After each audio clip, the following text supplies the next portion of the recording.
Dreamscape presents Silent Night by Anita Waller. Narrated by Harry Dobby. Silent night, holy night, all is calm, all is bright. Round yon virgin mother and child, holy infant, so tender and mild. Sleep in heavenly peace, sleep in heavenly peace. Silent night, holy night, shepherds quake at the sight. Glories stream from heaven afar, heavenly hosts sing Alleluia. Christ the Saviour is born, Christ the Saviour is born.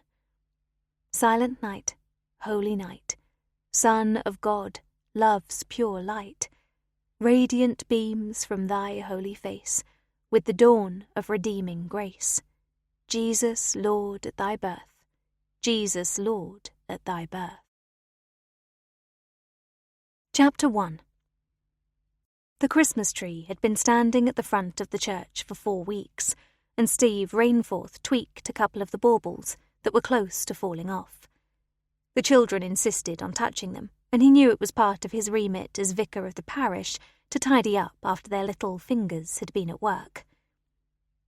Christmas Eve was his favourite day of the year.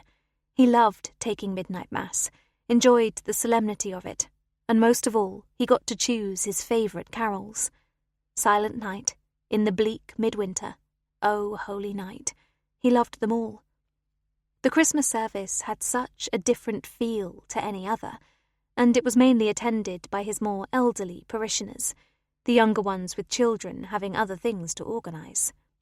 It was, however, his most attended service of the year, and it gave him great joy. He knelt at the altar rail for a few minutes, remembering in his prayers the people he knew who were ill, thinking particularly of Sarah Newbold, who wasn't really expected to get through Christmas. The cancer was taking her quickly, and he asked God that it would soon be over for her, to ease the pain and suffering of the lovely old lady. He said a fervent Amen, then stood and rubbed his knees. It was time to check that everything was ready. The congregation would be arriving shortly. Jenna, his wife, came through to the main part of the church from the vestry. She took his breath away, as always. Married for almost 2 years, he would never understand what she saw in him, a vicar of a small parish in the north of England, but she had clearly seen something she had liked. Today, she was wearing her red dress, her favourite one, the one she always said screamed Christmas. She walked across, gave him a brief kiss on his cheek, and asked if everything was ready. "It is," Steve said. "You had a good talk with your parents." "I did. They're home now in St. Louis after their trip to Memphis, staying with Ben and Sandy until the new year. They haven't opened the gifts we sent them yet. They're saving them for when they get up tomorrow, but they said to make sure to thank you." "Ben must be feeling better then." "He is. He's hoping to get back to work after Christmas, but the doctor will have the final say next week." Ben, Jenna's much-loved brother, had written his car off in a traffic snarl-up in October, but was well on the road to recovery, or so he had said. "I'm sorry we couldn't join them," Steve mused. "It is your busiest time of the year," Jenna said with a smile. "Maybe we can go over in the summer. If not, I'm going to lose my American accent in favour of a Yorkshire twang." "I don't think we call it a twang in Yorkshire," he said with a laugh. "Come on, let's get the doors open, get our congregation nice and warm. It's freezing outside." He placed his arm around her shoulders, and they sang "We Wish You a Merry Christmas" as they walked down the aisle towards the large rear doors. Within 3 minutes, there was half a church full of people, all chatting, wishing each other season's greetings. At his wife's suggestion, Steve removed himself temporarily into the vestry to have a chat with God, as she phrased it. Jenna busied herself greeting the congregation, helping them settle into the pews, handing out the service sheets, and introducing herself to new faces she hadn't seen before. The building itself was a welcoming one, with a new heating system paid for through a concerted fundraising effort by the regulars in the congregation, the ones who had turned up for every Sunday service and shivered their way through October to March each year. But now it was gloriously warm, and several people removed scarves, then their coats. There was only a couple of minutes to go to the start of the service when the last straggler slipped in through the doors and slid onto the back pew. It was the woman who had knocked on the door of the vicarage earlier. Old Roger Carson stared at the young woman sitting a few feet away from him, as if to say the back pew was his and she wasn't allowed to sit there, but the spirit of Christmas must have been upon him, as he merely smiled at the pretty face at the other end of his pew and mouthed, "Happy Christmas." She simply nodded in acknowledgement, dipped her head in prayer, and then sat back to wait for the vicar to come out to welcome his flock into Christmas 2024. It was a gentle service. Steve lit the advent calendars, while Marjorie Wilson played Silent Night on the organ. Several members of the congregation sang along, the words to the carol so familiar to everyone. Then Steve welcomed everyone to midnight mass. He let his eyes roam around, realizing there were maybe 6 or 7 people there that he hadn't seen before. Jenna always said that the love of the Lord shone brightly from her husband, and tonight it was especially so. He kept the sermon short but powerful before leading the congregation in singing their final carol. He felt his wristwatch vibrate to indicate it was 2 minutes to midnight, and he turned to Marjorie. He inclined his head slightly, and she rested her fingers on the organ keys before beginning to play "O Come All Ye Faithful." The congregation rose to their feet expectantly. Tonight was the night for the singing of the final verse. That didn't happen at any other time during the Christmas period. Steve's watch vibrated again, and he knew the midnight hour was safely past. Their voices sang in praise, muted for the first 3 verses, but then their words were lifted exultantly, singing to the heavens. Their Saviour had been born. It was Christmas Day. Time to sing the 4th verse. Ye, Lord, we grant thee, born this happy morning, Jesus, to thee be glory given. Word of the Father, now in flesh appearing. O come, let us adore him. O come, let us adore him. O come, let us adore him. Christ the Lord. Jenna joined Steve at the front as he prepared for Holy Communion. They offered each other the first wafers and sips of wine before turning to face the congregation, who had now begun to kneel at the altar rail. The queue stretched the length of the aisle, an uplifting sight at any time. Roger Carson was escorting his fellow pew member, who had a somewhat scared look on her face, but his hand movements showed he was telling her how she should kneel at the rail with her hands down by her side rather than held out to receive the wafer. Roger seemed to have explained she could receive a blessing if she was still unconfirmed. He stayed by the young woman's side, and eventually they were kneeling at the rail. The woman watched as Roger held his cupped palms out to receive the wafer, and Steve said, "The body of the Lord." Then the vicar's hand rested gently on her head. "May the Lord bless you and keep you," he said, keeping his hand in place for a few seconds before moving on to the person on her left. She remained immobile by Roger's side until he had sipped the wine from the silver chalice. The vicar had said, "The blood of Christ," and Roger began to move. She put out a steadying arm as he had been on his knees for some time, then walked back down the aisle with him to their pew. There was a short prayer to end the service, and people began to leave, eager to get home and out of the cold, frosty air. Roger wished her a happy Christmas once again, and they parted at the door after shaking the hands of both Steve and Jenna. Jenna left Steve to lock up and hurried round the corner to the vicarage to make them a pot of tea. One last hot drink before bed, ready for an early start the following day. Steve headed back inside the church, tidied everything away that had been used for communion, and sat quietly in the front pew for a couple of minutes.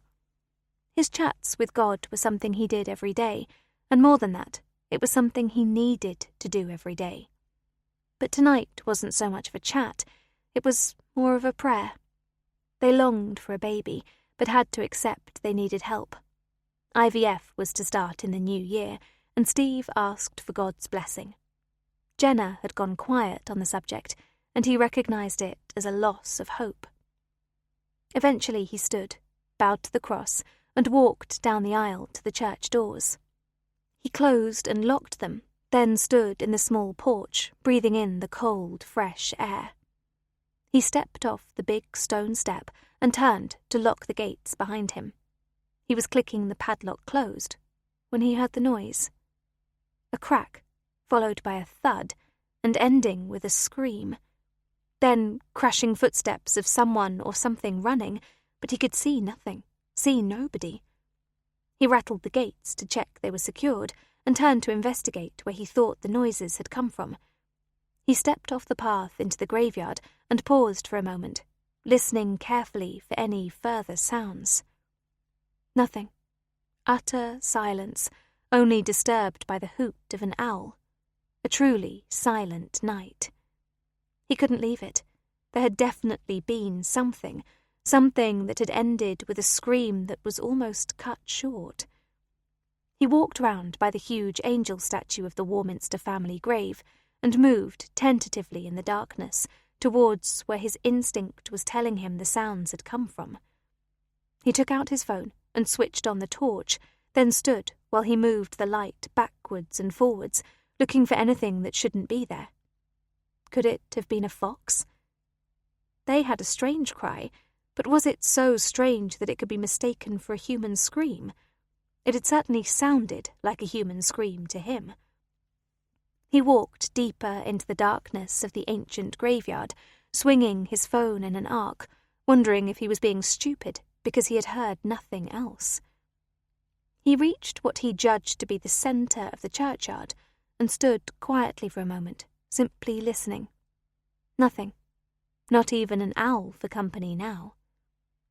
Steve shook his head, took a deep breath, and headed back towards the path, taking a more downward trajectory as he needed to go home. Jenna would be thinking something was wrong. He was a little disoriented, not used to being among his long-dead parishioners after midnight, but the large angel had to remain on his right, and he would eventually reach the path. 30 seconds later, he would be home and telling Jenna about the strange sound that could have been a fox.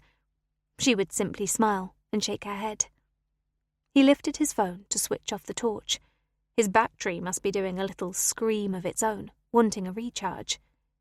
As he lifted it, and before he closed it down, he saw it. A leg, presumably attached to a body. He could only see the one leg, but he ran towards it, jumping over graves to get to it. He stared in horror at the sight that met him. There was blood splattered on the headstone, and he reached down to feel for a pulse. Nothing. He now prayed he had enough charge in his phone to call 999. Chapter 2. Steve rang the police without losing the last dregs of his phone power, then quickly sent a text to Jenna. Within 2 minutes she was running across the graveyard to reach his side. She instantly knelt to check for a pulse, her nurse training leaping to the fore. She looked up at her husband and shook her head. "I know," he said. "I tried to find a pulse, but I'm no expert. She was dead when I found her." "It's the young woman who was sitting with Roger Carson on the back pew. I don't know her name. I didn't get the chance to ask her as she arrived late. Roger seemed to be showing her the ropes because he was explaining about having a blessing in the absence of Holy Communion." "Of course." Steve spoke slowly. "I remember her now. When I give a blessing, I'd normally say their Christian name, but I didn't know hers." He pulled Jenna into his arms, holding her tightly. "If you want to go back to the vicarage, I'll wait here until someone comes." She shook her head. "No, we should both stay with her. Maybe we should open up the church hall. It's bitterly cold, and we can at least make hot drinks. There's going to be police and forensic people arriving soon, I'm guessing. Hang fire on that until we know what's happening. Major crimes on Christmas Day aren't that normal, and they may have their own routines for such an eventuality." "Christmas Day?" Jenna breathed the words out slowly. It had moved over from Christmas Eve to Christmas Day during the service, so she did actually die on the 25th. How awful for her family. They'll never have a good Christmas ever again. D.I. Adam France was helping his wife place their 9-year-old twins' gifts under the tree when he heard his police mobile ring. He glanced at his watch. 12:23 a.m. No, no, no, he muttered, but went to find it in the hallway. D.I. France, he said. Sir, report of a death, a female, at St. Peter's Church. Non-accidental, it seems. Thank you. Will you notify D.S. Jessup, please? Tell her I'll pick her up in 5 minutes. Is the body inside the church? He knew they wouldn't be that lucky, somehow. No, sir, it's apparently on a grave.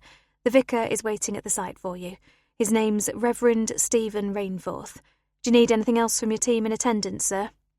I'll decide when I get there. I don't want to call anyone out on Christmas Day if I don't need to. Thanks for the info. He disconnected and turned around to find his wife holding out his backpack and coat. And grab gloves, a scarf and a hat, she said. It's absolutely brass monkeys out there tonight. He grinned at her.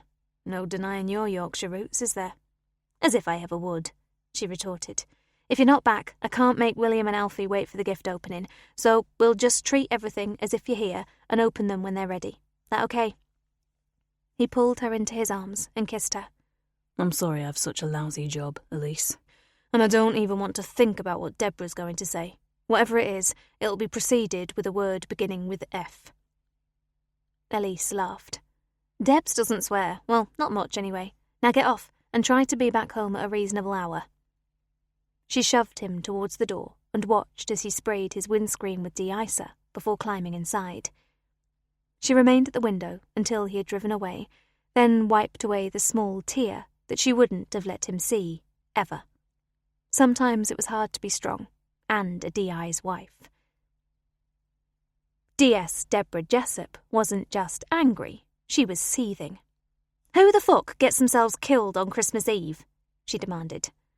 My wife has just told me you don't swear, he said, smiling at the stress on her face.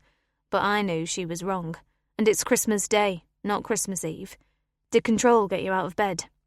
Another 5 minutes and they would have done.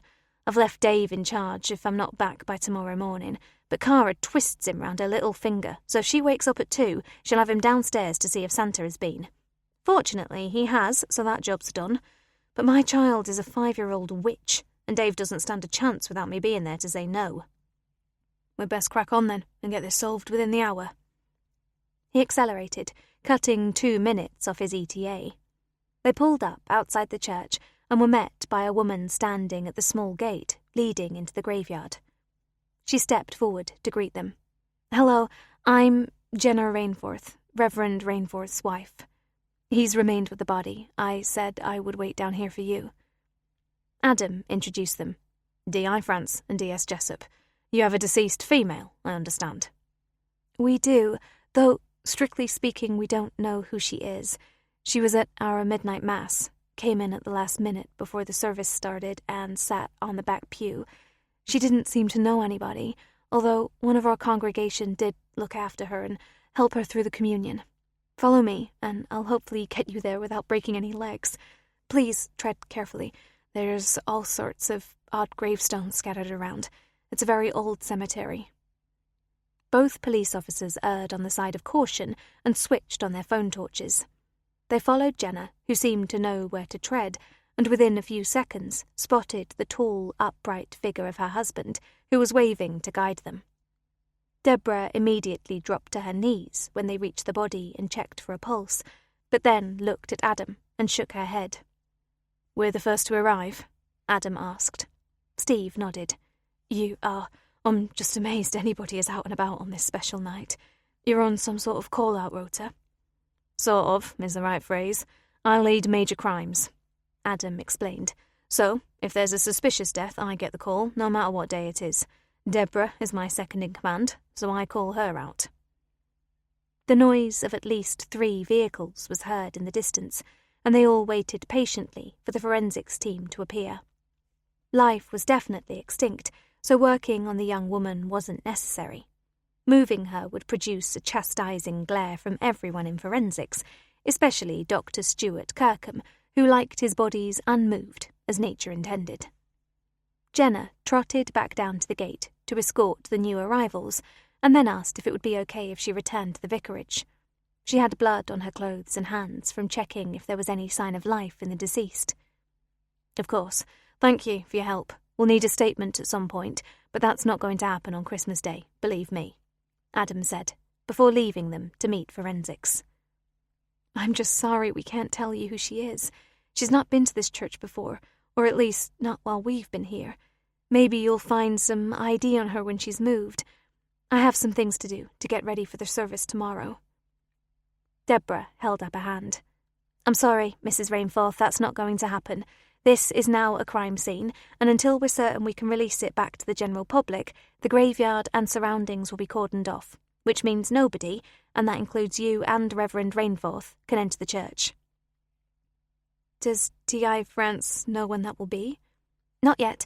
He's currently speaking with Dr. Kirkham, but I'll explain everything when he's done. I'm so sorry. I know it's the most important day of the year." "Not quite," Jenna said with a smile. "That's Easter Sunday." She walked away, heading back down the path and round to the vicarage.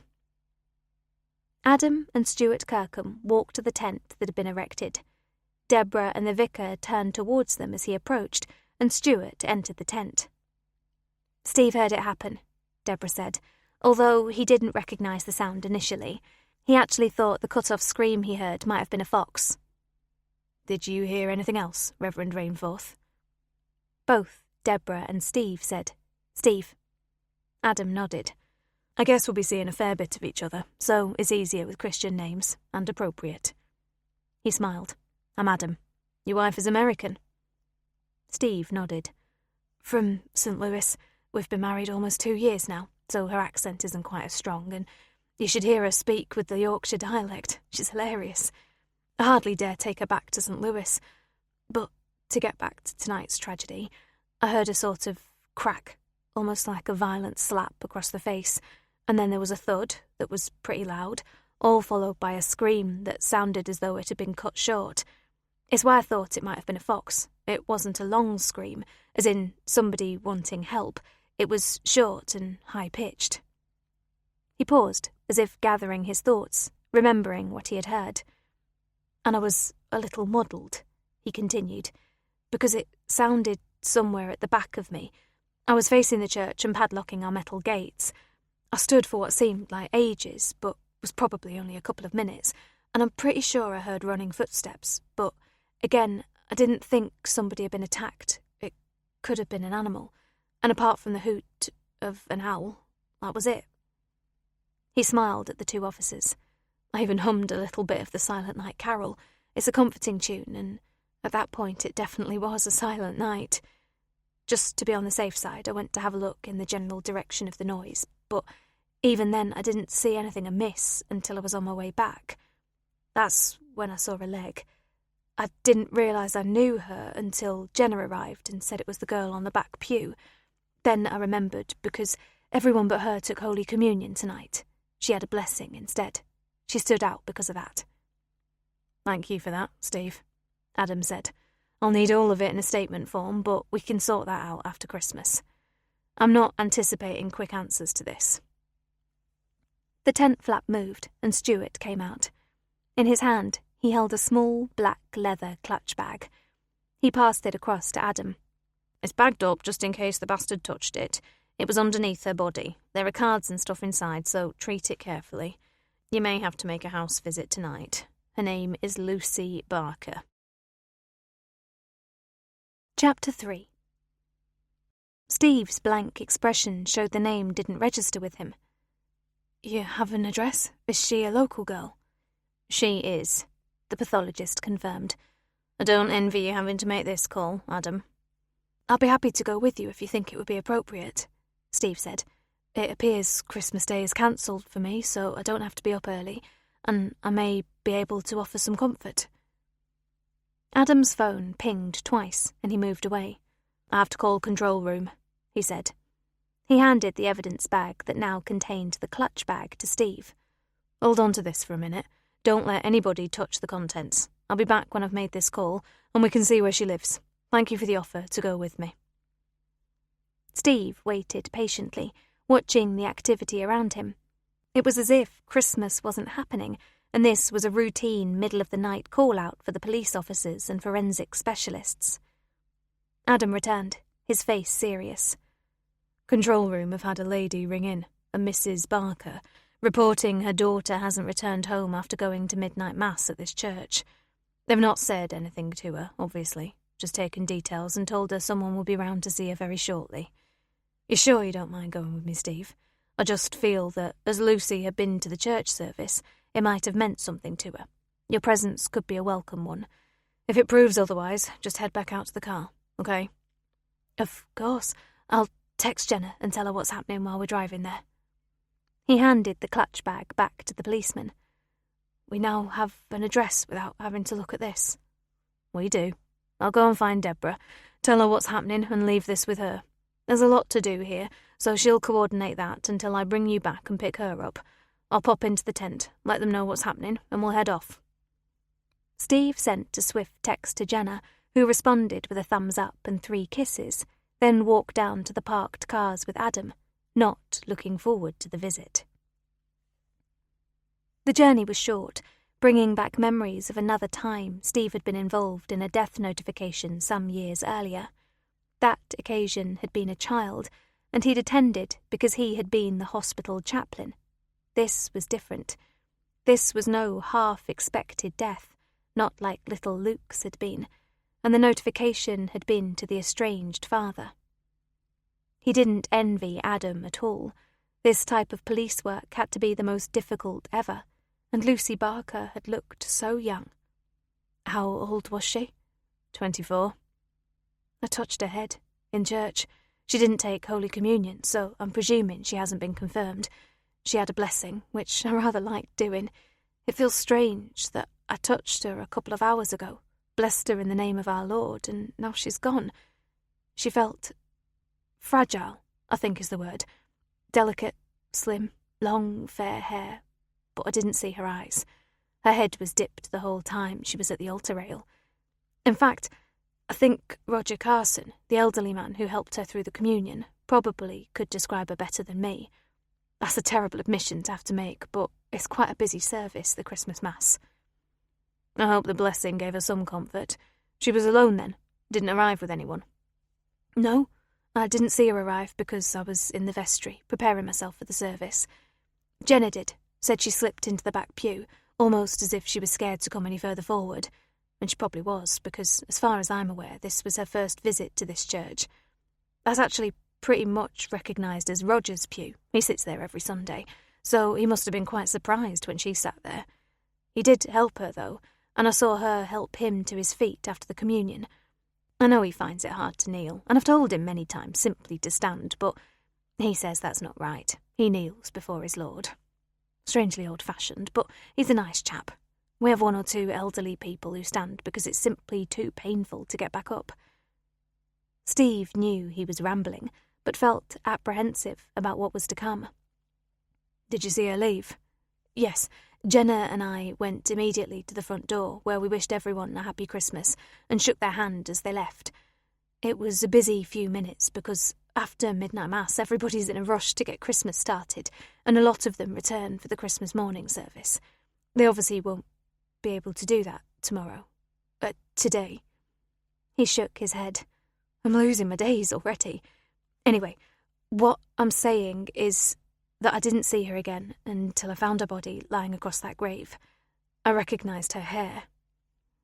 She still lived at home with parents, unless she's simply visiting them for Christmas, and she walked to your church. When the mother rang to say she hadn't returned home, the girl who took the call said she was clearly upset. She'd walked towards the church with their little dog, expecting to meet Lucy about halfway, but she got to our crime scene vehicles and simply ran back home, calling it in while praying she was wrong to call it in. Lucy obviously hadn't arrived home by a different route because she still wasn't there when her mum got back. She'll be expecting our news, I fear. He pulled up outside a detached house on a cul-de-sac and switched off the engine. Ready? Steve nodded. As I'll ever be. The 2 men got out of the Astra and walked down the path. The front door opened, and a woman stood in the doorway waiting for them. "D.I. Adam France," Adam said, holding up his warrant card. "And this is—" "Reverend Steve Rainforth," the woman said. Steve felt sick. Ange! He felt, rather than saw, the speed at which Adam's head turned. "You know each other?" "From a long time ago." Steve spoke softly. "I'm sorry, I didn't realize. Angela wasn't called Barker when we were friends. She was Angela Goldsmith." "You have news?" Angela was holding it together, but not very well. Her hands were trembling. Adam sensed there was more to this relationship than just friends, but he stepped forward, and Angela Barker opened her front door wide. "Please, come in." "Thank you. Is someone with you, Mrs. Barker?" "No, just me and Holly, my dog, who's currently asleep in the kitchen. My husband left some time ago." She led them into the lounge and indicated they should sit. "Tell me," she said, "have you found her? My Lucy?" "I'm afraid we have, Mrs. Barker. Is there someone we can call for you?" "You're telling me she's dead?" There was a panic that was all too obvious in the question she asked. "She is. Reverend Rainforth, Steve, found her in his church graveyard. He heard a strange noise, and went to see if he could find anything, as he believed it was an animal that needed help. He found Lucy. It was too late to save her, and he immediately called emergency services. We're looking after your daughter now, Mrs. Barker." "No." She breathed out the word slowly. "No." "Ange," Steve said, "can I do anything?" She stared at him. "Just don't offer me platitudes and prayers, Steve. She was my daughter, the only thing in my life worth living for, and because she attended your bloody church for a bloody midnight mass, she's dead. What does that make your precious God, that he would take such a beautiful person? Because she was. She didn't have an evil bone in her body, never a bad word for anyone. She certainly didn't take after her father." She turned away from Steve, making it a deliberate action he couldn't ignore, and spoke to Adam. "How did she die? And who did it?" "I don't know the answer to either of those questions, not yet. She'll be taken to the post-mortem suite where our pathologist will work until he's sure he has all the correct answers. And in the meantime, we're closing down the church and the graveyard for at least 2 days to see if we can find anything. Did Lucy have a partner?" "She lived here. She was about to move into her own place when I told my husband I wanted him out of our lives. It changed everything, and she decided to stay. We discovered stuff about Philip. Bad stuff. And she felt she needed to be here for me, and I certainly appreciated that. Since his complete disappearance, she's not mentioned moving out into her own home, although I kind of kept expecting it. Now she'll never do it. Oh, God, what will I do?" She dropped her head into her hands, and Steve ached to go to her, to comfort her. Over the years of his ministry, he had several parishioners who had lost children to accidents or illness, and they had been inconsolable. But to lose a child to murder was so much worse, and they had no answers for her. Adam interrupted. "Lucy didn't have a boyfriend?" "Not anymore. She did have one, but it didn't last long. She met him at the time our lives changed virtually overnight, and he didn't understand why she couldn't beat his beck and call every time he wanted to take her out, so she got rid of him. That was just after Philip went, so it's over a year since she last saw him. Since then it's just been the two of us, coming to terms with a different life." "Where did she work?" "She has a shop, a craft shop. She was a very talented and creative person, would tackle anything, and for her 21st birthday, Philip and I set her up in the shop. She loved it. It became her life. She ran classes, and I believe she would have completely fallen apart after Philip left without the business." She looked up, her eyes full of tears. "Why would anyone kill her? She was a beautiful person." "I promise you we will have answers, and as soon as I receive notification that you can see her, either me or my DS, a lady by the name of Deborah Jessup, will organise everything getting you to her for formal identification. We discovered her clutch bag underneath her, so we had her name very quickly. Are you absolutely sure we can't ring anybody for you?" Not on such a special night. Let's not ruin anybody else's Christmas. Have Holly. She'll comfort me tonight." Tears were flowing steadily down Angela's face. The two men stood. "I shall possibly be round to see you tomorrow, depending on what we discover," Adam said. "I need your phone number, please." He took out a notebook and pen and she dictated it, handing her his card. "If you think of anything at all, ring me." She nodded and followed them to the front door. Adam left first, and Steve turned to say goodbye. She spoke quickly. "Use this or don't use this is up to you. I married Philip 3 months after you and I split up, and he knew I was pregnant. He promised to bring up the baby as his own, and that's why she's called Barker. She's known since she was about 11 that Philip loved her as a dad, but genetically he couldn't have children. We never had any between us. A month ago, she asked who her birth father was, and I told her. I'm so sorry, Steve. You found your own daughter in that graveyard, and she knew you were her biological father. That's why my lovely girl was at your service tonight." She closed the door, giving Steve no chance to say anything, and he staggered down the path to get in the car. Chapter 4. Steve didn't speak. He couldn't. His mind was screaming, and he wanted to vomit. Lucy Barker was his daughter. 24 years old, and he had touched her just once. Never held her as a baby who needed comforting, never knew anything about her. And now he never would. "You okay?" Adam turned to look at the silent man sitting beside him. Steve nodded. "I could never have foreseen Christmas Day turning out like this, and it makes it so much worse knowing I can't access the church, can't have a quiet 10 minutes in front of the cross." He turned towards Adam. "Sorry, it's my go-to place when anything is troubling me, and the events of tonight are certainly doing that." "Now you're making me feel guilty. It will only be 2 days at the most, Steve, and you'll be able to get back in." Steve hesitated. He wasn't sure if Adam would be allowed to answer his questions. "How did she die?" "Until Stuart Kirkham confirms cause of death, I won't be able to answer that. There was blood, and quite a lot of it, but there was also a significant head wound. She was either stabbed or her head hit the gravestone a little too hard, and Stuart wouldn't commit to a positive cause of death. He wants a full post-mortem, then he'll definitely know." "She wasn't with anybody. I'm guessing she was nervous. She arrived at the last minute, just before the service started, and slid onto the back pew. It's the position everyone takes if they have to leave in a hurry or have to leave before our service ends, or are newcomers and not sure what to do. We have a dedicated helper who looks out for anyone attending for the first time, but she wasn't here. She's gone to her daughter's in Newcastle for Christmas. I guess that's why Roger helped Lucy. He's a bit of a grump, keeps himself to himself, but clearly spotted she needed some guidance." "When you heard the noise, how long was it after the church had emptied?" Steve thought for a moment.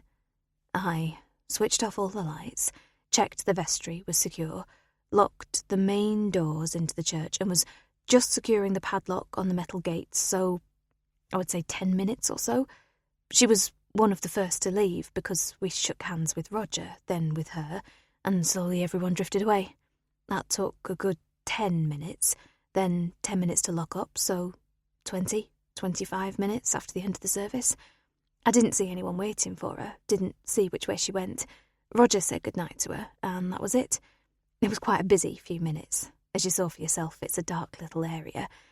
Whoever did this could have hidden anywhere and just waited for her to appear.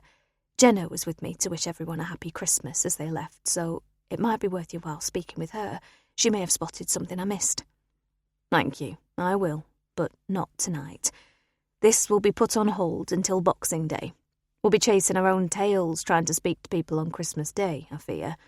And I don't think my twins will be too impressed if I disappear. We've got them new bikes, so I suspect most of our Christmas Day will be spent in a park somewhere. You don't have any children?" Steve shook his head. "Starting IVF in February.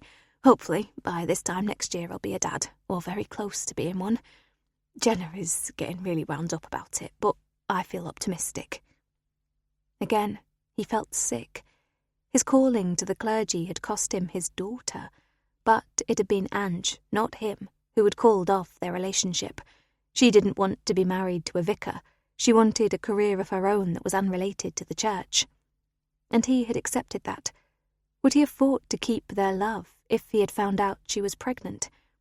He didn't know, and it was all irrelevant because he hadn't known. He had spent years becoming a valued member of the Church of England and ultimately meeting and falling in love with Jenna, who had wholeheartedly embraced his vocation and said yes to his proposal of marriage. And yet, on his wedding day, he had thought of Ange and what could have been. They reached the church just as the trolley bearing the body of Lucy Barker was being carefully manoeuvred across the grass and towards the path.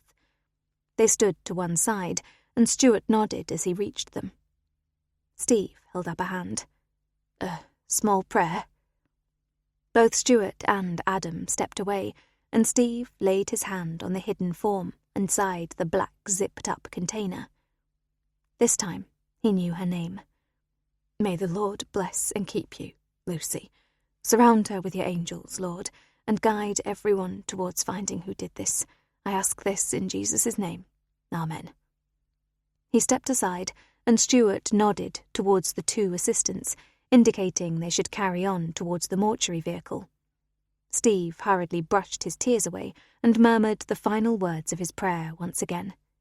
"In Jesus' name, Amen." "Amen." He turned around and saw D.S. Jessup. "That was a lovely thing to do," Deborah said. "She was so young, and for it to happen on such a special day in the Christian calendar, it doesn't bear thinking about. It lightened the load a little to hear you pray over her. Thank you." Adam had escorted the trolley down to the van and was speaking with the pathologist, where he remained until the vehicle drove away. He looked troubled as he walked back up the slight incline of the path, where Deborah and Steve remained chatting. "He's pretty certain the cause of death will be exsanguination following a knife wound to the neck. It would explain the cut-off scream you heard, Steve. He's starting the post-mortem on Friday the 27th, first thing, when, hopefully, we'll have some sort of confirmation of what happened. In the meantime, we're leaving officers on patrol here, getting search teams in on Thursday. We need to find the knife, so we'll be fingertip searching in case the killer threw it or dropped it. That's why we can't give you access to your building or your grounds. Thank goodness your vicarage is off-site. At least you can be at home. And there's no early rising for me if we can't have our Christmas Day service, although I suppose I should be available at the gate to the churchyard to explain what's happening. This is one Christmas we won't forget in a hurry." Jenna was in bed when Steve crept quietly into the bedroom. Then he spotted the glow from her Kindle. "Not asleep, then?" She switched off her Kindle and placed it on the bedside table. "Couldn't sleep. The sight of that poor girl face down on a grave. It doesn't bear thinking about, yet it's all I can think about. How are her family?" "There's only her mum. It seems her dad left some time ago, and she had no siblings. Her mum's devastated, but didn't want us to call anybody. I suspect she'll hold it together until she has to identify Lucy, and then she'll fall apart. It was such a beautiful mass, and now everything feels alien. There's no service in the morning. The church and grounds are a crime scene, so I'm going to be down at the small gate for about 9 to speak to anyone who arrives expecting it, because they probably won't know about the sad events. Police officers are going to be on duty protecting the site, and they're starting a fingertip search tomorrow. Boxing Day," he added, clarifying what day it was. His brain felt a little muddled. "Would a hot drink help you sleep?" Steve shook his head. "No, I'll set my alarm for 8 and cross my fingers that sleep comes quickly. After I've sorted everyone out who turns up for the Christmas morning service, maybe we can go for a walk, clear our heads." "That would be lovely. The police definitely won't need us." "That was my understanding." He yawned. "Are you okay? It wasn't a good end to our favourite service, was it?" He shivered and pulled Jenna close to him. "And it's freezing." "I'm fine. Trying not to picture the grave she was lying on. So much blood. And she was such a pretty girl, wasn't she?" "She was." He snuggled a little closer to Jenna and kissed the back of her head. His thoughts eventually burst through. He had tried to quell them for the past couple of hours. He would have to tell Jenna who Lucy Barker was in relation to him, and he had no idea how she would react. Probably with common sense, possibly with a little anger that he hadn't been given the chance to be a father to his daughter, and almost certainly with support for him. Did he deserve it? He didn't know. He felt his wife slowly relax and drift off to sleep, but his mind wouldn't settle. He had no doubt that what Angela had told him was the absolute truth. There was no reason to say it if it hadn't been. And it seemed Lucy had known, but he was guessing that was a fairly recent piece of knowledge, brought about by her own curiosity once Philip Barker was no longer a father figure in her life. Had Angela told Lucy in a moment of weakness? Turmoil can bring on strange feelings. Maybe she had felt the need to confess. But was it connected to the death of Lucy, or was that something else completely? At 6 o'clock he got up, realizing sleep wasn't going to come.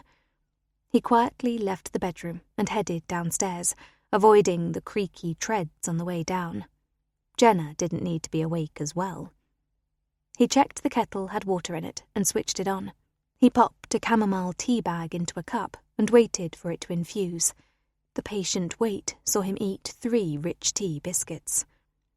He sat at the kitchen table, deep in thought, wishing today could be over. It appeared to have put a complete stop to any sort of progression with the case, and also to have put a halt to his church activities. Not a good situation, but out of his control. He sipped at his drink and absent-mindedly helped himself to a 4th biscuit. He heard the creak of the stairs and realized Jenna had given in as well. He glanced at the clock on the wall, just after 6:30, and knew they would be in bed by 8 that night. He turned and held out his arms as she came through the door. She settled on his knee and wrapped her arms around him.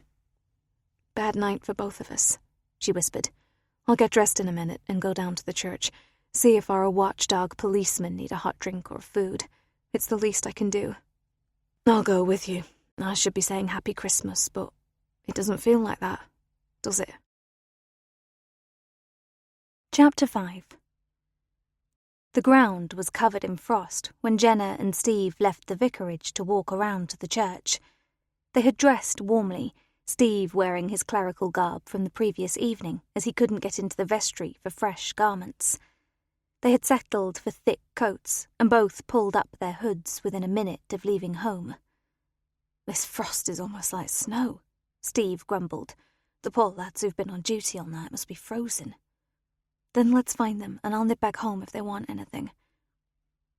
They reached the gate, now closed off firmly with crime scene tape, and the 2 officers on duty got out of the car and walked towards them. "Morning, Reverend," the older man said. "It's Steve, and we came round to see if you wanted a drink or a bacon sandwich, or anything. My wife makes a mean Christmas cake." "We'd certainly appreciate a cup of tea. The flasks we brought with us are empty now, and we're not sure what time our replacements will be here." "Sugar and milk?" Jenna asked. "And shall I refill your flasks in case it's a while before anybody sets you free?" "Just milk for both of us, thanks."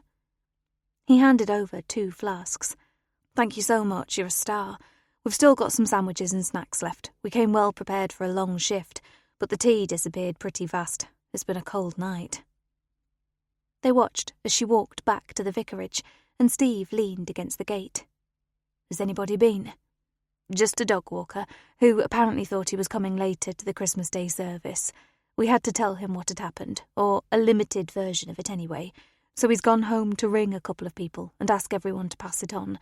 You may not be overwhelmed with a large group of parishioners arriving en masse." "Good. I had visions of having to tell the bad news repeatedly." "Did you know her, the young lady?" Steve shook his head. "No, she was at the midnight mass, but I hadn't seen her before. She seemed a little nervous, but I suspect that was because she wasn't a regular churchgoer. It can be a bit daunting, I fear."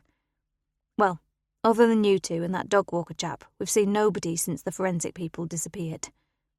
The younger of the 2 officers finally joined in. "It's all felt really out of kilter. It's like the world shut down because it was Christmas Eve. I suppose it will all change tomorrow because everybody will be here, ferreting around all the graves. And there's only been the two of you? Yep, we've taken it in turns to walk around the perimeter, and it's a fair-sized property you have here. We really needed another vehicle at the backside, but it's Christmas. Steve smiled. You're right, it's Christmas. It's become somewhat strange because it's many, many years since I didn't attend a service on Christmas morning, and I'd really give anything to be leading the worship this morning. Only 3 people arrived, Virginia and Harold Walker, and Charles Broadhead. Steve gently explained the situation and said the next service would be on Sunday the 29th, unless anything was found in the graveyard that might cause further delays. Jenna remained with them, and they met the 2 replacement officers who arrived at 9 o'clock. At 10 o'clock, they decided nobody else would be coming, and they headed home to warm themselves while debating how the rest of their Christmas day was going to pan out. The vicarage smelled delicious. Turkey, it's been going for an hour, Jenna explained. Smells gorgeous.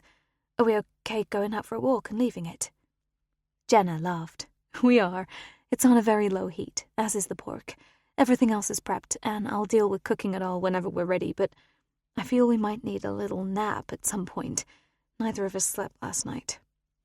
Let's have another hot drink to fortify us, then head down into the woods. We'll not stay out too long, it's much too cold, but I think after last night we need a bit of downtime anyway. Steve was subdued, hardly talking as they walked down the well-worn path through the local woods. He would have to make contact with Angela Barker. Their 30-second covert conversation as he left her home had caused untold grief inside him for many reasons, not least of which was that if Angela had spoken the truth, he would ultimately have to tell Jenna. And with IVF looming for them in the near future, the fact he had already fathered a daughter would definitely not go down well. If Angela had spoken the truth. Deep down, though, he knew she wouldn't invent something like that. He could remember so much of their last conversation when she had given back his engagement ring, saying she knew she could never be a vicar's wife. He should find somebody with a stronger faith than hers and marry them. But he had wanted Ange, had loved her. Seeing her again had brought every good and bad memory back, and he needed a conversation with her that lasted longer than the brief doorstep exchange they'd had. Steve and Jenna returned to the vicarage, shivering with cold. The temperature seemed to be dropping by the second, and they turned the heating up a couple of degrees before snuggling closely together on the sofa. He could hear the drowsiness in Jenna's voice as she suggested they have a nap and then eat about 4 o'clock. Fine by me, he said, kissing her gently on the head. Alexa, set an alarm for 2:30. Alarm set for 2:30. The little round ball responded. They settled down at opposite ends of the long sofa, and within a couple of minutes Jenna's eyes had closed. Steve's hadn't. He gently covered her with a fleece blanket and left her to sleep. He went into his office and opened up his laptop. He didn't know why he thought it might be a good idea, and he cheerfully admitted his technical skills were amateur at best, but he needed to put Angela Barker into the search engine and see if he could find anything. He would have a stab at Facebook if nothing showed up on Google. The search brought up absolutely nothing. He tried Angela Barker, Angela Goldsmith, Lucy Barker, and Philip Barker. It didn't appear whatever bad actions and decisions Philip Barker had made, which resulted in his wife dispatching him from their home, had made it onto the internet. He clicked on Facebook and immediately found Angela, but he guessed the information was limited because she wasn't on his friends list. It told him the bare minimum, that her hometown was Sheffield, that she had been born in Sheffield, and her date of birth was the 1st of April, 1979. He remembered the laughter they had shared because their birth dates were the same, even to the year, April Fool's Day. It had added something unexpected and special to their relationship, but not enough to make Ange want to share his calling to the church. Her general information revealed she enjoyed watching documentaries on wildlife and The West Wing, which she apparently had watched 7 times in its entirety. But that was it. He found nothing else. Philip didn't show up at all, and Lucy's offerings were very minimal. He then tried asking Google for craft shops in Sheffield, but wasn't sure he would find that helpful because he guessed craft shop owners would want their businesses to have crafty names, giving no clues as to their owners' names. He felt a little surprised by how many were listed, and he carefully went down them, hoping inspiration would strike. And it did. Lucy B. for all your crafting supplies. Tuition in every craft. Call now for information regarding bookings. He quickly screenshot the page and closed down his laptop. Alexa had obliged with the pre-booked alarm call. He heard his wife's groggy voice telling Alexa not to be so noisy, then heard her repeat, "Alexa, stop." Steve was in the hallway by the time Jenna had surfaced from what had clearly been a deep sleep, and he held his arms out to her. "You need some help?" "No, everything's ready just for cooking. Go find something inspirational on TV," she said. "Not sure I want to watch The Sound of Music for the 20th time," he said. "Of course you do. It's about nuns." "I could open some wine." "You could. That might be a good idea. But then get out from under my feet and let me do my chef bit." She smiled at the man she adored and would do anything for. "Let me spoil you." He grinned. "I'm up for that. And what wine? A Nuit Saint-Georges?" "Well, I know this makes me sound a bit of a heathen, but if it's red, it tastes the same as every other red wine, so you choose. I'm sure your taste buds work very differently to mine. Then get out of my kitchen." He didn't bother to switch on the television. Instead, he simply sat in his favourite armchair and let his mind roam. A daughter. Unless Ange was lying, of course. But he couldn't think why she would do that. And Lucy had arrived at his church having never been there before. She must have had a good reason. A reason provided by the woman he had made love to and impregnated without knowing it. He gave in after a quarter of an hour of different thoughts swamping his mind and decided to go down to the church to make sure the officers had food and drinks. It was getting colder, and he didn't envy the overnight shift.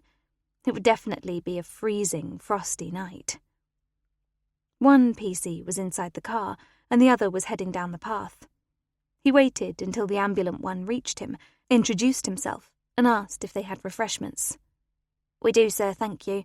Brought in 2 flasks each. Plenty of sandwiches. We won't starve. It's just so cold. We've had 1 or 2 arrive with flowers. Left them by the gate. Apart from that, it's been quiet." "It'll be busier tomorrow," Steve said. "I understand my churchyard will be overrun by officers and forensics searching for anything they can find. And then I can get back into my church and do my job. It's been the oddest Christmas day I've ever experienced from a vicar's point of view." "You should be able to go back inside the building in time for the Sunday service. Then you'll be really busy, because everyone will be asking questions and you'll have no answers for them." "I know. Now, get back in that car and warm yourself. You sure you don't need anything?" "No, we're fine. And there's been nobody to speak to, or anything. Thank you for asking, though. And I hope this hasn't completely ruined Christmas for you and your wife." If only you knew, Steve thought, as he lifted his hand in acknowledgement and headed back to the vicarage, where he knew Jenna would be finishing off their table in preparation for their meal. If only he felt hungry instead of devastated. Chapter 6. Boxing Day proved to be even colder than Christmas Day, and by 6 a.m. Steve was overriding the automatic setting for the heating to come on, then getting back in bed to hopefully find some warmth. He dozed once again, but by 7 was downstairs making pancakes for breakfast. He carried the tray upstairs and found Jenna reading her Kindle. She looked up and smiled. "I could tell you were making drinks, but I didn't expect breakfast in bed." He placed a coffee and a plate of pancakes with maple syrup on her bedside table and carried his own round to his side of the bed. "You warm enough?" he asked. "I am. I felt you get up to put the heating on." "It's freezing out. Looks like snow, but it's not. You have anything you want to do today?" "I fancied maybe going for a drive into Derbyshire, but the roads will be bad there if they're bad here, so maybe we hunker down and just stay warm. We don't know if we'll be needed, because didn't they say they would be doing searches and such like today?" "They are, but nobody's here yet. Just the 2 lads who had the bad luck to pull last night's shift." Should we maybe go to see Lucy's mom? Do you think she'd appreciate or need us there?" Steve froze. He wasn't ready to face the problems that were certainly heading his way. He sipped at his coffee to avoid answering for a moment. "I know it's my duty, but Mrs. Barker hasn't been interviewed by the police yet, so I think we'd better wait a couple of days before contacting her, but I will." Jenna gave a thoughtful nod and picked up her coffee. "I can't imagine how she's feeling. The poor woman. And you're right, I didn't think about her having to be interviewed. We'll maybe just stay in and have a quiet day, you think?" "I think," he smiled. "And until the heating warms up the entire house, I don't want to move. These pancakes are delicious. Sometimes you Americans have good ideas." Steve showered and wandered downstairs a little after 9 o'clock, now feeling considerably warmer. Jenna had closed her eyes, so he left her to waken naturally, switched on the kettle, and made himself a cup of tea before heading into his office. He checked through his emails, cleared all of them into the deleted folder, and clicked on Google.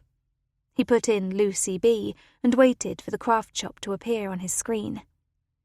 There was a picture of Lucy, a happy smile on her face as she held up a set of watercolours in one hand and a bunch of 6-inch pads of crafting paper in the other. He stared at her for a moment, remembering the silky feel of her hair when he had placed his hand on her head. A warm head. He scrolled through her website, noting that it was professional-looking, nothing like the amateur one he had attempted to create, giving details of church services and contact numbers. Different pages had been created for different crafts, and her smiling face appeared on every page, showing an example of the one featured as a headline. Her love of crafting shone out of her, and he wished he had known her. He also wished he had known of her. The bang at the door was unexpected and made him jump. He quickly saved the link and headed towards the front door before the knock had a chance to be repeated, ultimately waking up Jenna. "Adam, I didn't expect to see you said—" "Don't believe everything a policeman says," Adam France said with a grin. "You're up then?" "Well, I would have been anyway with that noise. You've certainly perfected the policeman's knock. You need me?" "Not really." He followed Steve down the hallway and into the kitchen. "Just thought I'd check in, because I know I said I was leaving this until we had some results to work with, but the forensic people are all in and I'm SIO, so Elise has bundled the kids into the car and headed off to her mother's house for a few hours." He took a breath after the long-winded explanation. "And anyway, I can't get it off my mind." "Tea? Coffee?" Steve asked, waving the kettle around. "Tea, please. I've already had 2 coffees. I'll be screaming at everybody by lunchtime if I have any more." Steve smiled.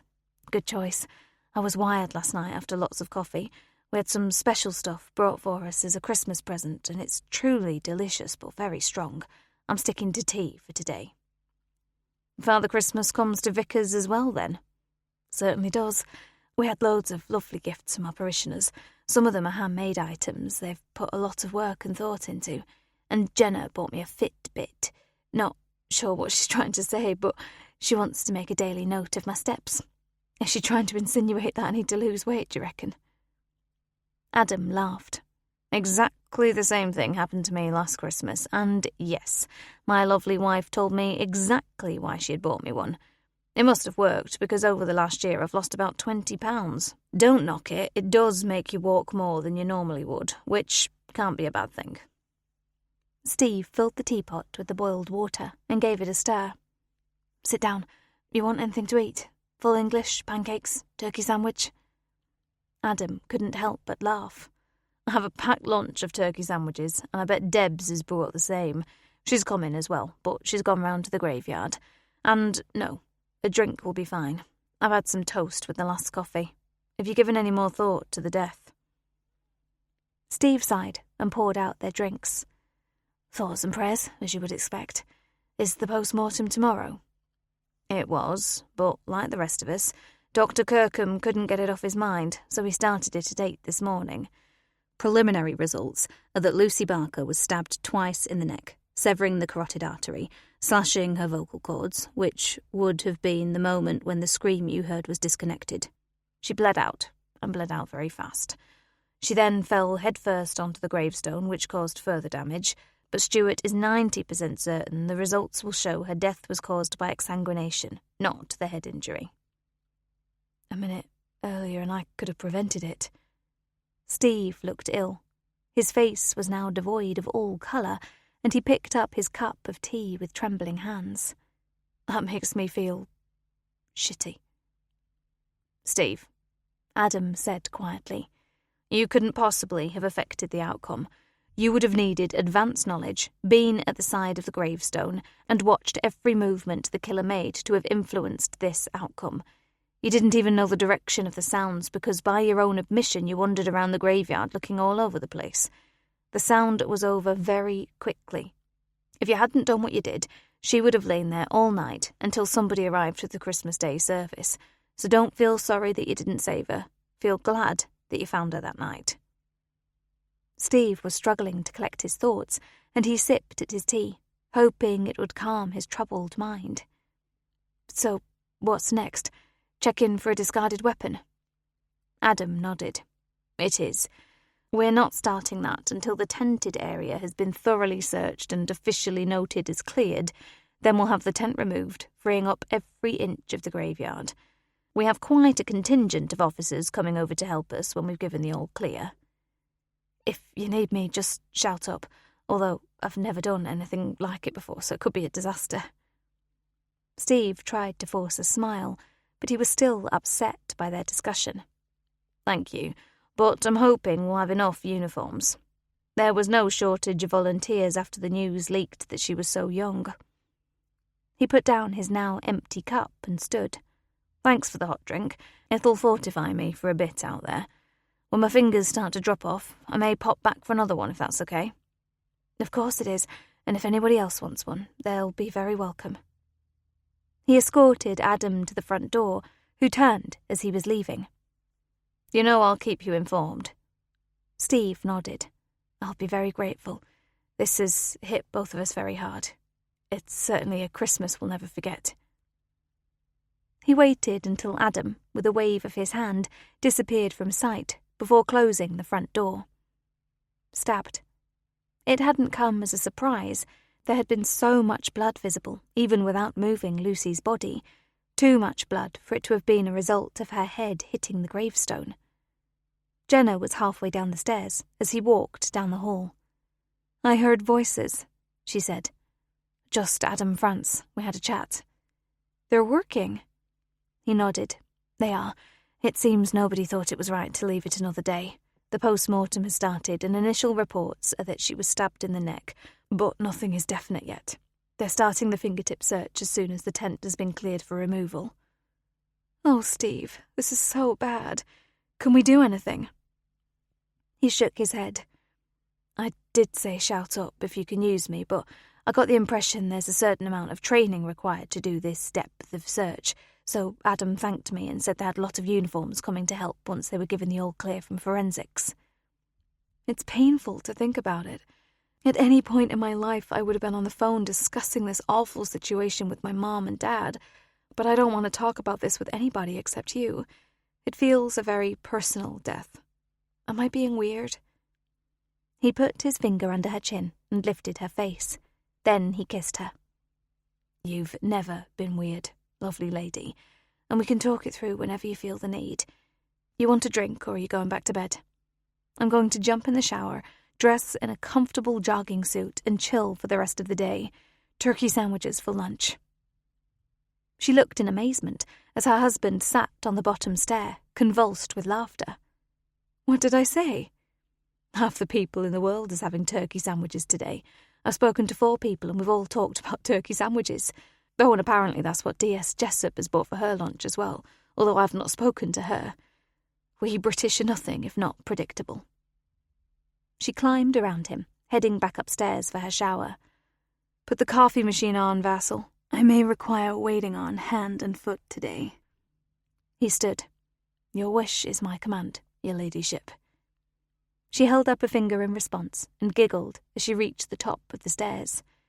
Even in such adverse and horrible circumstances, this man of hers could make her smile, make the day seem a little brighter and a little warmer, and he was excellent at getting the correct amount of coffee into their machine. Chapter 7. Adam and Deborah stood together and watched as the tent was taken down, packed away, and transported to the van. "We don't know anything," Adam said, a frown on his forehead. "This young woman came to a church service and was killed. Why? And on Christmas Day to make things worse." "And she's so young. She could have potentially had another 60 or so years in front of her. Time to marry, have kids, build her business. It's heartbreaking. I can't imagine how her parents are feeling." "We have to talk to them both, see if we can dig a little deeper. There has to be a reason for such a senseless act. We'll wait until we have a bit more information from Stuart, then we'll go see the mother. She can hopefully give us information on Lucy's father, although we need that pretty quickly before any of this hits the news. He's going to be pretty pissed off if he finds out via a newspaper his daughter's been murdered." "I'll go and sit in the car, warm myself up for 5 minutes so I'm not dithering when I speak to her, and give Mrs. Barker a ring. I'll ask her for as many details as she can give us, even if she doesn't know his exact whereabouts. A full name would be helpful. I suppose it all depends how acrimonious the split as to whether she knows where he is, but even if she only knows the city, it's a start." Adam gave a nod. "Thanks, Debs. You can tell her we'll be round later to speak to her properly, but it will depend on what time we get information from forensics." Deborah walked down the slope, and Adam walked around some of the gravestones, treading carefully to avoid any icy patches. He headed towards one of the forensic people, who spoke before Adam could say anything. "Nothing to report, boss. The murder weapon wasn't discovered, so it might be an idea to have wheelie bins in the locality checked. Everything in this churchyard has been lifted, walked around, prodded and poked. It's good that the poor woman was found quickly. We had a head start on looking for anything that could give some sort of hint as to who did this, and we did get blood samples from where she fell, but I suspect it will prove all belong to her." Adam nodded. "I thought that would be the case. He or she wouldn't discard the knife there, that would be crazy, and I suspect they were in no rush, so could hide it in their coat or bag. I think they probably thought everyone had gone home after midnight mass.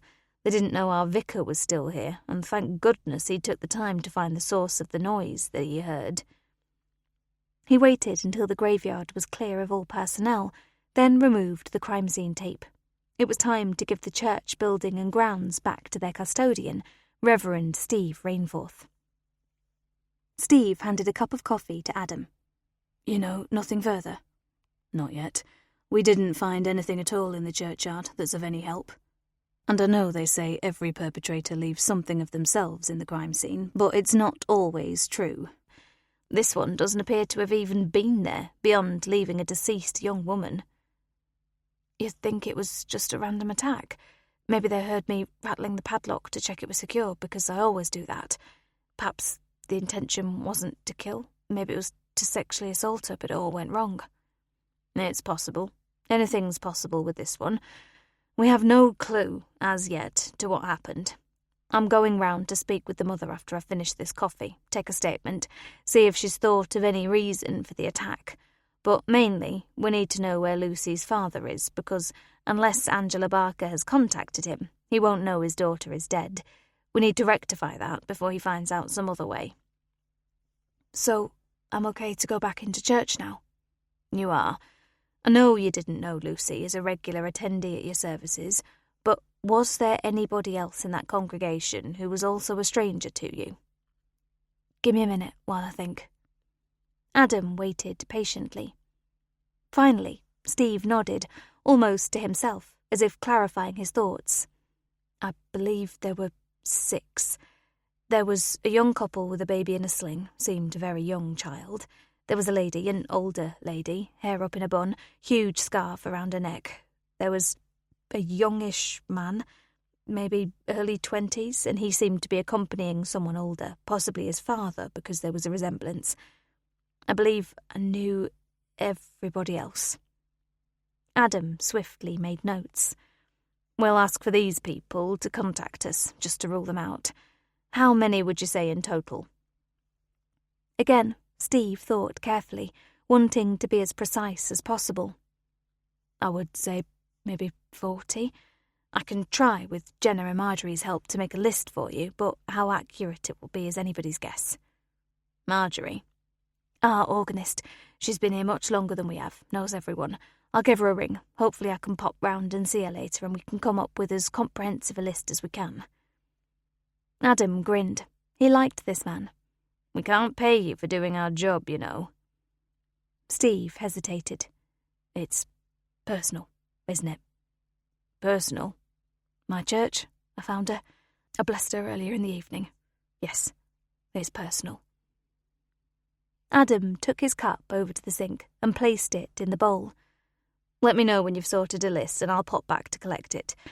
Maybe we'll have tracked down her father by then. That really is a priority. Angela opened the door and stepped aside silently, allowing Adam to enter. He followed her through to the kitchen and she waved at the kitchen table. Coffee? Tea? He shook his head. No, I'm good, thanks.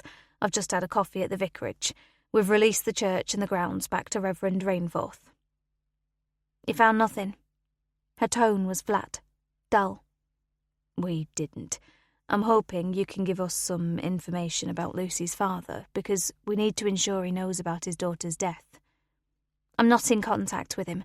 The last I heard is he was living in a terraced house that he's bought in Chesterfield. I really don't care whether he knows or not. It was a bad breakup. As bad as it gets. I won't be contacting him, and I don't want him at Lucy's funeral. She choked as she said the last words. I can't believe this has happened. I haven't slept. He didn't need to be told. She looked haggard.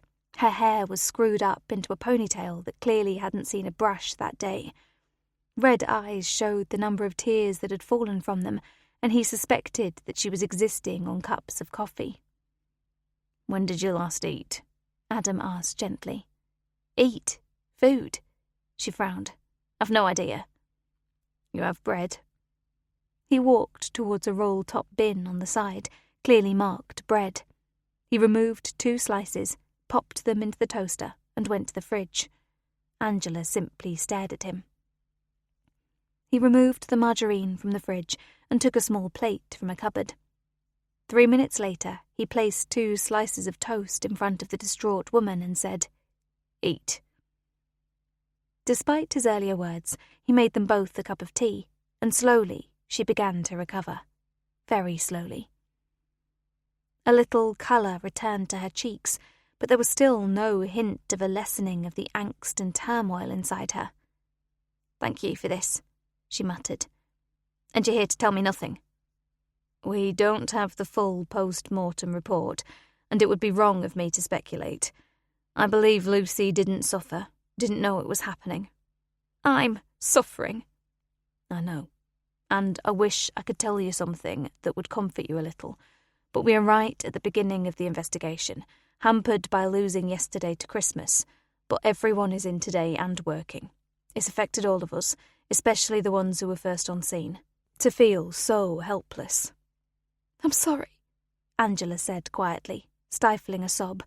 I'm being a cow. I'm just thinking about myself. It never occurred to me how it would affect everybody else. It's so hard. She's my only child. It will be a couple of days at least before we can begin to trace your ex-husband. The council, unlike the police, don't work over Christmas, so if you have any information at all, make of car, phone number, that can help, we need it. We have to try and reach him before this becomes public knowledge, and I think we may only have hours. I can tell you the car he was driving when I threw him out. I can even show you a picture, but I'm not sure he still got it. It doesn't matter. DVLA will have an address on record for his car. You said his name's Philip Barker. It is. Middle name Bastard. Give me a second to get the picture up on my phone. She removed the iPhone from her pocket and began to scroll. It took a couple of minutes, and then she showed him a picture of Philip and Lucy standing either side of a BMW. He could see the registration clearly. Can you send it to my phone, please? Seconds later, he was forwarding it to Deborah, asking her to chase it up. If Barker still had the car, they could access it and have an address within minutes. "I have to go. You may have helped more than you know," he said. "I promise, when I know anything about Lucy, I'll be back. You promise me you won't hide away. That won't help anyone, least of all Lucy." She nodded and walked to the door. Angela watched as Adam drove away. "You know nothing," she said quietly. "Nothing." Chapter 8. Philip Barker was easily traced. He still had the same car, and the vehicle was parked outside his home when Adam and Deborah arrived to give him the sad news of his daughter's death. They had to knock 3 times before he opened the door, his hair standing on end, his eyes bleary. "What?" he demanded. "Who the fuck are you? Don't you know it's Christmas? I don't want any of whatever you're selling." He stared at the warrant cards held out by both officers. "Can we come in?" He held the door open a little wider. "If you must." They followed him down a hallway that didn't look in any way festive or clean. The carpet felt sticky as they walked, and the kitchen held no appeal whatsoever. Dishes were everywhere, evidence of a Christmas meal having been cooked and eaten, but not cleaned and tidied away. "What do you want?" It left his mouth almost as a growl. "We're here to inform you of a death, sir." Deborah was determined to be polite. "I hope it's my ex-wife," he said, smiling for the first time. "No," Deborah said sharply. "It's your daughter, Lucy Barker." He sat down with a thud on the kitchen chair. He ran a hand through the hair that was still like a halo around his head, as if suddenly realizing this was no joke. The words had been serious. "Lucy? What's happened?" "She died in the early hours of Christmas Day, under suspicious circumstances." Adam stared at the man who was visibly crumpling in front of him. "I can't give you further details yet, as we don't have a complete post-mortem report, but it is definitely not a death from natural causes." Deborah moved to the sink and picked up a glass. She rinsed it out several times and filled it with water. "Here, have a drink. You look as though you could use it." He nodded his thanks and drank half the contents. "Thank you," he said. "I needed that. There is nothing more you can tell me. You don't know who did it, and how has Ange taken it?" "Your ex-wife is obviously distraught," Deborah said, "but like you, still knows nothing of what has happened. We were keen to reach you as it's going to be in the news shortly, and Lucy is your daughter even if you're no longer with your wife." "She's not, strictly speaking. Ange was 3 months pregnant when we got married, so technically I'm a stepfather, but she's always been my daughter. We gave her my surname and brought her up as our child. I never knew who the genetic father was. I did ask, but Ange always said it was a one-night stand and she couldn't remember his name." Deborah and Adam exchanged a quick glance. It was looking as though you had to ask the right question if you wanted an answer from Angela Barker. "That was a brave thing to do," Deborah said, "taking on another man's child." "It wasn't brave at all," he said. "I loved her as my own, but I've lost both Ange and Lucy now anyway. Alcohol and stupidity go hand in hand in my life." They waited, but he didn't expand on the statement. "So, what now?" Barker asked. "Where were you, just after midnight, as Christmas Eve became Christmas Day?" "I was here, pissed as a newt, as the saying goes.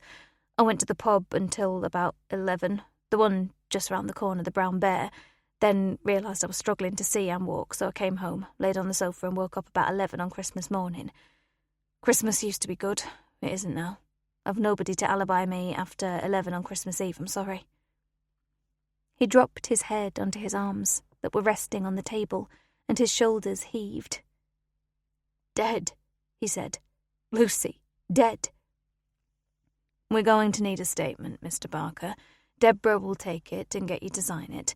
I'm just going round to the pub to get your alibi covered for Christmas Eve, then we can leave you alone." Adam walked into the pub and was engulfed by people.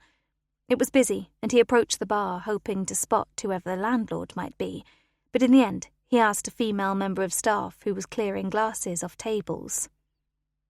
"That'll be me," she said, looking him up and down. "Who's asking?"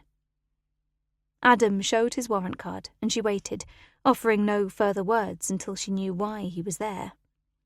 "I won't keep you," he said. "Do you know Philip Barker?" She smiled. "Everybody knows Phil. He's a regular." "Was he in Christmas Eve?" "He was. He only lives around the corner, and he was absolutely steaming drunk by about 10:30. He gave in at 11 and went home, but I followed him until I saw him go through his front door. I wasn't sure he'd make it all the way without landing in the gutter. Then I came back here to the rest of the merry crowd. Didn't see him Christmas night, though. Figured he was still recovering." "Well, he looks rough today." Adam smiled. "I'm guessing from the state of his kitchen and the number of empty bottles and cans he had some alcohol in for the Christmas season. Thank you for your help. You've confirmed what he told us. I won't tell him you followed him home." Deborah craned her neck to see out the passenger window as they drove back from Chesterfield to Sheffield. "I've been past that spire so many times," she said, "but I can't help but be mesmerised by it whenever I see it. I'm sure it's got a proper name, or the church will have anyway, but everyone still calls it the Twisted Spire." "Maybe the architect designed it after he'd been in the Brown Bear all night. It's certainly a popular pub. It was heaving when I went in. And it's a landlady, not a landlord. I got the evil eye when I asked for the landlord." "Barker signed his statement?" "Very shaky signature, as you can imagine, but yes, he signed it. He asked me what he should do, and I couldn't tell him anything. I'm pretty sure Angela Barker doesn't want to know him, but neither of them has given any reason for the breakup. Wonder if it was down to his drinking. He does seem to take it to excess. He looks shocking." "Well, I feel pretty safe in saying he couldn't have got from Chesterfield to Sheffield on Christmas Eve in the state he was in. The landlady confirmed he was legless. She actually followed him home to make sure he got there without being killed. And he couldn't have driven without killing somebody else, so we need to look elsewhere." Deborah nodded. "I agree. I also got the impression that he loved Lucy, loved her as his daughter, not a stepdaughter. I think he was waiting for us to go so that he could have a damn good cry." "I'm sure you're right. Can you just text the team and tell anyone who's at the station that we're having a briefing in about half an hour, please?" "We've got nothing to brief on." "I know. I'll blag my way through it. Hope that something comes in from forensics. We can at least report that we found the father, so that's the weight off my mind." He indicated to turn into the car park and pulled in behind a squad car. "Let's grab coffees and head upstairs. Hopefully we can have some of the team in. I want to check my emails before we start the briefing. Could do with seeing something inspirational." The emails weren't particularly inspirational, but there was a detailed post-mortem report. He made relevant notes, then headed towards the briefing room where 6 people were in attendance. He began by thanking everyone who had forfeited Christmas, then moved on to the report. "It appears that Lucy Barker did die from exsanguination caused by a knife wound to the neck. It severed her vocal cords and sliced through the jugular, so she would have bled out very quickly. The head wound was caused by her fall onto the headstone of the grave and did not contribute to her death. Lucy was only 24 years old, with everything ahead of her. We have to catch whoever did this and get them locked up." Adam paused for a moment as he glanced through his notes. "Deborah and I visited a man called Philip Barker, who was Lucy's stepfather, but married her mother before Lucy was born, so is, in effect, her father. He's no longer part of the family, but was visibly upset when we delivered the news to him. He lives in Chesterfield, and we have ruled him out of being in Sheffield on Christmas Eve. He was too drunk to stand up." "Have we ruled anybody in?" PC Vicky Leeson spoke from the back of the room. "Not yet. The whole world seems to be in a fog of alcohol, wrapping paper and twinkling lights.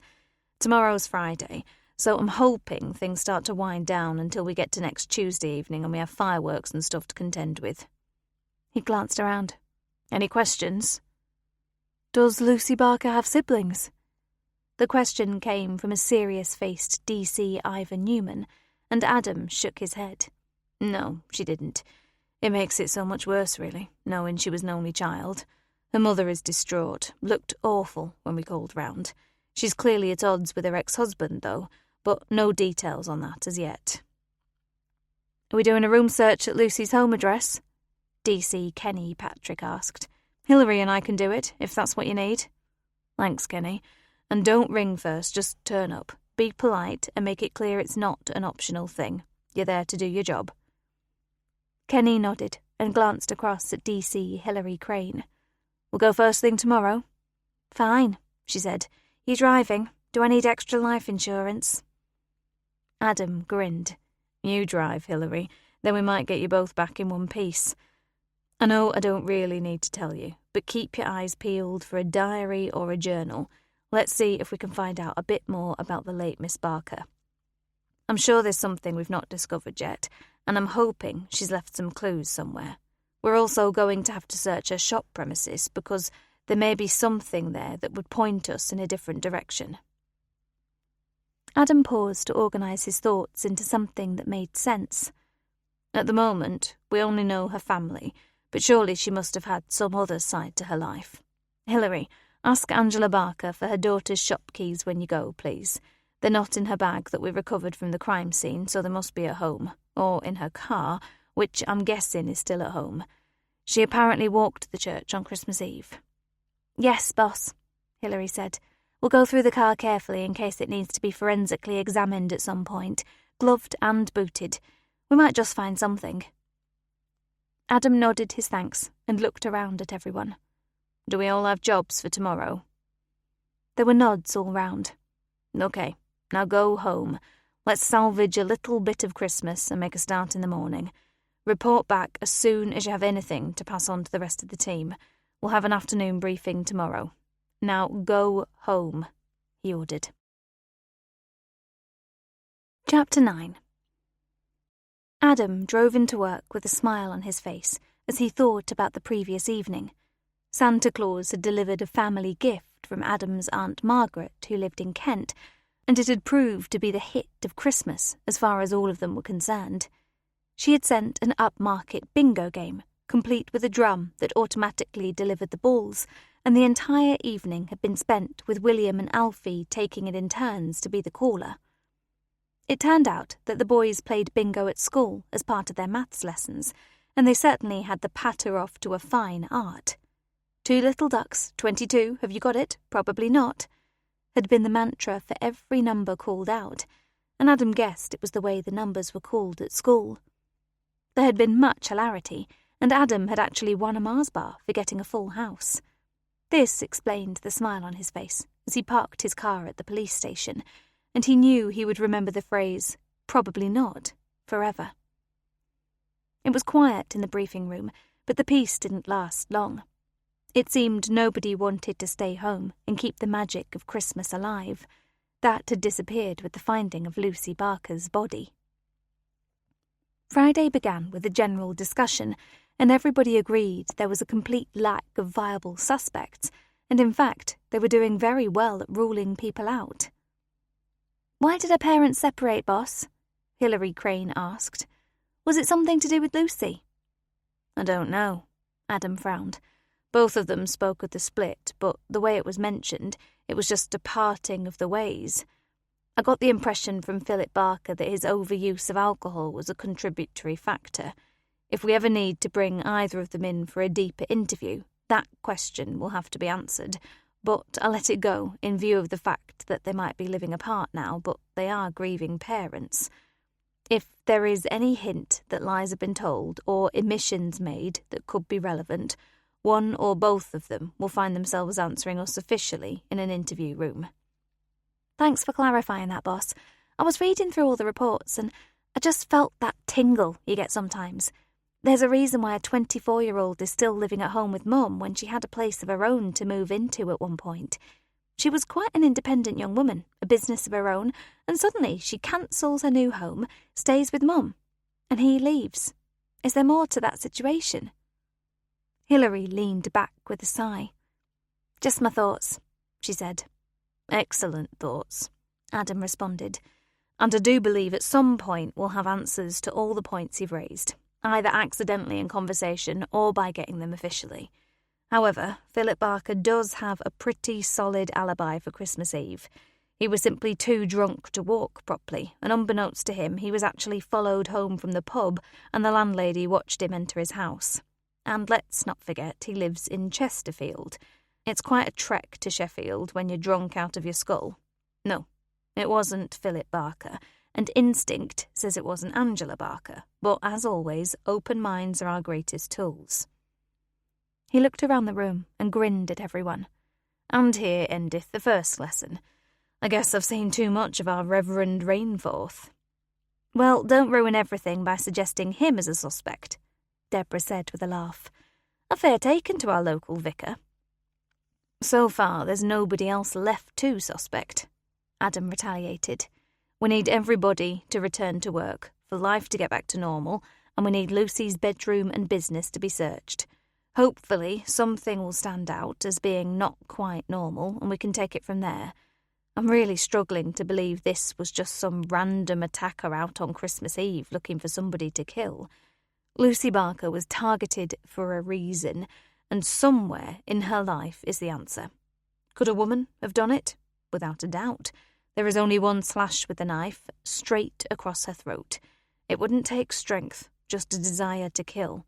I'm saying that because we can't write anybody off because of their gender. People began to disappear to work on the various jobs allocated to them, and Adam and Deborah finished off their reports of the previous day while waiting for the keys to arrive that would give them access to Lucy Barker's craft shop.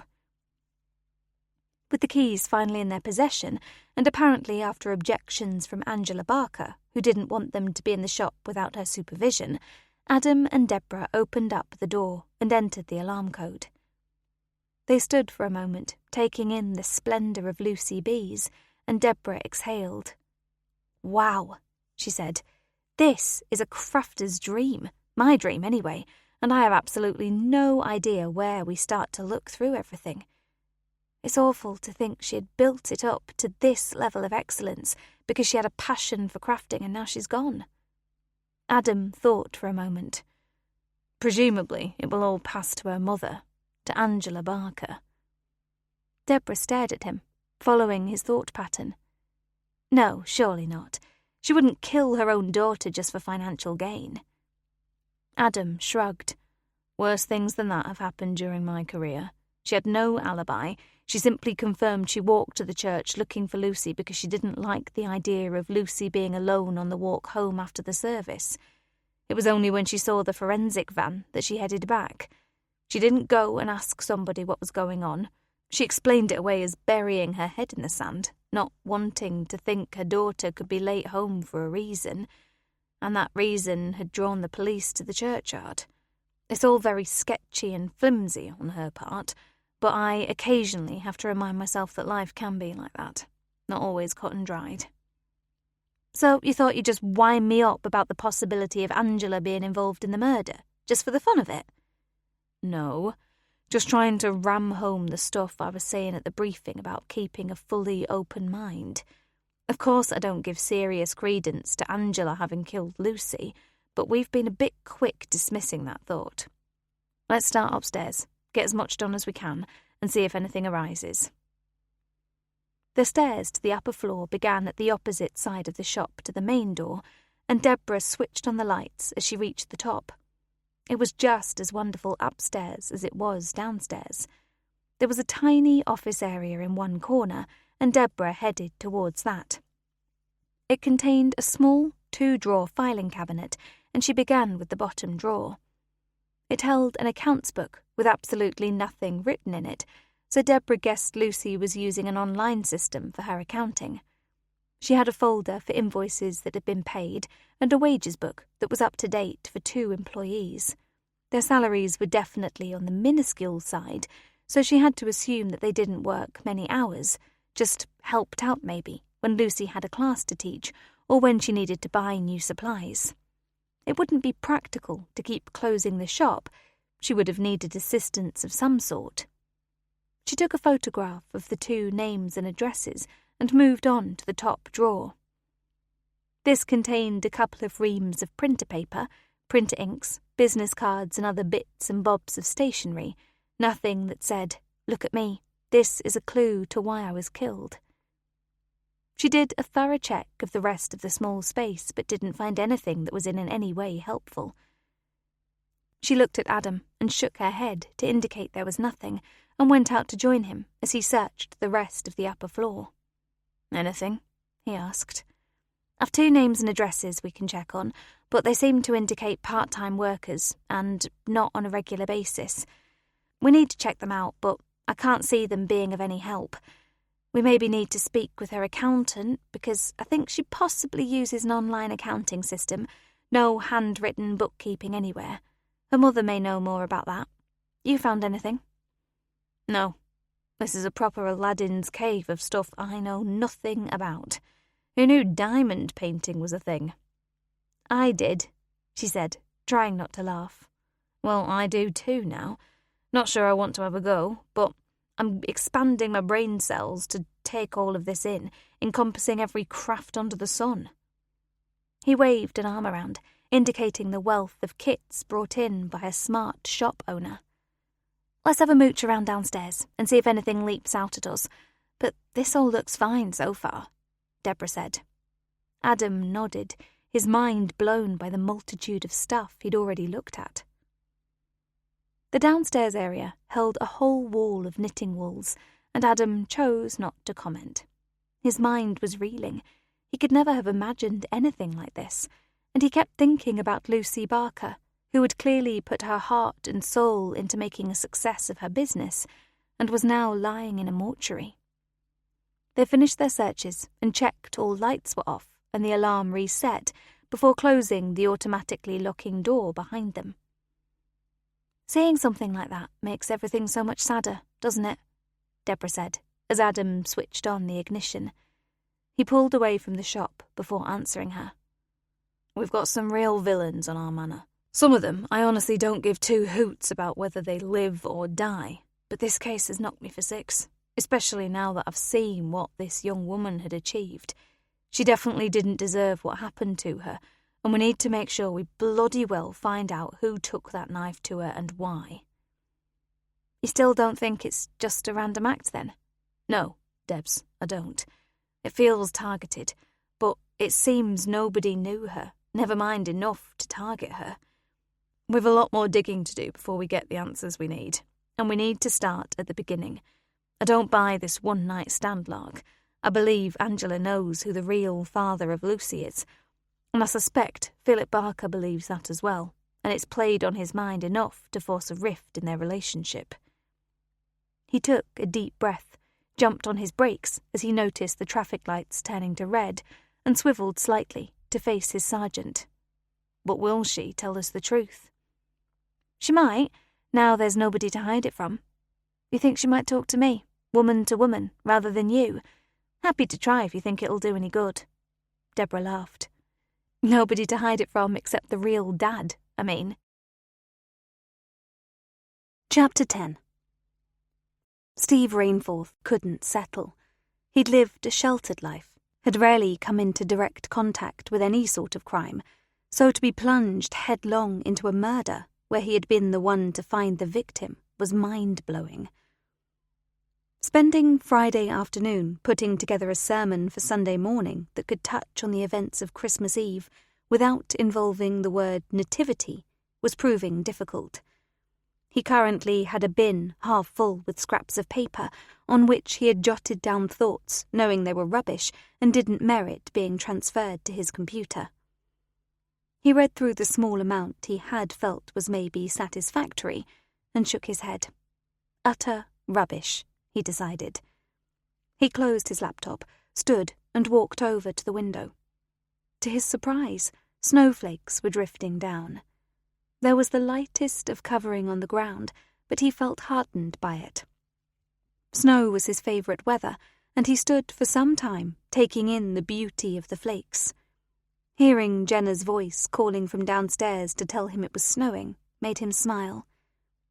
He headed down, went to stand at the back door to revel in the reality rather than staring through a window, until Jenna pointed out it was turning a bit chilly with the door wide open. "Sorry," he said, closing and locking the door. "I'm just a big kid when it comes to snow." "Pork and turkey curry for tea tonight. It will help keep us warm now we appear to be embroiled in Arctic conditions." Steve laughed and pulled her into his arms. "Hardly Arctic conditions. I doubt there's 1/4 of an inch of the white stuff, but the curry will be very welcome. Is that the last of our Christmas meat?" "Sort of. I've cut all of it up, and the rest of it is in the freezer. So it'll turn up intermittently, disguised as curries or pies, or even the odd sandwich. You married a thrifty wife, I'm afraid." He kissed her cheek. "I married the right wife." She nodded in agreement. "You definitely did. Sometimes I get things wrong, but mostly I'm perfect." He left her to do a quick stir of the slow cooker contents and walked through into the lounge, where he asked Alexa to play Gold radio. They were both fans of music from the 60s and 70s, and it always amazed him when he heard Jenna singing along, knowing all the words to the songs. He felt a little lost. He had no doubt that the information given so hurriedly by Angela Barker concerning the parentage of her daughter was accurate. The age of Lucy tied in with the time he and Ange had been so in love, and he was certain she hadn't known of her pregnancy when she had told him she wanted out of the relationship because she could never match his aspirations of a life in the church. He had immediately applied for training, and within a week was at college, at peace with his God, not so much with his heart. And he had never heard from her again. A friend told him some time later that she was married and had a baby, but it never occurred to him for a minute that the baby could have been fathered by him. And now it seemed that was truly the case. He needed time with Ange, time when they could freely discuss what had happened and why he hadn't been allowed to acknowledge his child. His only child, pending whatever was to come over the next few months. Was it possible Lucy had hung around outside the church waiting to speak to him on his own? Now he felt even more guilty. Maybe he was inadvertently the cause of her death. If it wasn't for him spending a few last minutes having his Christmas conversation with God, she wouldn't have been waiting amongst the gravestones, possibly trying to hide from concerned members of the congregation who would have queried if she was okay. Those few minutes of delay gave someone time to cut her throat, and he would never be able to forgive himself for that. But could he confess that to Ange? Adam was also enjoying the snowflakes that drifted by his office window, not convinced it would settle and would probably all have disappeared by the time he left to go home. He was frustrated by the lack of information and had an uncomfortable feeling he needed to get deeper into the relationship that had fallen apart, the marriage of Philip and Angela Barker. He felt as if the whole issue had been dismissed, especially by Angela, and he had to let her know that wasn't going to continue. He would have her collected and brought into the station, where she would be formally interviewed. If that still didn't give him the answers, he'd bring Philip in as well. One way or another, he would have the reason behind their breakup and how it had affected the late Lucy Barker. For the first time in almost 10 years, he could have devoured a cigarette. He used to do his best thinking with a cigarette in his hand and a packet in his jacket pocket. On the day Elise had giggled her way through telling him she was pregnant, he'd decided he couldn't be both a smoker and a daddy, so he stopped. And now, watching the lazily drifting snowflakes, he wanted a cigarette.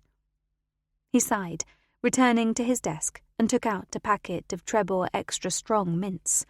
They could be a substitute in the absence of any tobacco.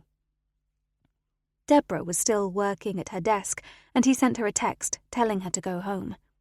He watched her read it, hold up a thumb without even turning round to look at him, and carried on staring at her computer screen. He was closing down his own computer when Debs appeared in his doorway. "Why did the Barkers split up?" she asked. He grinned at her. "Hopefully we'll find out tomorrow. I'm bringing Angela in for interview. Wouldn't be necessary if I hadn't felt she was hiding something, but I'm sure she is. I'm not saying it's definitely relevant to the case, but we'll decide that, not her." "You need me in?" "You got something planned?" "Depends whether this snow sticks or disappears." "Okay, don't come in. For Christ's sake, we've basically worked all Christmas, so no, I don't want you in tomorrow. See you Monday. Enjoy the weekend." Debs nodded. Thank you. I've hardly had a chance to open my presents yet. 5 minutes later, he was watching her make her way very carefully across the car park. The snow wasn't melting, and the flakes falling from the heavens were definitely bigger than they had been half an hour earlier. Go home, Adam, he said to himself. He gave a brief nod, as if agreeing with his own thoughts, and sat back down at his desk. He opened up his computer again and reread the reports posted by the various members of his team. Nothing stood out that made him stop and think, except there was nothing to stand out. One dead young woman, and nobody could come up with any idea why it had happened. Why was she still in that graveyard? According to Steve Rainforth, he found her some 25 minutes or so after the end of the service. Why was she still hanging around on such a bitterly cold night? And who the hell had been watching her? The post-mortem results showed no evidence of sexual assault, so what had this young woman done, or what did she know, that merited her being killed so brutally? And if the vicar hadn't taken his time coming out of the church, she might have lain on that gravestone until the following day. He sucked in his breath. Could she have been waiting to speak to Steve? Could Steve have possibly said something in his sermon that touched her, that she perhaps felt she needed to query with him? He rang Steve's mobile number, and it was answered within seconds. Adam? Hi, Steve. Just a query that I thought you might be able to help with. Do you keep your sermons? Funny question, Steve said with a laugh. But yes, I do. I have to be careful not to repeat myself, so I save every document. You want the Christmas one, don't you? I do, although it's a stab in the dark. I can't for the life of me work out why Lucy Barker was still in the churchyard, and it crossed my mind she maybe wanted to speak to you, possibly about something in the sermon. I'll email it. Tell me your address. Steve repeated it back after writing it down, and they said goodbye. The email arrived within a minute, and Adam opened the attachment.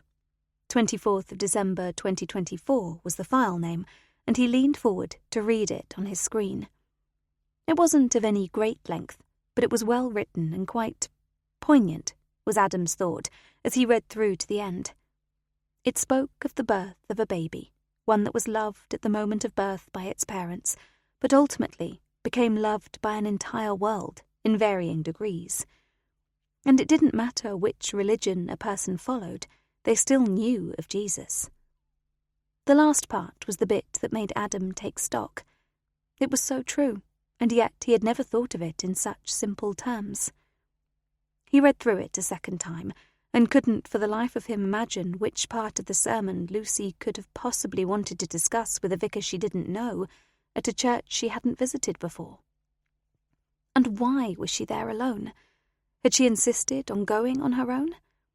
Adam got the impression that Lucy and Angela were close enough to share a home, close enough for Angela to have invested initially in Lucy's business, close enough for Lucy's death to have caused devastation to her mother. He read it a third time and realized he was actually enjoying the words, the flow of Steve's thoughts, his utter belief in everything he said. He sent it to the printer. He wanted Elise to read it. He knew she would see what he was seeing, somebody who believed in his God, who knew how to express that belief.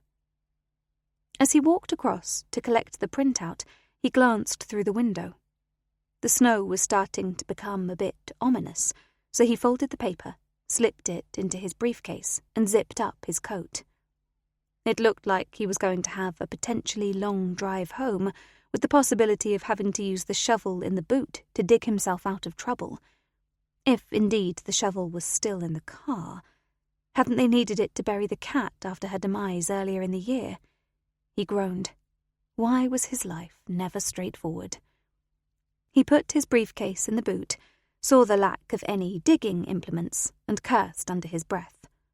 He rang Elise, said to expect him when she saw him, and to say good-night to the boys for him, because it could be a long journey home. "Okay, Sherpa Tenzing," she said. "Take care. Oh, your shovel's in the garage, so don't go looking for it." He got in the car, stared at the ignition key in a threatening manner, daring it not to start. To his utter relief, it did. He reversed out of his space, drove to the gates, and looked with a degree of horror at the completely ungritted road. This could be a long night. Chapter 11. Adam cancelled work on Saturday and Sunday. His plans to bring Angela in for questioning, and possibly Philip Barker as well, were postponed. The Frances loved where they lived, on the edge of the Derbyshire village of Hathersage, just not when it snowed during the working week. Adam had no choice but to stay home, so the weekend was spent using different modes of transport for the entire family, the 4 sledges that lived in the garage, alongside Adam's snow shovel. He forwarded the email of the sermon to Deborah for her to read in case he had missed something obvious, and she responded by saying she couldn't see anything to query, certainly not at just after midnight on the start of Christmas Day. She did add that the words were beautifully written, clearly from the heart, and not just in note form. Steve had written his sermon exactly as he had wanted it to come across to his congregation. She did add a comment that maybe they were barking up the wrong tree, and it wasn't Steve she was waiting to see, but somebody unconnected with the church. Another question to put to Angela when they eventually managed to interview her. He felt strangely pleased that both she and Elise had responded exactly as he had responded to Steve's words, and he almost wished he had been at the service. He didn't doubt he would be at the 2025 midnight mass. The snow stopped falling by lunchtime on Saturday, and gritter lorries began to appear, very slowly. He didn't fancy walking from Hathersage on Monday morning, and wondered briefly if he could talk somebody in a squad car into coming out and getting him, but then decided that was cowardice of the highest order. All he had to do was remember to put his shovel in the boot, and all would be well. Adam was in work by 7 on Monday morning, a bit achy after a weekend of snowball fights, sledging and digging out their home. He was halfway to work when he thought about the shovel still in his garage, and had to hope that Sheffield City Council had worked hard on their roads over the weekend so he wouldn't have to go back to collect it. It was a reasonably clear journey, and he pulled into the station car park with a sigh of relief. Deborah was already there, as were Hilary and Ivor, but nobody was in the briefing room. He guessed their thoughts had taken them straight to the canteen for bacon butties and coffees, so his own boots mirrored their footsteps. His entire team were in and seated around one table. He took some ribbing for being the last one to arrive, but eventually they conceded that, okay, they didn't live in Derbyshire, so he had a valid excuse. To punish them, he said he would have paid for breakfast, but as they were already sorted, he'd just get his own. By 8 o'clock, DC Kenny Patrick and PC Vicky Leeson were pulling up outside the home of Angela Barker. Vicky felt a little nervous. She wasn't normally chosen to take part in such activities as bringing someone in for questioning. Her skills were computer-based, and she usually found herself sitting at her desk, providing information for everybody else to act upon. Kenny turned to ask if she was okay. She nodded and opened her door. "Let's get this done. Get her back to the station. I felt bad enough having to bring her in. She's just lost her daughter." "Would you still feel bad if she's the one who's killed her?" Vicky's mouth opened, then closed without saying anything. There wasn't much she could say. Kenny knocked on the door, and it seemed to take forever before it was opened. Angela stared at them. "You have news?" "No, Mrs. Barker. We need you to get dressed and come with us to the station." He pushed on the door, and Angela allowed it to open. The 2 officers stepped inside, and she turned to head down the hall, clearly still sleepy and not understanding what was happening. "Go with you?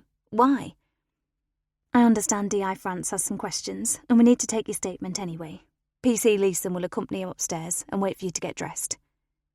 "Can I get a drink? I took a couple of sleeping pills last night and my mouth is so dry I can hardly swallow." "Vicky, can you get Mrs. Barker a glass of water, please? And then we really do need to get you dressed, Mrs. Barker." Angela's temper was beginning to surface by the time they reached the station. Her bag and its contents were taken from her at the desk, and she was led to an interview room to await for the arrival of D.I. France. Adam took his time. He wanted answers, but he wanted them to be accurate. She would be at the cocky as hell stage at the moment, but in half an hour she would have progressed to the nervous stage and be more inclined to speak to him truthfully. All he wanted was to find out what she was hiding, because he sensed she knew something that hadn't surfaced yet. He stood with Deborah, looking through the observation room window at their guest. "She looks awful," Deborah said. "You seriously think she had something to do with this?" "No, but I think there's something she's not saying. I'm hoping it's nothing major and we can run her home again very shortly. I really don't want her to have played any part in what happened to Lucy, but unless she opens up about the daily life of her family, we won't be able to exclude her. And we need her to formally identify Lucy, now that can go ahead, so I need to organise it with her. Maybe she'll feel able to do it today." They stood for a further 5 minutes, then moved to enter the room. D.I. France and D.S. Jessup entering the room. Present is Angela Barker. Angela stared at them both. "Do I need a solicitor?" "Any time you feel you want one, we can stop this interview and get a duty solicitor for you. Generally, it takes a couple of hours, but we can do it," Adam said with a smile. He read her rights to her, and she looked completely blank. "Are you charging me with something?" "No, definitely not," Deborah said. "We have to read you your rights to protect both you and us. If anything you say does end up being repeated in court, it will be admissible. It wouldn't if we hadn't explained your rights to you. Does that make it clearer?" Angela frowned, then nodded. "I suppose so." "Good. And if you have any further questions, just ask us." Deborah smiled at the woman in front of her, who was now starting to look more uncomfortable than angry. Adam opened up his file as he began to speak. "Thank you for coming in, Angela." "Did I have a choice?" "No, not really. But I understood you to have been compliant, didn't cause any problems for our 2 officers. Believe me, not everyone is like that." "When can I see my daughter?" Adam produced a piece of paper. "I have the pathologist's release form here, and a request for official identification to take place. When we've finished, I can have you taken to see her, or we can do it tomorrow." "No, please take me today. I need to be with her, even if it's only through a window." "We can arrange for you to be in the room with her, if that's what you would like." She nodded, wiping away her tears. "I would." "Okay, let's get on with it then. Can you tell me about Christmas Eve? Start at around 7 o'clock and tell us how the evening transpired." "Around 7? She closed her eyes for a moment. "We'd finished eating. We'd cleared the dishes away. We sat down to watch television, although don't ask me what was on because I was reading. It was just background noise as far as I was concerned. We had hot chocolate and Baileys around 9, and it was while we were drinking it that Lucy announced she thought she would go to midnight mass. I was a little shocked, but she said she'd been considering going to church for some time, and what better time to start than Christmas Eve? I said she couldn't drive there, and I couldn't take her, because we have a 0 alcohol and driving rule in our house. She said she would walk. It's not much more than half a mile." "You didn't want to go with her?" "No. As you saw when you turned up, I knew the vicar several years ago, and I didn't want to put him in a difficult position by seeing me again. We were a couple, but I gave him up because his calling was clearly to the church, and I really had no time for it. I couldn't bear the thought of being tied to religion. I saw his name in a local free paper, and it said which church he was at. We couldn't have lived any closer. And that was the church Lucy chose to attend for her first midnight mass." "What time did she set off?" Adam's eyes were locked onto Angela's face. He felt she was telling the truth, but was it the whole truth?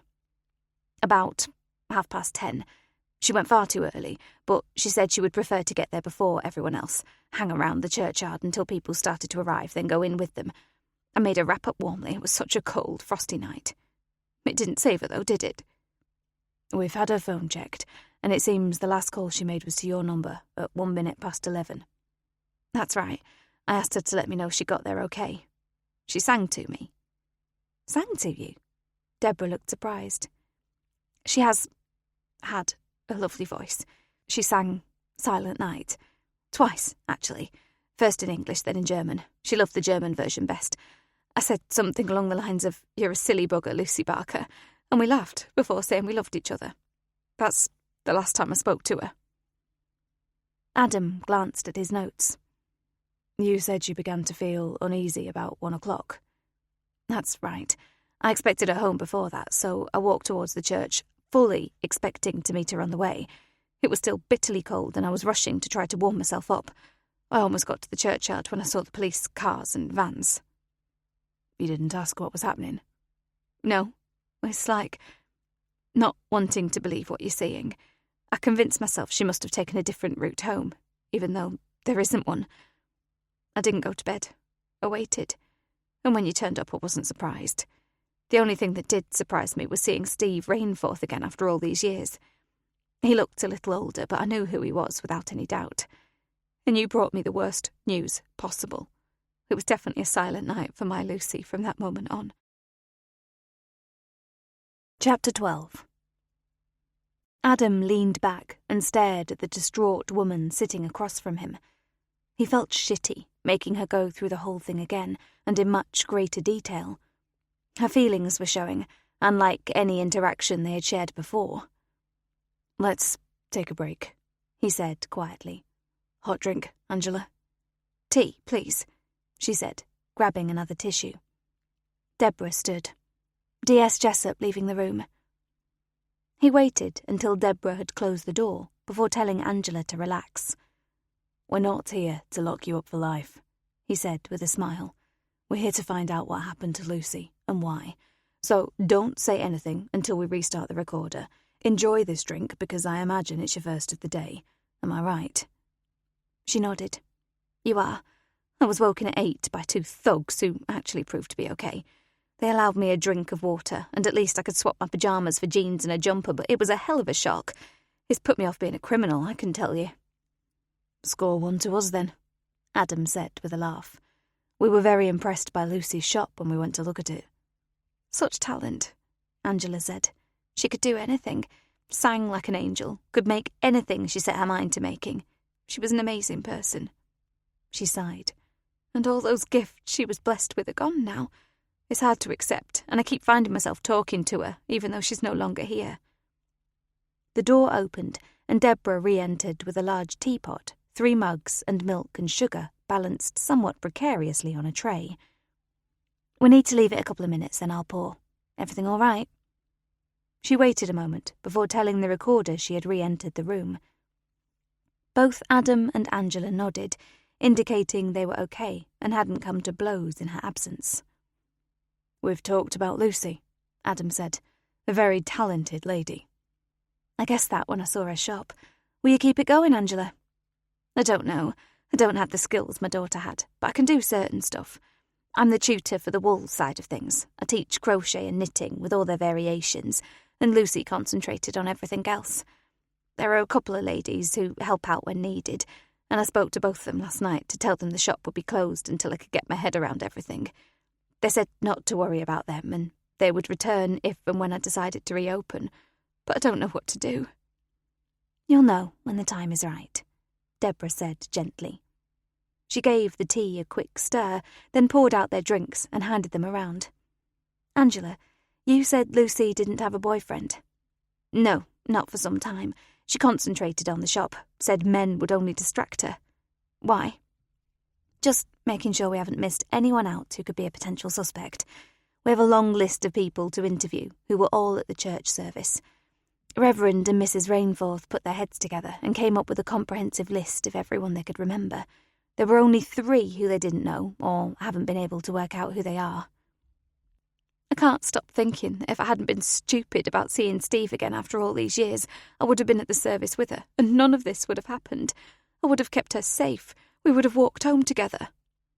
Or both of you would have died that night, Adam said gently. This distraught woman was clearly blaming herself for not looking after her daughter as well as she thought she should have. She wasn't a child, you're Lucy. You can't blame any of this on yourself, Angela, Deborah said. Lucy was 24, making her own way in the world, and absolutely making her own decisions. Which she did by walking to that mass on Christmas Eve. She sipped at her tea. What we really need to know is why she didn't immediately set off for home, but remained in that churchyard for a small amount of time, long enough for someone to attack her. Think back to when she said she wanted to go to the service. Did she perhaps suggest she might meet up with someone? Angela shook her head. No, I would have told you something as big as that by now, trust me. Adam nodded, then clicked his biro as he pulled a notebook towards him. So, now we have to dig a little deeper into the depths of your family. You said Lucy was moving into her own place, then Philip and you decided to split up, so she put the move on hold and stayed with you. That's right. She knew I was struggling with the massive change in Philip, his excessive drinking that was happening every day, and the rapid decline in our savings because he was taking out so much money. It was constant. She breathed deeply, then sighed before continuing. We had a huge argument one day, and he promised to get help. He went to one AA meeting, decided it wasn't for him, and never went back. Then, one night, everything seemed to explode, and he was gone by the morning. I haven't seen him since, and as far as I'm aware, neither had Lucy. I think she would have told me if she had, even if it was only accidental. The divorce was settled by solicitors, so we didn't have to speak. Lucy and I settled down to a quiet life. No more fear, no more worrying about a swift punch to the head or him grabbing an arm and twisting it up my back or a bite somewhere where it wouldn't be seen. Deborah winced. What caused the explosion? She asked. Angela looked down at her hands, and the two officers could tell she was starting to clam up. Had he attacked her so badly she had feared for her life? She had been fairly open about a relationship that had soured, mainly through alcoholism. Angela, Deborah repeated, what caused the explosion? Did you involve the police? She gave a dry sort of laugh. No police. That would have been the end of me, and possibly Lucy as well. She froze, as she seemed to realise what she had just said. Possibly Lucy as well. No, she breathed the word. No, he wouldn't kill his own daughter. He has an alibi, Adam said. He was in the pub, and it was some considerable distance from here, in Chesterfield. He went home around 11, and I know he could have got here by midnight, but he was almost paralytically drunk. So drunk that the landlady followed him home to make sure he got there and didn't just lie down in the garden and pass out. She confirmed he was staggering around, barely able to walk, and we saw him the next day. He was ill, believe me. He isn't under any suspicion of killing Lucy. Angela visibly relaxed. I know it sounds strange, but that's such a relief. It seems he hasn't changed one bit. Once an alcoholic, always an alcoholic in his case. He always enjoyed a pint until, maybe 5 years ago. It was once a week we would go out. It was kind of like our date night.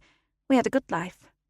Then suddenly he started calling at the pub on his way home from work, then drinking in his lunch hour, with the eventual cancellations of work at his factory, and it suddenly got to the point where he seemed to be permanently drunk, permanently vicious and scary.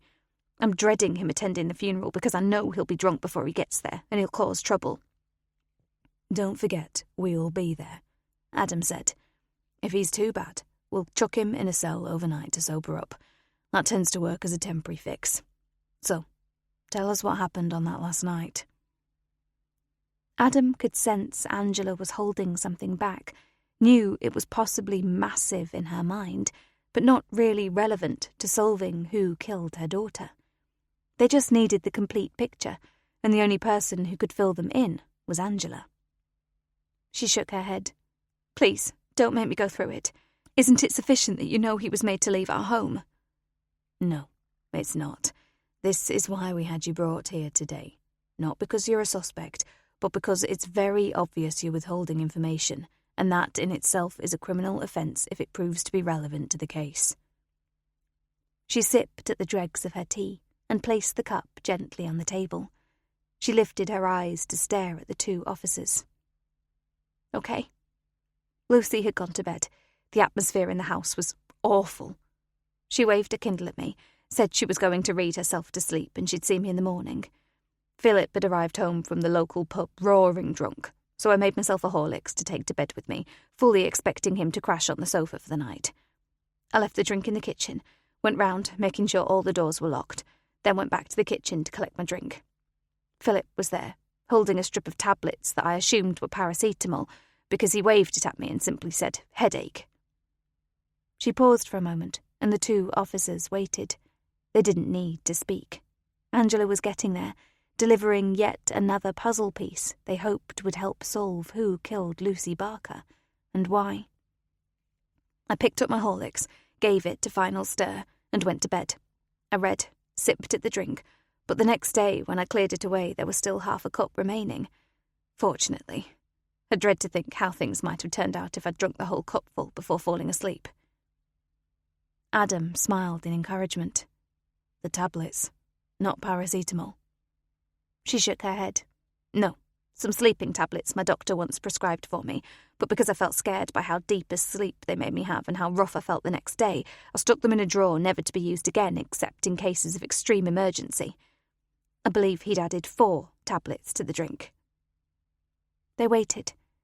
Was this showing Philip Barker in a more murderous light? Had he wanted to get rid of his wife? Her death from an overdose of strong sleeping tablets could be construed as suicide. Angela leaned back. She stared at the 2 people, forcing her to relive one of the most horrific experiences of her life, and one she didn't want to repeat to anyone, especially police officers. I was sound asleep when I heard screams. I thought it was in my dream. I sat up. I was alone. The screams were heartbreaking, and I got out of bed but struggled to walk. By this time, I told myself the screams were from outside, and I managed to get to the window to look out into the back garden. But then I realised the awful sound was in my home, and it was Lucy screaming. For a few brief seconds, and in my befuddled state, I thought Philip was dead and Lucy had found him. She paused for a moment. If only that had been the case. They waited, not wanting to interrupt the flow of her words. I staggered to Lucy's room. The screams were awful. I pushed open her door, and Philip was on top of her. He was raping her. Chapter 13. Tears were rolling down Angela's face. Adam felt like the worst bastard under the sun, and Deborah stood, moved around the table, and hugged the distraught woman. "I'm so sorry," she whispered. "So sorry we had to make you do this, but we have to know all the facts if we've to move forward." Angela was struggling to speak, although it was more like she was struggling to breathe. "I live with this every day," she gasped. "Every time I open Lucy's bedroom door, I see his naked body forcing himself inside my daughter. As you know," she sobbed, taking big gulps. "She's only a slip of a girl, and she simply couldn't move him. When we spoke afterwards, she told me she didn't even know he was in the room until he was on top of her. She had been fast asleep. Maybe he drugged her in the cup of tea she took upstairs with her, we'll never know. But his actions certainly woke her up." She grabbed another tissue. "I'm so sorry. You'd think with the passage of time it would get easier, but it doesn't. I've not laid eyes on him since. I dragged him off her, kicked him in the balls and pushed him downstairs. He was roaring drunk as always, and that maybe saved his sorry life because he kind of stumbled to the bottom. But my own strength felt superhuman. He must have left his clothes in the lounge because I heard him unlocking the door, so I went to the window to see what he was doing. He was fully clothed as he left the house. I stood at the window for a short time watching for his next move. I didn't want him coming back inside. He was clutching his balls, so I'm guessing he was in some pain, but he managed to stand in the middle of the road screaming obscenities. I never told Lucy what he said."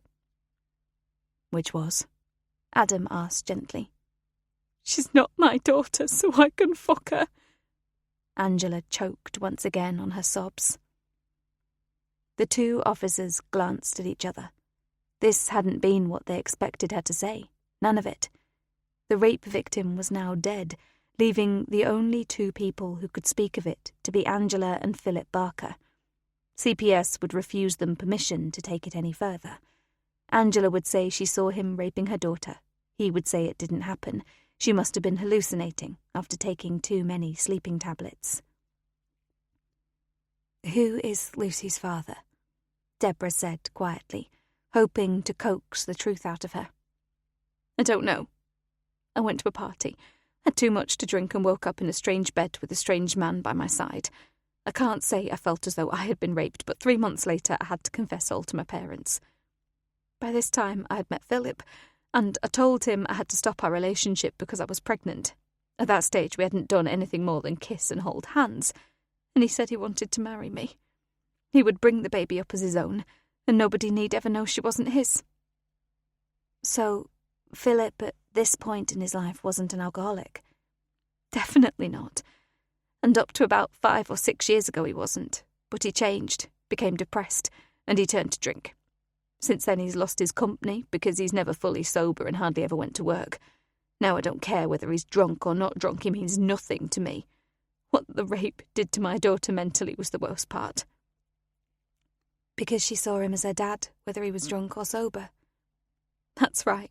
And he must have been so rough with her, really forcing himself inside her because there was considerable bleeding. I tried to get her to go to the doctors, but she refused. Said she just wanted to forget it all.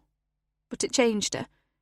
She'd been making plans to convert the attic area of the shop into a home.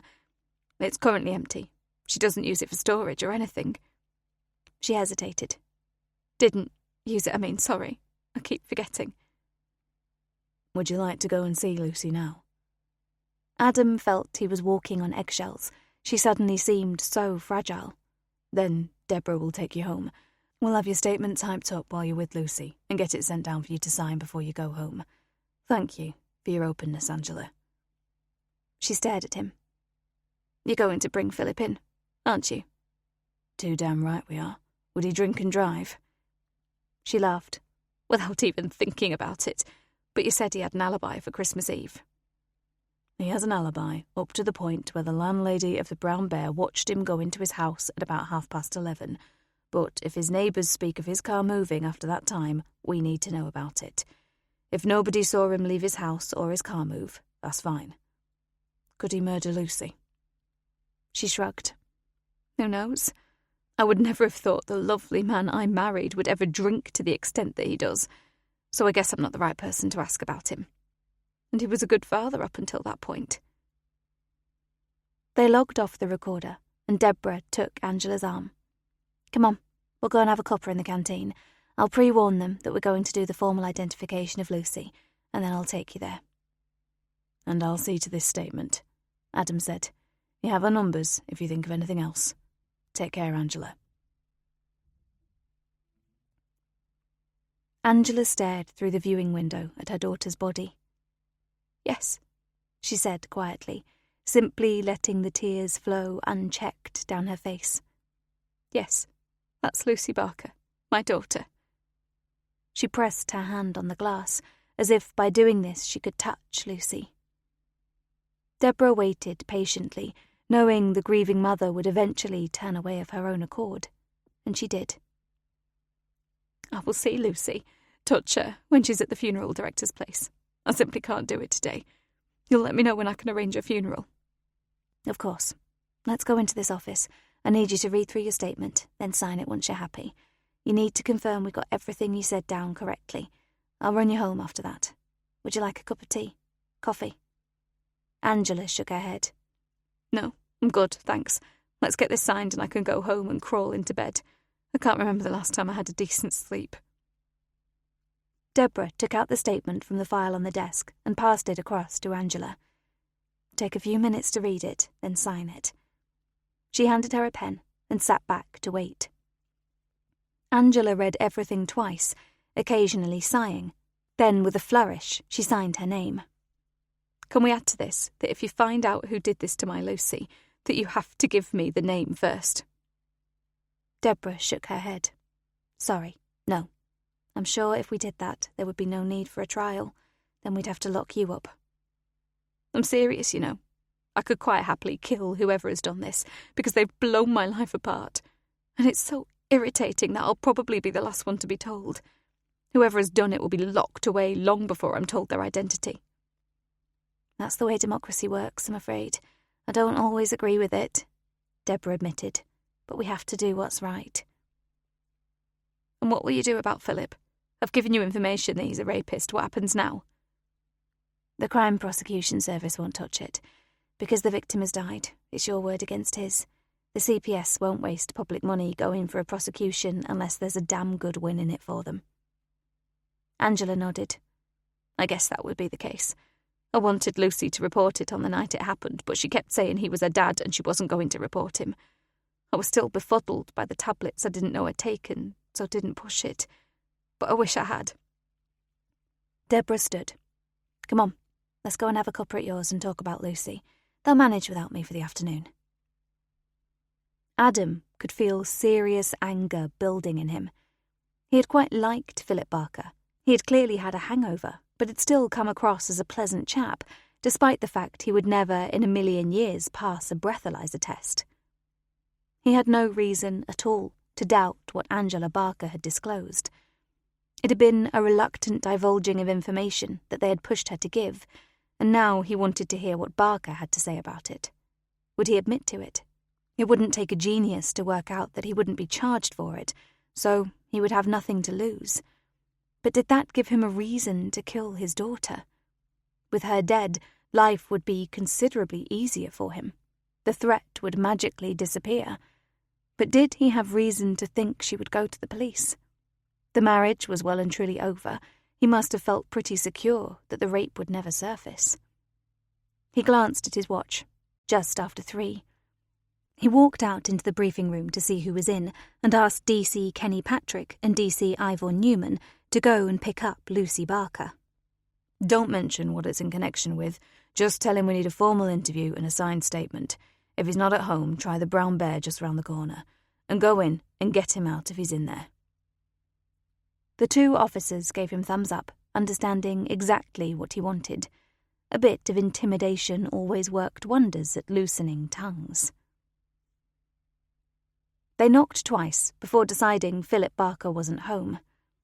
He's either doing odd jobs for the neighbours who need a little help in their lives, or he's at the pub, Ivor said, peering through a window. It certainly looks deserted inside. Helping neighbours?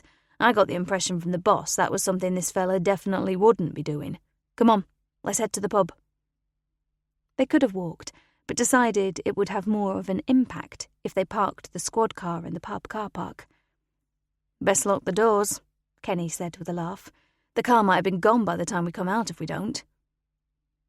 They walked slowly across the car park, aware that the vehicle would already have been seen.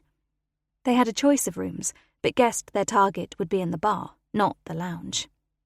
Kenny went to the bar, and the landlady moved towards him. "Officer," she said, "we're looking for Philip Barker." She looked around. "He's still not here. That's more than strange. He's always in on a Monday because he makes up a foursome for dominoes. Those 3 chaps on that table in the window might be able to help. They're his domino cronies. You've been to his house?" "We have." No answer. "Was his car outside? He parks it in the front garden." "Yes, it was." The 2 officers looked at each other. "We'll go back and knock again. Thanks for your help." They drove back to Barker's house and knocked twice. "I'll go and look round the back," Ivor said. Kenny waited, then the front door opened.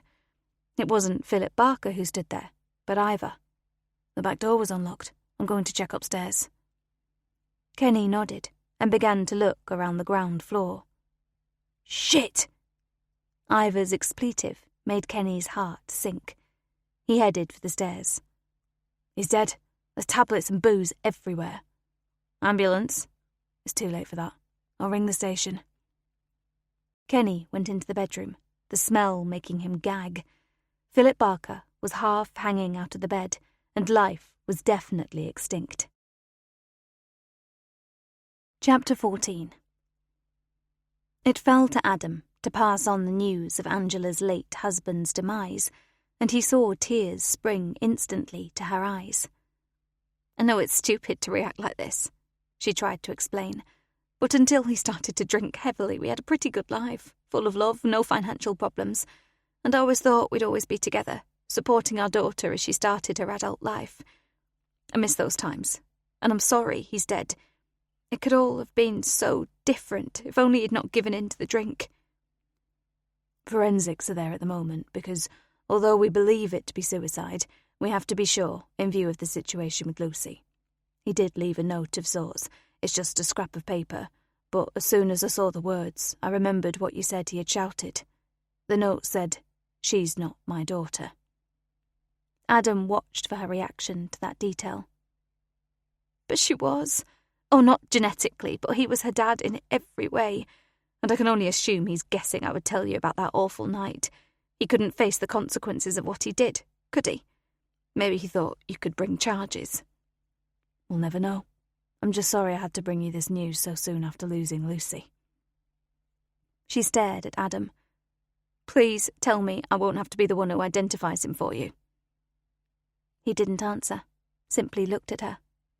"No," she breathed. "You can't ask me to do that." "You know it only takes a second, just to look through a window and say yes, it's him. And then I can forget he was ever in our lives." "If that's how you see your way forward, yes, you can." She briefly closed her eyes. "When do you want me to go?" "I'll let you know. We can take you, and it will possibly be Wednesday." "I'll go on my own now I know where it is. It's funny, you go through life never even knowing where the mortuary is, and now here I am visiting it twice in a few days." "Thank you," Adam said. "I'll contact you when I know we're clear for viewing." "Did he suffer?" "Pills and alcohol in huge amounts. He meant to do it, but he wouldn't have felt pain. And I believe it would have happened fairly fast, although I'm no expert in things medical." "Thank you for telling me, but I can't grieve for him. My thoughts are all with Lucy, and I don't want any details of his funeral or coroner's court because I won't be attending either. Is that understood?" He nodded. "It is. I'll leave you to do whatever I've stopped you doing, and I'll ring when we know you can identify him." She watched as Adam pulled away and leaned her head against the window pane. How could anybody's life implode in such a spectacular fashion, and so quickly? If someone had said on Christmas Eve that she would feel like this a few days later, totally bereft and not knowing what to do next, she would have laughed at them, would have said, "Of course I'm not going to feel like that." But she did. And now she had to go for a second visit to the mortuary to identify the rapist. That DI knew he was asking too much of her, yet he didn't withdraw his request, just patiently waited until she agreed to do what he wanted. Manipulated, that was the right word for how she felt. It had been a long time since she'd actually seen Philip. Would she be able to confirm it was him? Excessive alcohol would have changed his appearance, and going by what D.I. France had said, his alcohol consumption was off the scale. She wanted to make herself a cup of tea, needing something to calm her frazzled nerves and soothe thoughts that had become increasingly tempestuous. She had detested Philip for so long that she had no idea how to handle his death, how to deal with her feelings about losing a man she had lived 22 years of her life with. There had been so much anger, but he had almost destroyed Lucy mentally. Physically, she had recovered. He had used so much force he had injured her, but time had solved that issue. Time hadn't sorted out her fear. Even on that last night, on Christmas Eve, she had suggested she might slip her keys into her bag, just in case. She had joked about how to hold them in your fingers to make a handy weapon, but then she had decided against it. "I'm off to church," she had said. "God will keep me safe." Angela carried her tea through to the lounge and sat on the sofa, raising the footrest. She hugged the mug and took a sip. It burnt her tongue, but she didn't care. At least a burn was a genuine feeling. She had felt cold as ice since the police and Steve had arrived at her door on Christmas Day. Steve. She had fought against loving him, but the first time they made love, both of them virgins, she had fallen completely head over heels for him. She didn't want to love him. She knew where his destiny lay, and it wasn't in the real world. It was in the world of the Church of England. The look of devastation on his face when she had told him she couldn't see him again, that she needed to put distance between them, had been awful. But she had been right. She wasn't Vicar's wife material. But then she realised why she felt sick all the time. It wasn't unhappiness causing it. It was the tiny fetus growing inside her. By then she had seen Philip a couple of times, but when she tried to call off their budding romance and told him the reason why she had to end it, he put on his night suit of shining armour and rescued her. And nobody but the two of them knew that Philip wasn't Lucy's father, not even Lucy, until a few days after she had thrown him out of their lives and their home. Angela sipped at her tea, wondering how everything had gone so drastically wrong in her life, and why this God that Steve cared so much about could have deserted her in such a spectacular fashion. She felt her own life was over. Without Lucy, it didn't feel possible to live. Steve stared at the white screen on his computer. He had typed Sunday, the 5th of January 2025, and had been instantly distracted. That date would have been his mother's 70th birthday if she had lived, the woman who had championed his wish to become a vicar. He missed her and allowed himself a few minutes to simply sit and think about her and his father, both together again. They had been loving parents, supported him through everything, been so proud of him, and in thinking of them, his thoughts once again turned to Lucy. He didn't doubt Angela had told him the truth as she was in the early hours of knowing she had just lost her daughter. The grief had erupted out of the woman he had once loved. The dates fitted. Lucy was definitely his daughter, and he felt saddened knowing he would never have been allowed to be part of her life because of the actions taken by Angela all those years ago. The brief phone call from DI France to tell him of Philip Barker's death had rattled him. His thoughts once again drifted towards contacting Angela, but in the early stages of an investigation, he guessed he would definitely be out of line. Maybe a phone call? He returned to planning the sermon with a sigh. He always added a touch of his personal life, even if the congregation didn't always realize it, but adding any part of his current life definitely wasn't going to happen. Maybe he should talk about the Three Kings, a comparison with royalty in the present day. He had a lot of time for King Charles, and the Norwegian king was a good bloke. He picked up a pen and began to jot down disjointed thoughts that would, hopefully, transport as proper sentences to his screen. He did rather want to get Christmas well and truly out of the way. It certainly wouldn't stand out as one of their better festive periods. There was a small tap on his door, and he looked up to see Jenna waving a mug of tea at him. "You want?" she said. "I definitely want," he answered, smiling at her. "Come and write a sermon for me while I drink it." "You're stuck." "Distracted, more like. I typed in the date for Sunday, and it's Mum's birthday. She would have been 70. She was such a lovely mum, and while she's always in the corners of my mind, birthdays and such like hit me like a ton of bricks. So that took my thoughts away from what I was supposed to be doing. I'm hovering around the Three Kings, comparing them with present-day kings, but I'm not convinced they won't all fall asleep while I'm talking." "Does anybody ever fall asleep during your sermons?" "I have no idea, but it's why I always have a rousing hymn straight after I finish speaking. That wakes them up if they've nodded off." She laughed. "I'll leave you to get on with it. Enjoy your tea.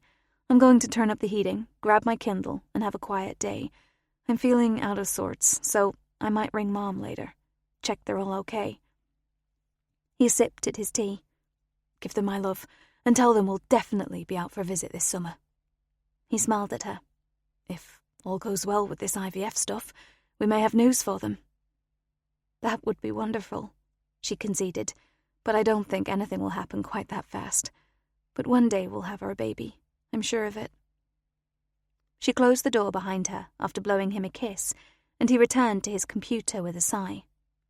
"Alexa, who was King of Norway?" On hearing that it was King Harold V, he made a swift note on his pad. Maybe it was worth having a go at weaving some magic into 3 present-day kings. He had another chat with Alexa and discovered Philippe VI had been King of Spain since 2014, so he added him to the list. He now had his 3 present-day kings. Time for a bit of research and a bit more from his cup of tea. Then he smiled. Stephen King. He dismissed that thought as quickly as it had drifted into his mind. Gold, frankincense, and myrrh. Which present-day king would have delivered which gift? He smiled to himself at the strange way his mind was working. Christmas hadn't been good this year, and maybe he could get some humour into what he was writing, lighten the mood a little within his congregation. Because by the time he delivered his sermon, most of them would have had a visit by the police, as Lucy's killer was still an unknown quantity. Chapter 15. Tuesday, the 31st of December, New Year's Eve, the biggest party night of the year, and the snow had almost gone. The briefing room was full at 8 o'clock that cold morning, and most of its inhabitants were drinking coffee to wake them up fully. The meeting the day before had told them schedules were being prepared for visits to the congregation who had been in church on Christmas Eve, and they would be expected to clear their lists in one day. This crime needed to be solved. It felt as if it was at a standstill, caused by Christmas itself and the death of the victim's father. We have to push on with this now. Christmas officially finishes after tomorrow, so by Thursday I want solid results. Everyone who's on this comprehensive list of attendees at that midnight mass should have been interviewed, and we're putting out an appeal for the possible 3 people we haven't been able to give a name to, as Reverend Rainforth said they were newcomers. Somebody must have seen something, and maybe they don't realise they're holding the key to what happened later. Adam paused for a moment to switch his mind from Lucy to Philip. Philip Barker's body, as you know, was found yesterday. Although we're awaiting final toxicology results, it seems it wasn't a suspicious death. He took a huge overdose of assorted tablets and a lot of whiskey and vodka. However, we think Philip believed a secret was about to come out, and the secret was that he'd brutally raped his daughter, Lucy Barker. Once again, drink was an issue, and Lucy's screams brought her mother to her rescue, but by then he had done considerable damage. He left the home that same night, and neither of the 2 women have seen him since. I know you'll have questions once you start to digest this information, but our concentration has to be on finding Lucy's murderer. He glanced around the room, giving his brain time to decide what needed to be said next. Vicky, I need every taxi firm in Chesterfield and the surrounding area contacting to see if they picked up Philip Barker on Christmas Eve. If you find a yes to that question, we'll obviously want all the details. I have to say, I don't believe Lucy's death had anything to do with Philip, but ruling out a taxi will help. He was actually too drunk to walk, and he wasn't acting. The pub landlady followed him home, unseen, to make sure he didn't fall over in somebody's front garden. She watched him stumble through his own front door before she returned to the Brown Bear. Lucy held up a thumb in acknowledgement that she had understood his instructions, and then held up the lists she had prepared. All the visits are on here, and because it's a local church, there's nobody from outside the area. In other words, everyone on the list will live quite close to everybody else on it, and definitely quite close to the church. Thank goodness it wasn't Sheffield Cathedral. She finished with a smile. Thanks, Vicky. And if any of you have any queries while you're out and about, contact Vicky because she knows more than I do. I want detailed reports uploaded before you go home, because while you lot are watching football or partying to see the new year in, I'll be reading your accounts. Adam's words were said seriously. Vicky did know more than he did. He was starting to feel as if he knew nothing at all. It was now almost a week since Lucy's brutal death, and while he knew about the lifestyle of Angela and Lucy, that was the extent of his knowledge. He felt there was a lot more he should know. He left the briefing room with instructions that everybody should be on their way by 9, and anyone they didn't manage to contact had to be listed for follow-up later. He sat down on his chair with a thud, feeling somewhat disgruntled. He now had to wait, to hope that somebody had seen something out of the ordinary, and that just one bright PC from the crews that had gone out to do the interviews would pick up on it. Jenna was baking a cake, deep in concentration. She flinched as Steve came up behind her and encircled his arms around her waist. "You made me jump," she complained, then turned to kiss him. "Sorry," he said. "I'm off out. Mandy Newbold has just rung to say Sarah's slipping away fast, so I'm going round to be with them. I don't know when I'll be back." "Don't worry," Jenna said. "You just do your job, and send my love to the family. They'll all be in my thoughts and prayers." He gave a brief nod, kissed the top of her head, and went to get his coat and white collar. He briefly considered taking the car, but decided it wasn't worth the effort. It was only a 5-minute walk to Sarah's house, and he could compose his thoughts on the way. He had known the family since day 1 of his arrival at the church. They had all arrived bearing a bottle of wine, flowers for Jenna, and a welcome card. He closed the door quietly, slipped through the garden gate linking the vicarage to the churchyard, and stopped at the grave where his daughter, he was still struggling with that knowledge, had died, alone and without any chance of rescue. It seemed her death had been very quick, yet he still thought if only he had found her sooner. He paused for a minute, said a short prayer for her soul, then brushed away a recalcitrant tear that threatened to roll down his cheek. He headed for the path, and then out at the church gate at the bottom. 5 minutes later he was knocking on the door, then being admitted. Sarah was very close to death. Her breathing was almost non-existent. There were long periods between breaths. Mandy and her husband, Keith, were sitting side by side, both holding her hands, talking at odd moments to her. "Steve's here, Mum," he heard Mandy say, but Sarah was too close to leaving this earth. She wouldn't have a clue whether he was there or not. Mandy's sister stood and indicated Steve should have her chair, but he shook his head. He moved towards the top of the bed and placed his hand on Sarah's thin, wispy grey hair. She didn't stir. "Sarah, may the Lord bless you and keep you as you leave us to be with him. May he surround you with his angels on your journey and let you know how much you are loved and always will be here on earth. Your pain and suffering is almost over, Sarah, and the love of everybody in this room goes with you. You can let go now, sweet lady, and finish your journey. I send you on these final steps with the blessings of the Lord God Almighty, Father, Son, and Holy Ghost. Amen." There were whispers of Amen, and within 3 minutes it was over. Her breath had stilled, and tears flowed from everyone. The attending nurse confirmed she had died and sent for a doctor for the officiality required at such a time, but Steve moved out of the room and into the kitchen. He wanted the family to have last, precious moments with her. Keith followed him and shook his hand. "Thank you," he said. "That woman is so loved, and you have helped ease things, believe me. It's like she was waiting for you to arrive." "We've been close for a long time now," Steve said, "as you know, and really all she wanted, as so many dying people want, is permission to leave this earth. She passed within a few minutes of me saying it was time to go. We now have to learn to live with it, and it's going to be hard for me to announce it in church on Sunday. She's been such a supporter of Jenna and myself ever since we arrived." Keith nodded. "She thought the world of you. You want a cup of tea? I've been sent in here to put the kettle on, because everybody thinks it will solve all problems." Steve smiled. "It usually does, and I will have one. There's absolutely no reason for me to rush back. I'm trying to write a sermon about the 3 kings and find a new angle on it, but it's because I'm trying to avoid the obvious, the thing I should be talking about, which is death not being final.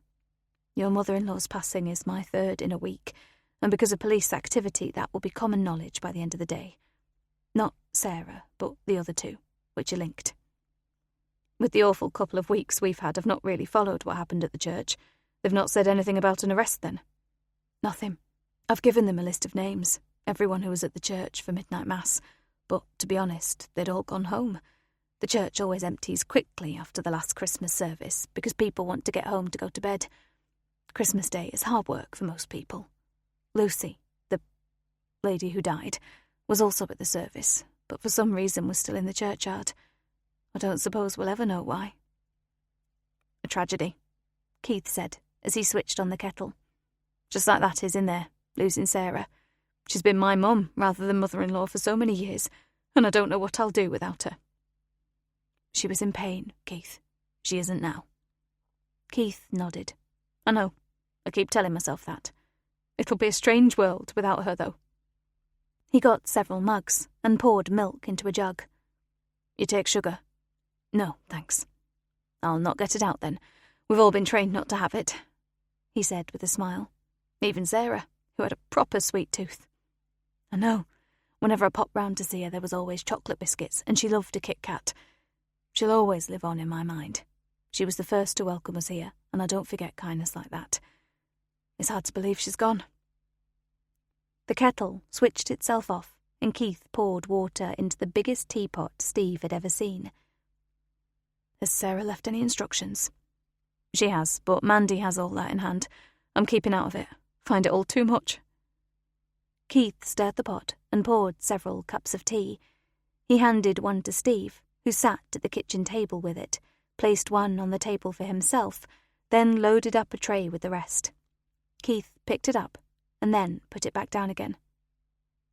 "I've made one for Sarah," he said quietly, and began to cry. Chapter 16. By 10 to 9, the small fleet of squad cars had all but disappeared from the car park at the station.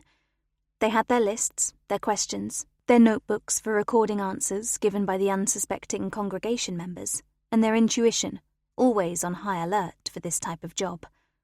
Sometimes they just knew. Adam and Deborah watched them go. He was deep in thought, considering that life was much more exciting as a DC than it was as a DI. "Should we go and talk to somebody?" he asked. "If you want. Who do you want to talk to?" "Stuart. See if the post-mortem has shown anything other than what we expect it to for Philip Barker." She nodded. "Is it just part of our natural makeup that we don't believe anything we see?" "It is. There should be an exam for it. I've got a bit of an inkling that Angela Barker isn't exactly lying. She's simply not telling the truth, the whole truth, and nothing but the truth. She's holding something back. Okay, I think it probably is suicide in Philip Barker's case. But did he know for certain we knew about the rape? Did she contact him and tell him she'd told us? In his drunken state, he would probably see no way through it." "She's a hard nut to crack, boss. Whatever has happened, she's not going to admit it, and I wouldn't mind betting you're right. Come on, let's go see what Stuart has to tell us. But if Philip's completed suicide because she told him we now know about the rape, in my book that's murder, and she's got away with it. The awful thing is, if I was in her shoes, would I have acted any differently? Our kids come first, last, and middle. We defend them at all costs." "And she was certainly very close to Lucy. We'll leave her for a couple of days, then do a revisit. We need to know exactly what she's keeping from us." He slipped on his jacket. "Right, let's go and find out what we're dealing with Mr. Barker, and then we need to know if he has next of kin we need to notify. He may still have parents who probably know nothing about the way his life has panned out. I would hate them to read it in a newspaper." Deborah nodded. "I'll text Angela and ask her. She can't be classed as next of kin, they divorced, and I'm not sure who'll be responsible for his remains." Adam laughed. "She probably won't even respond. Come on, let's stop putting off this morgue visit." Stuart was reading through the toxicology report and adding the details to his post-mortem revelations when Adam and Deborah were shown through to his office. "You haven't brought me another body?" Adam shook his head. "Not today. We're here for results, or any you have that can tell us for definite how Philip Barker died." "It was undoubtedly self-inflicted. Only the most recent fingerprints on the vodka and whiskey bottles, only his fingerprints on the tablet ephemera, the packets and such like. Nobody helped him, and he meant it. The alcohol in his body was through the roof, and I don't know how his brain hadn't exploded. I've put actual readings in the official report, but take it from me, there was enough alcohol in his system to have killed him without the tablets. I think he'd been drinking all day and all night. It wasn't just spirits. There were empty cans of lager, even an empty sherry bottle. He'd obviously decided to go out with a bang, and it worked." "That's so sad," Deborah said. "So sad that anyone could feel life wasn't worth living. But this man had an illness, alcoholism, and he could have recovered with help." Stuart nodded. "I've had 4 suicides in the past 6 weeks or so, and alcohol has been a factor in every one of their deaths. Mr. Barker has been the most alcohol-saturated one, but it really is a sad state of affairs when you reach a point like that in your life. You know, I can handle accidental deaths, murder, natural end-of-life deaths, but not self-inflicted death. It just seems so pointless. I think that's the word I need." He stood. "Follow me. I've cleaned Mr. Barker up as I thought you two might turn up." "His ex-wife's coming in, hopefully tomorrow, to formally identify him. So I'm hoping he doesn't look too unlike the man she remembers from a couple of years ago, or whenever was the last time she saw him." Stuart led them into his autopsy room and slid open the fridge door.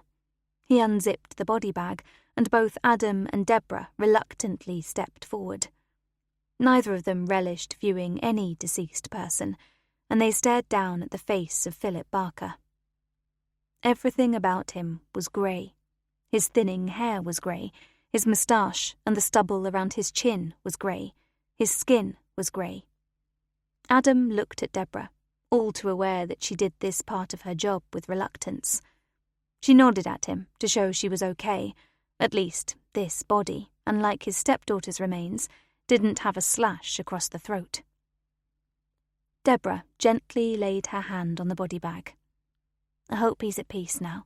To drink to excess in the way that he did, he must have had such a miserable life. She looked up at the pathologist. Thank you, Stuart. He looks perfectly normal for his ex-wife to identify him, and I appreciate that, whether she does or not. Adam and Deborah headed back to the station without speaking, both deep in thought.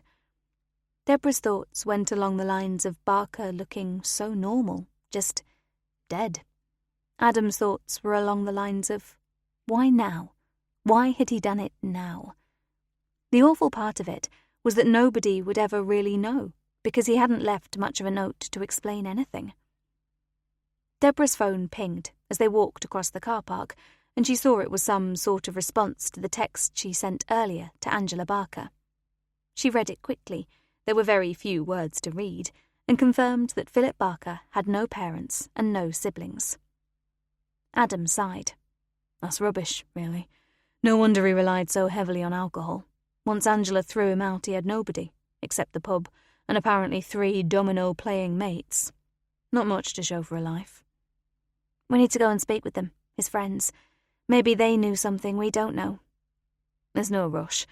This isn't part of the remit for major crimes, it's a self-inflicted death. But he's the stepfather, father, really, of our victim. You bullying me? She grinned at him. Sometimes you need a bit of bullying. No, it's more a sort of unease.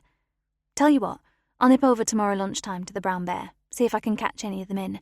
That landlady's been helpful, so she'll point them out to me if they're in. Then, I promise I'll let it go if we find no new info from the trip over to Chesterfield. Adam went into his office and opened up his computer. Stuart had sent him the full post-mortem report alongside the toxicology results, and he wanted to study them in peace. He had viewed the scene and hadn't doubted for a minute that it was a suicide, but the DI in him had to have it confirmed. And it was. Multiple drugs were present, as had been evident from the numerous packets, mostly empty, lying around the bedroom. What the hell caused this decision, Philip? He asked quietly. Did you have anything at all to do with the death of Lucy? He leaned back in his chair, deep in thought. Would Barker have known Lucy was going to midnight mass? Would he have guessed it was the church nearest to the home she still shared with Angela? Lucy wasn't a regular churchgoer, that much they did know. It had been a sudden decision, according to Angela, and in view of what Philip had done to her, Adam couldn't imagine any sort of conversation between them where she would tell them that she was going to that particular church at midnight. And Philip had been roaring drunk, hardly able to walk. Adam stood and looked out into the main office. Vicky, he called, did you contact Chesterfield taxi companies? Vicky was on the phone, and she waved a hand to acknowledge she had heard him. She finished speaking, disconnected, and stood. That was the last one, she said. It's a big one, so they had to go back and check lots of call-outs for Christmas Eve. They're emailing me a complete list of all calls for that night up to 1 a.m. Christmas morning. But nobody, and I think I found them all, big and little businesses, had a call-out to a Philip Barker or his address. I'll do a report and file it now I've done them all. Thanks. Good job, Vicky. I honestly didn't expect him to have rung for a taxi, going by what the landlady of the Brown Bear said. She said he could hardly walk. I'm just clearing up oddments here, because I don't actually suspect Philip Barker of doing anything that could link him to this murder. But we have to rule him out officially. Let's just tidy it up completely by asking the ANPR lads to run his car number plate through the system between 11 p.m. Christmas Eve and 2 a.m. Christmas Day. I'm sure that's just another box to tick, but it needs ticking. Vicky nodded. Will do. I'll let you know as soon as I have an answer. Adam returned to his office, a smile on his face. When Vicky had first joined his team, she'd been like a little mouse, scared to join in with any banter, very quiet, and just did whatever was asked of her. But now she had become, possibly, the most reliable member of Major Crimes, and he included himself in that. He also knew her full report on taxi firms in Chesterfield would be uploaded to the file within half an hour, ready for them all to inspect if necessary. He felt oddly pleased that they were ruling out Philip Barker. He hadn't particularly liked the man, but it was the thought that he had been a father to Lucy for most of her life, and he couldn't imagine her dad killing her. What wasn't pleasing him was that nobody seemed to be in line to be ruled in. He grinned to himself when he thought it seemed to be turning into an Agatha Christie novel where the vicar had done it. Except this vicar was a genuine bloke who had been deeply upset as the events had unfolded. Okay, he had known the victim's mother many years ago, but what sort of motive did that give him for killing Lucy? He'd only met her for the first time ever some 45 minutes earlier. And quite apart from everything else, he liked Steve Rainforth. He knew he was pacing, but he went back out into the main office. Debs had disappeared, and he hoped it was to make them a coffee. "Any news from any of the lads?" he asked Vicky. "No," she said, "but AMPR pulled their fingers out. No sign of that registration plate at all on Christmas Eve." "Good. We've more or less ruled him out as a suspect completely. You got a party booked for tonight?" She laughed. "I'm staying in with my mum. We stay up till midnight, sing Auld Lang Syne, then go to bed, but we have a bottle of wine between us, and I make us a buffet meal. It's the same every year." "No dad?" She shook her head. "Never had a dad. I remember Mum once having a boyfriend. Lasted about 3 weeks, and then she got fed up with him. Too serious, she said." "I like the sound of your mum. Seems she knows what she wants from life. So, bugger off home now. You've done enough for today. Go and enjoy your evening, and we'll make it a 9 o'clock start tomorrow instead of 7. Her smile lit up her face. "Thanks, boss, and tomorrow we'll go through all the reports from the congregation members that the lads have visited today. Let's hope something interesting comes from that." Chapter 17. Steve pulled Jenna to him and kissed her. "Happy New Year, my love," he said. "This is definitely going to be our year. By this time next year, we'll either have a new baby or be very close to giving birth." He felt Jenna shudder. "Nothing's certain, Steve. They may say the one ovary I have isn't working properly and that we'll never have our baby. There are all sorts of things that could go wrong." "That's being defeatist. There's no guarantees with anything. It might be me who can't have children, but whatever happens, we can always follow the adoption route." He hugged her again. "We will have our child, I promise you." She smiled. "You're so right for me. You can always make me feel better when the world feels against me. Just ignore me, I'll get over it. I think I'm feeling down because of what we've had to go through this Christmas with that young woman." Steve took a deep breath. "Let's not call her that young woman. She had a name, Lucy Barker. I don't think they're getting anywhere with it. I'm pretty sure Adam would have contacted me if they'd had a breakthrough. I'll maybe give him a ring tomorrow, see if they're any closer to solving who did it." They held each other tightly as they watched London join hands for Auld Lang Syne, and when that was over, they carried the empty food dishes and their glasses through to the kitchen. "Let's leave them till tomorrow," Jenna said. "I think I'd like to simply slide into bed by my lovely husband and drift off to sleep in his arms." He laughed. "That can be arranged, and, my precious one, it will be a happy New Year." Adam and Elise had allowed the boys to stay up until midnight, their first time witnessing the madness that is New Year's Eve in the United Kingdom. William and Alfie, at 9 years of age, were suitably impressed. "Can we go to London for it next year?" Alfie asked. His brother nodded in agreement. "I think not," their father said. "It's much cheaper to watch it on television, and a hell of a lot warmer." "If we're good all year, can we go?" Alfie was persistent. Elise creased up in laughter. "That's a step too far, Alfie. I reckon you two could only last 1 full day without being naughty, so let's not get giddy and make silly promises. Not on New Year's Eve, anyway. There's a time for resolutions to be made that you're supposed to keep all year. It's an impossibility that you two could be good for an entire 12 months.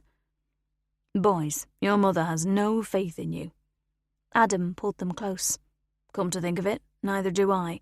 Be good for a full year, not an earthly. And that's it, Elise said. It's bedtime now. You've enjoyed your first grown-up New Year. Both boys simultaneously punched the air with their fists. Fantastic, Alfie said. Awesome, William echoed. Right, upstairs, teeth brushed extra hard after drinking Coca-Cola all night, PJs on and into bed. I'll be up in 10 minutes. Elise smiled as both of them groaned, and Alfie opened his mouth to plead for something until his mother held up a finger. He acknowledged defeat, and the two boys climbed the stairs. Adam grinned. I could do with you in the office controlling my team. You did that with just one finger. They understand that means no more arguing. I'm dreading them becoming teenagers. Should we have another glass of wine now it's become a bit more civilised? You go and say goodnight to the boys. I'll see to the wine. Anything to eat? She thought for a moment. Cheese and crackers? Just what I was thinking. He headed for the kitchen and heard Elise going upstairs. It had been a brilliant night, with them playing bingo again until the television became more about New Year's Eve. They had then packed the game away and settled down to let the new year in traditionally. He reflected on how much the boys had grown up over the past 12 months. The previous New Year's Eve had been so different. They had allowed them to stay up, but by 10 o'clock both were asleep. He put some cheese and crackers on a plate, got out a couple of smaller plates and 2 fresh wine glasses, then carried the loaded tray through to the lounge. He chose a Sauvignon Blanc, telling himself to remember he had to drive to work in just over 8 hours, and they'd already had a full bottle. He could hear giggles and threats from upstairs, but eventually Elise made it back to him. They're bouncing, she announced. They'll sleep in tomorrow morning, and they're bouncing because of the coke they've been drinking. He handed her a glass of wine. Happy New Year, my love. Happy New Year, Adam, and get that murdering bastard found who killed that lovely young lass. Deborah wished Dave a Happy New Year at 3 o'clock in the morning as she handed him some paracetamols.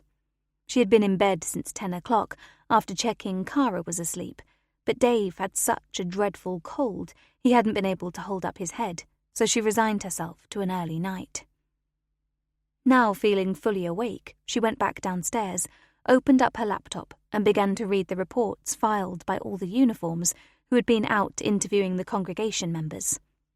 She got halfway through before closing it down, made herself a hot chocolate and headed back to bed. She set her alarm for 7:30, recognising it would be better for Cara to go to her nan's for the day. Dave wasn't fit enough to look after a cat, let alone a child. It was a disturbed night, fueled by Dave's coughing and barking and intermittent fireworks exploding until around 5 o'clock, but she finally dropped into a deep sleep. Deborah got Cara ready, who was more than excited to be going to Nan's house, and left a note by the side of Dave's head, hoping he would see it. He might just panic that their beloved daughter wasn't there. She headed into work after watching Cara disappear into the warmth and love of Nan's little cottage, and realised she was the first to arrive. By the time everyone was in, she must have said Happy New Year 20 times. Adam looked a little worse for wear, but he walked straight to the front, yelled Happy New Year, and disappeared into his office. She knocked on his door and popped her head around. "You okay?" "I blame Elise," he said. "Ah, dropped too much then, and you didn't know how to stop." "I'll be okay in an hour. Just give me time." "I'll drive today, and I'll go get you a coffee." She closed his door and headed into the tiny kitchen. Adam opened up his computer and began to read through the assorted reports already uploaded by the teams who had spent the previous day speaking to anyone who had been in the church for midnight mass. There were 5 people who hadn't been interviewed. They would have to have a second visit in a couple of days. It seemed at first glance that almost everybody had noticed the stranger sitting at the back on Roger's pew, but that was basically it. She had been one of the first to leave the church after the end of the service, so nobody had spoken with her, other than Roger. Adam studied Roger Carson's report with a little more intensity. I did not know the young lady, did not get her full name, but she told me she was called Lucy. She was very quiet. She knew the carols we sang, but did not seem to be fully conversant with the routine of the church, especially for taking Holy Communion. She had a beautiful singing voice. I asked if she had been confirmed, and she said not yet. She said she wouldn't go to the front, but I explained she could have a blessing, even though she couldn't take communion. We went to the front together. Reverend Rainforth blessed her, and she helped me to stand from a kneeling position before returning to the back pew. We were the first to leave the church. She thanked me for my help, and we wished Reverend and Mrs. Rainforth, who were waiting in the porch, a happy Christmas. I headed off down the path after wishing Lucy a happy Christmas, and she seemed to be unsure which way to go. I stopped at the bottom of the path for a minute to make sure she was okay, but she didn't go home that way. I returned home without seeing her again. She was a lovely, pleasant young lady, and I wish I could be more help. Adam reread the report, hoping he was missing something, but the only thing he picked up on was that Lucy had responded with "not yet" to Roger's question about her being confirmed. Had she been planning on going to church on a more regular basis? That particular church was the closest one to her home, so maybe she had felt the need for the comfort it could provide. He must remember to ask Angela if Lucy had spoken about it to her. One other thing he had picked up on from Roger's statement was that she hadn't left the church immediately, and definitely hadn't followed him down the path to the road. Had she stayed in the churchyard? Why? Did she know of her mother's previous relationship with Steve Rainforth? He pulled a notebook towards him. Questions for A. 1. Was Lucy planning on starting to attend church regularly? 2. Had she mentioned she might meet somebody after church? 3. Did Elle know of A's previous relationship with S.R.? His writing was a little wobbly, and he smiled as Deborah brought in a coffee. "No more alcohol till Easter," he vowed, as she placed the mug in front of him. She also gave him a glass of water and 2 paracetamols. "Take these now," she said. "We have plans for today?" "Not today, but tomorrow I want Angela to identify Philip, and then I want her bringing back here. We need to get this woman talking, find out what she's not saying. I suggest you ring her and make arrangements to pick her up tomorrow. She might just start to talk, woman to woman. Don't forget to notify the morgue when you know what time you'll be there. Maybe this afternoon we'll go to the church if I've recovered from this bout of flu." "Flu? Ha!" She grinned at him. "You seem remarkably sober." "I've got a husband with actual man flu, so I've been awake most of the night listening to him cough, and I had to get up at the crack of dawn to wake Cara and get her over to her nan's for the day. Dave really isn't capable of looking after so much as a budgie at the moment, so alternative arrangements have been made." Adam groaned. "And I'm not helping." "You'll feel better when we've been to church. Everybody does, so I'm told." "We'll go to the churchyard first. Now everything is cleared away, I want to stand where Lucy must have stood, see what she could see, because she would have dropped onto that gravestone instantly when her throat was slashed. Can we count Christmas and the New Year completely over now?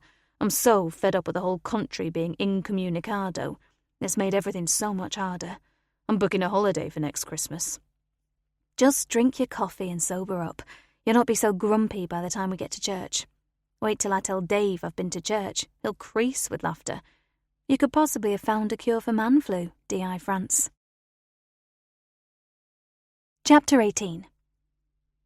Steve Rainforth felt that strange sort of shock when you open the door and the man standing in front of you is the man you've been thinking about contacting all morning. "Well, knock me down with a feather," Steve said with a laugh. "I've been wondering if I should contact you all morning, or whether I should wait till tomorrow when the world does a reset to how it used to be before Christmas." "You wanted something?" Steve held the door open. "Come in. I'm sure we can manage to put the kettle on." Deborah and Adam walked down the hallway and into the kitchen, where Jenna was weighing out some flour. Deborah smiled at her. "That looks lovely. I wish I could bake." "I quite enjoy it, but to be honest, I'm trying to take my mind off everything else, because we keep saying after Christmas, and now it is. We start IVF treatment shortly, and if it doesn't work, well, that thought runs through my mind all the time. All of these things on top of a murder in the churchyard have turned me to baking scones. "I'll make us a drink," Steve said, and he kissed his wife's head lightly as he passed her. He knew how scared she was, not of the tests, but of the results. Adam and Deborah sat at the table, and Jenna covered up her baking bowl and put it to one side. She joined them, and Steve produced 3 teas and a coffee. Adam was still needing a lot of caffeine. "You wanted to contact me?" Adam looked at Steve, who definitely didn't look hungover. "Happy New Year, by the way." Steve laughed. "I must have said that 100 times this morning, and only went for a walk in the woods. Happy New Year to both of you, and my earnest wish is that you solve this mysterious death in our churchyard as quickly as possible, and the killer is dealt with properly." "That's my earnest wish as well," Adam conceded. "But I feel as though we're no farther on than we were a week ago. We've had the death of Lucy's father thrown into the mix now, although there doesn't seem to be any doubt that it was suicide. I don't know. I just want to know why. What drove him to it at this particular point in his life, and does it have anything to do with Lucy's death? I don't mean he was involved in it, but it had to have been a dreadful shock to him. To all intents and purposes, she was his daughter." "I shall keep him in my prayers alongside Lucy. Is Angela handling everything okay?" "You haven't spoken to her?" Adam took a sip of his coffee. Steve shook his head. "No, I kind of feel I'm in a difficult situation with Angela because I know her, or I did know her many years ago. I don't want her to feel awkward, so I've not contacted her. But I also didn't know if she'd been formally interviewed or anything, so I thought I wouldn't approach her until I'd heard from you. Hence my thinking about everything this morning, including my contacting Angela." Deborah frowned.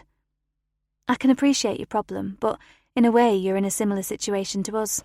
It's your job, first and foremost. You could reach out to her, even if it's just an initial phone call. However, don't do it tomorrow. We're taking her to identify Philip Barker. She's not happy about it, but it seems Philip has no parents and no siblings, so she has reluctantly agreed to do it. She was going to drive in herself, but I'm going to pick her up because we want her in the station to answer a few questions. Nothing major, but she volunteers nothing, so we have to ask." Steve felt a little sick. Since Angela's words to him as he left her home in the early hours of Christmas Day, he had known at some point it would have to come out that he was Lucy's father. And he didn't doubt the relationship for 1 minute. He had been keeping an appointment diary for years and remembered exactly when Angela had walked away from him. 1 week later, he was in training to be a vicar. He'd even confirmed his beliefs by using the calculator on his phone. Yes, he was the father of Lucy Barker. At this moment in time, only he and Angela knew this. He had to speak to her, to find out what she intended doing. Would she keep it a secret between the two of them, or would she tell all to the pushy D.I. Adam France? Steve guessed if Adam wanted information, he wouldn't stop until he had it. So, he had decisions to make. Should he make the first move and tell Adam, or should he do his normal trick of burying his head in the sand, hoping it would never surface? And what of Jenna? If anyone had the right to know, it was her. He would be having tests to see if he could father a child, and yet he already had. And how would Jenna feel, knowing he already had a child he had known nothing about? His thoughts began to overwhelm him, and he shook his head. He needed to know what Adam and Deborah were planning in case he had to take steps first. He sipped at his tea and switched his attention to what they were saying. "We actually came to tell you we've spoken with most of the congregation from Christmas Eve, with very little in the way of anything that could move this case forward. We've 5 that weren't at home yesterday, but we'll speak to them as soon as they return home. Your organist Marjorie wasn't in. Is she away for long?" "She said she was being picked up immediately after the service and would be back for the 5th of January service, so I don't know when she's actually going to be home, but she'll be here this Sunday in church. She went to stay with her daughter for the entire Christmas period." "Thank you. I guessed you might know her whereabouts. We've put a note through her letterbox asking her to call the station as soon as possible, so we'll have to have some patience. Just when you think Christmas is over and done with, Adam grumbled. Ignore my boss, Deborah said with a laugh. He's not well today. He'll be okay tomorrow after a good night's sleep. I'm okay today, Adam said. I just don't think it's necessary for everybody to talk. You want us to have a séance? Steve grinned. I've never organised one, but I can try. Then you won't have to listen to anyone except spectral beings. Now you're taking the piss, Reverend Rainforth. You allowed to do that? Steve shrugged. Dunno, never asked, but I'm allowed to do pretty much whatever, as long as I've got this on. He touched his clerical collar. Really? Adam looked impressed. Perhaps I'm in the wrong job. I could do with a couple of days of doing whatever I want with no consequences. I didn't say there'd be no consequences, Steve said, raising his eyes to the heavens. No, got it.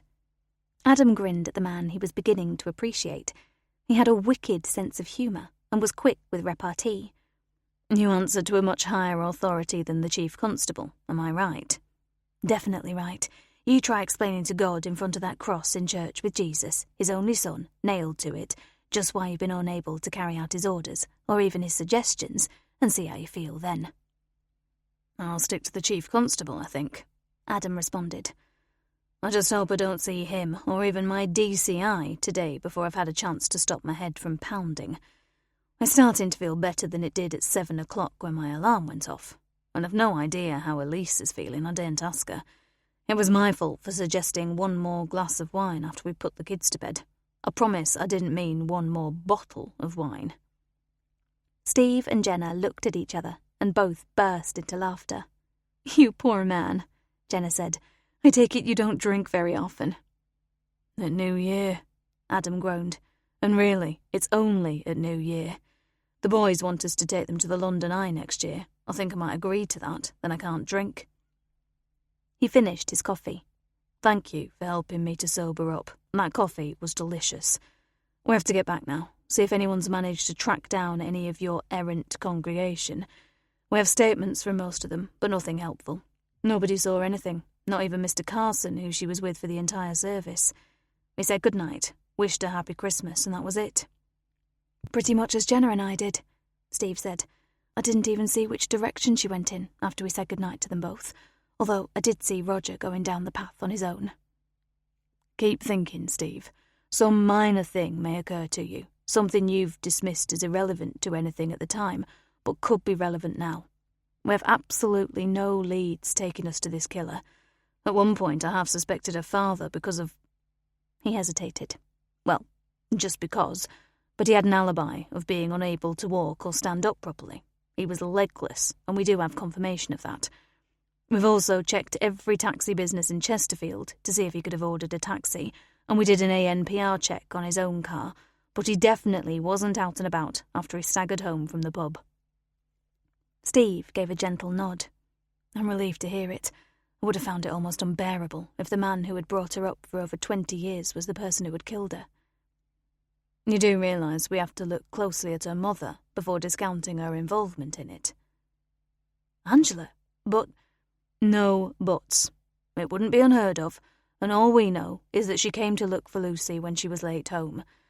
For some reason, she didn't go to any officer and ask what was going on when she saw the police cars and forensic vehicles.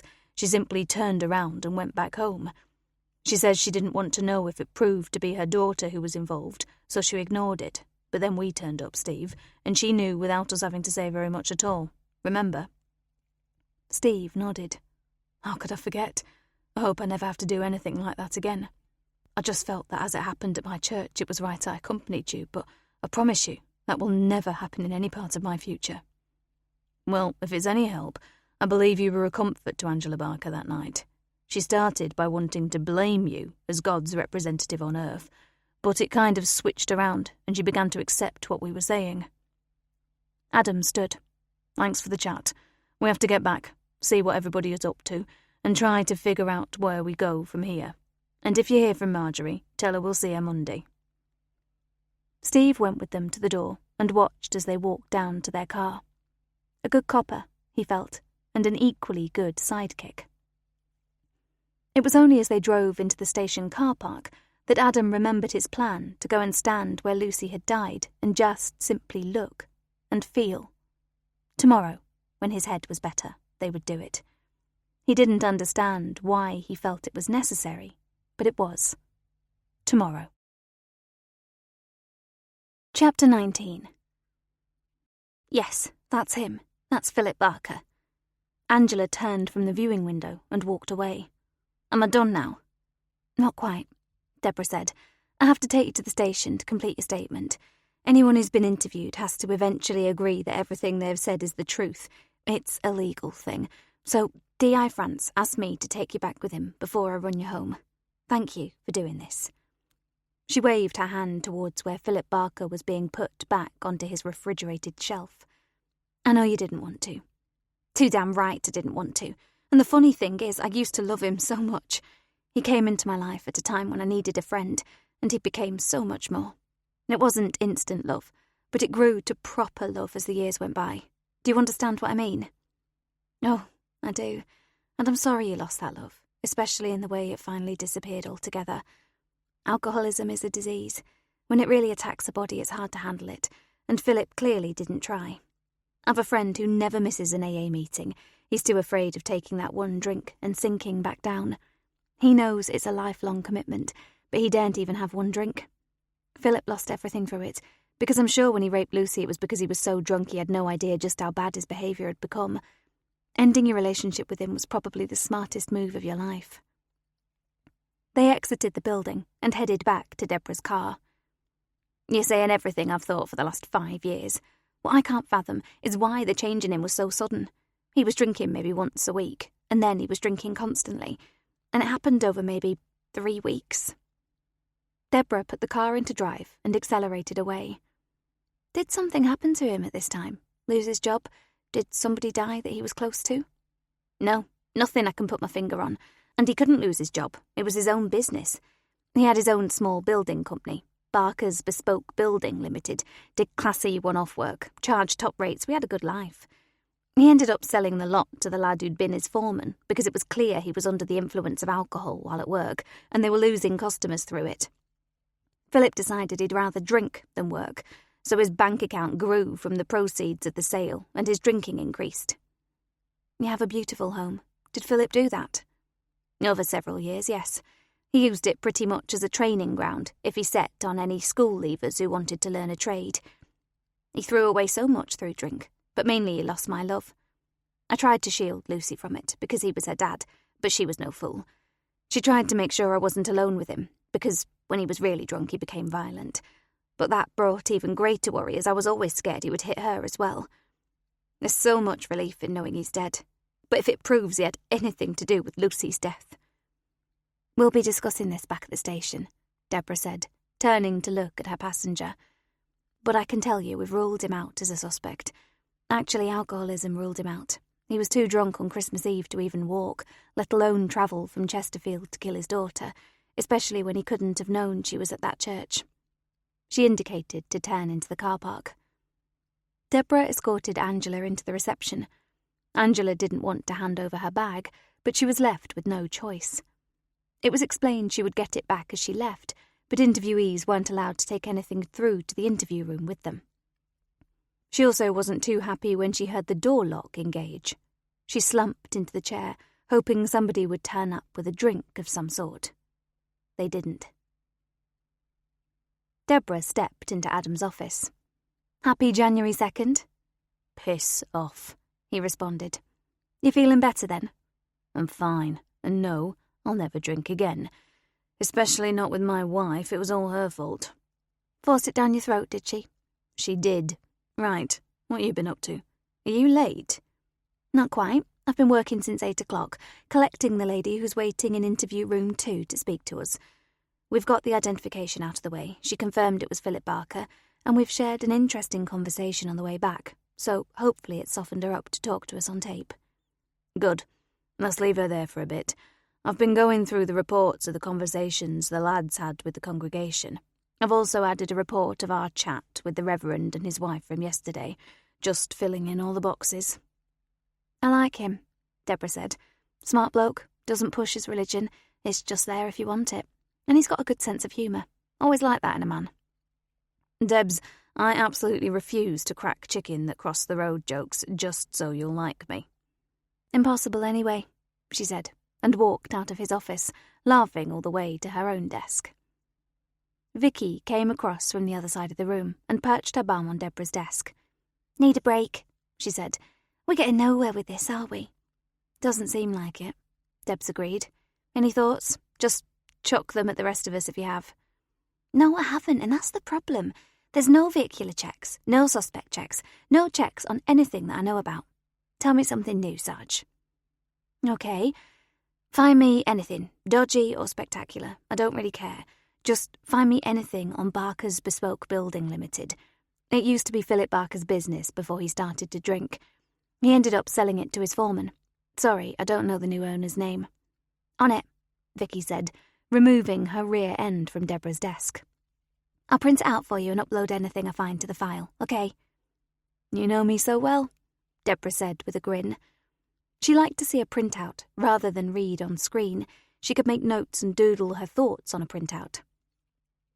She put in a quick call to Dave, who didn't sound any better, but insisted at least he could breathe without choking now. Thank God for night nurse, were his words. She told him Cara was staying with her nan until Sunday, partly to alleviate any chance of her catching whatever her daddy had, and partly because Nan and Grandy were so much more fun than Mummy and Daddy. She disconnected, realising it really was man flu, and maybe she should extend a little more sympathy.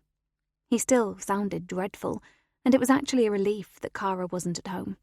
He could take himself off to bed whenever he needed to, and didn't have to worry about a small, very talkative child. She looked across to Adam's office. He was on the internal phone, and she hoped it meant something had shown up somewhere, and a smart, uniformed officer out doing interviews had solved the whole thing. She laughed to herself. You're losing it, Debs. Have you ever had a case where something like that has happened? She answered her own thought with, there's a first time for everything. Adam left his office and walked across to her. I'm being harassed, he said. That's okay. You can handle it today. You've recovered. Who's harassing you? The super. Oh, that's not good. He wants answers. I told him we do as well. He was a bit snooty about that comment, so maybe I shouldn't have said it. But surely he doesn't think we're sitting on our asses doing nothing. We've had the major battle of the Christmas period and half the country being somewhere where they're not normally living. I've told him we're now fully staffed and working on it as a team, and we hope to have it cleared up very shortly. The murder of Lucy Barker is a priority. Do we? Do we what? Hope to have it cleared up very shortly? Yes, we do. It's just that at the moment we don't really have a suspect. Thanks. That's cheered me up no end. He's going to ring me tomorrow to see what progress we've made from today's inquiries. Vicky approached with a couple of sheets of paper stapled together. This is what I've cobbled together doing it the easy way, Sarge, but now I'm going to delve further. What's this? Adam glanced over Deborah's shoulder, trying to see what Vicky had produced. This is a follow-up to something the lady downstairs said to me this morning. Apparently, Philip Barker was a master craftsman in wood, which is why Angela's house is so beautiful.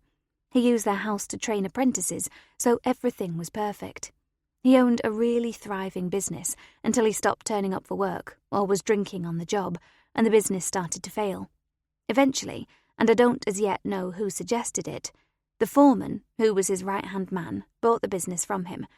I asked Vicky to do a bit of digging on it. The printout listed the company name and address and the registration number as it was listed on company's house. The managing director was a James Lucas, and the website confirmed 9 employees as of 2024. Okay, Debs, we need to go visit Mr. Lucas. We'll have our chat with Angela, try and unlock her mouth, get her telling us whatever it is she's keeping from us, and go and see Mr. Lucas. You can't, boss. Vicky tried to hide the smile because she could guess what he was going to say. It actually says on the website that the business is closed for the Christmas break, reopening 6th of January. Is there only us working in this bloody country? 6th of January? That's nearly midsummer. Look, we can either wait until Monday and go first thing, or we can find his home address and go visit him now. But I can't see what help he's likely to give us, so we might as well leave it until Monday, said Deborah. It's really a loose ends sort of contact. I'm betting he's had no contact with Philip since the sale of the business went through. You're right, I know you are. It's just constant, isn't it? Everybody goes AWOL except the vicars of this country, and it's their busiest time of the year, and ours at the moment. He glanced at the large clock with the deafening tick. We'll go down to Angela at 11. That okay? That's fine by me, and don't let your phone call from the super upset you anymore. We're doing our best, and he'll just have to accept that. My God, I love having a brave DS. You'll tell him that, will you? He winked at her and went back to his office, taking the printout with him. Vicky sighed. I'll print you another one, she said, returning to her own desk. Chapter 20. D.I. Adam France, D.S. Deborah Jessup, Angela Barker, present, 2nd of January, 2025. Deborah logged them in, then read Angela her rights. She looked absolutely astounded. Here we go again with reading me my rights. I didn't realise you suspected me of murdering my daughter. Or is it my ex-husband I've killed? Or, don't you know, I'm starting to feel like a proper criminal. You finished, Adam said. You know we have to do it. We told you the reason we had you in an interview room, so don't act surprised by it happening again. And don't shout at us. Shout at the Prime Minister, who's in charge of rules and regulations in this country. Angela shrugged. It just gave me a bit of a shock. And yes, I understand why, but I'm pretty sure I won't be giving you any clues because if I had a clue as to who did it, I'd be dealing with it myself. As you know, I said it a couple of times. We have to advise you that such an action would definitely be stupid, so just allow us to do our job, put the felon away for life, and get justice for Lucy. You going to prison won't help anybody. She didn't respond. Okay, Angela. First of all, thank you for your patience. We had 1 or 2 things to clear up before we could get down here. I've asked for some tea to be brought in, it shouldn't be long. And thank you for what you did this morning. I know it can't have been easy, following on so soon from viewing Lucy, but we can now put your ex-husband's death to one side and concentrate on Lucy. We can confirm Philip's death was self-inflicted. Adam spoke quietly and firmly. Angela nodded, still not saying anything. For the tape, Mrs. Barker nodded. Angela glanced at Deborah, clearly wondering what had happened to the friendly police officer who had been with her earlier. She didn't sound too friendly now. The door opened and a uniformed officer carried in a tray, complete with everything necessary to make a cup of tea.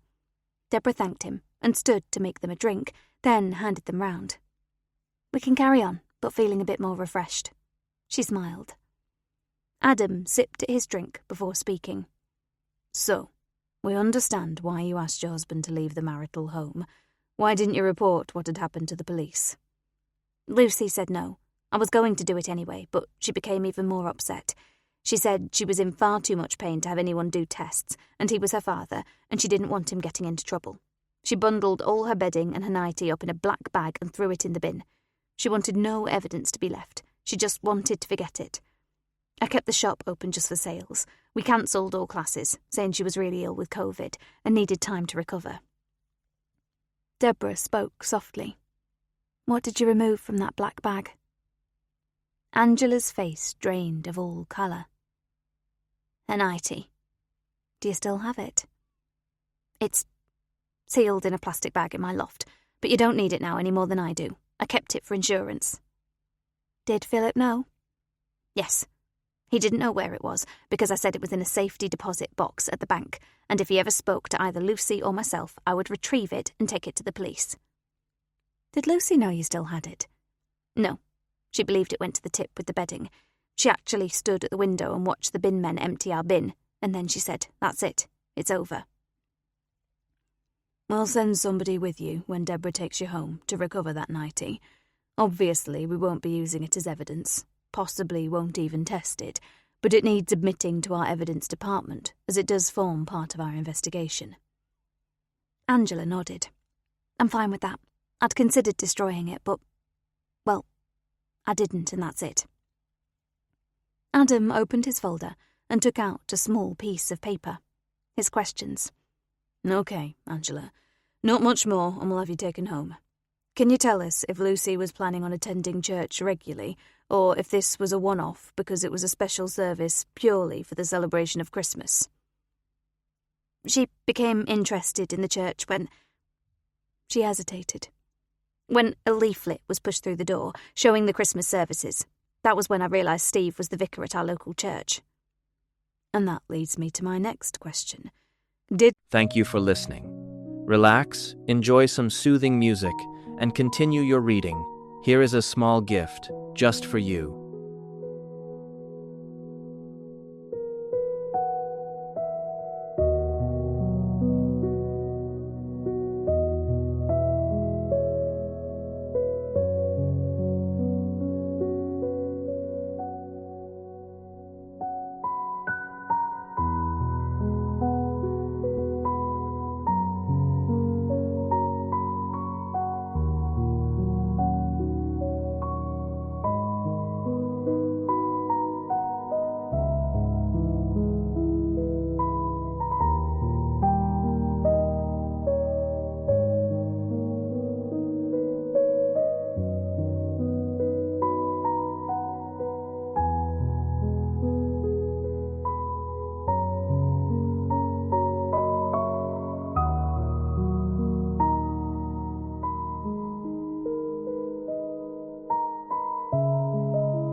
Lucy know you had enjoyed a relationship with Reverend Rainforth at one time?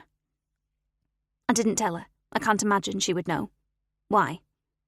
Just checking. It may be relevant. It wasn't relevant enough for me to say anything to her. Angela was starting to snap back to his questions.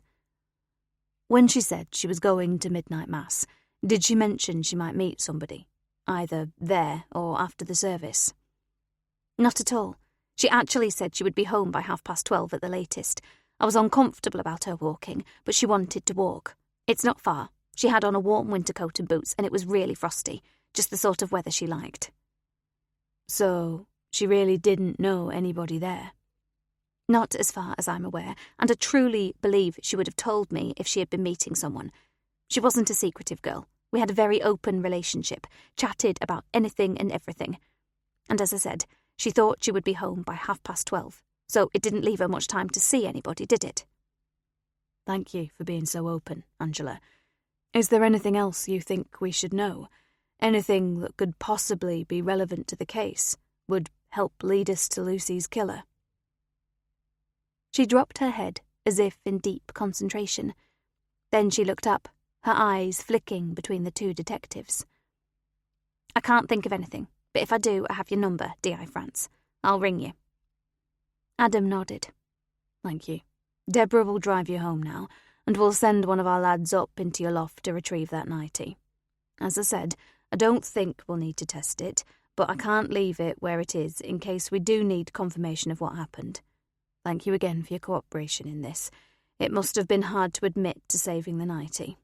You have a loft ladder?" She smiled. "A bespoke loft ladder. It's like climbing the stairway to heaven, it's so perfect. Made in the days when Philip would have done anything for us and did. I miss the old Philip, very much, but I hate what he became. And seeing him on top of my daughter, with me barely able to function because of the drugs he'd put into my drink, he'd become a monster.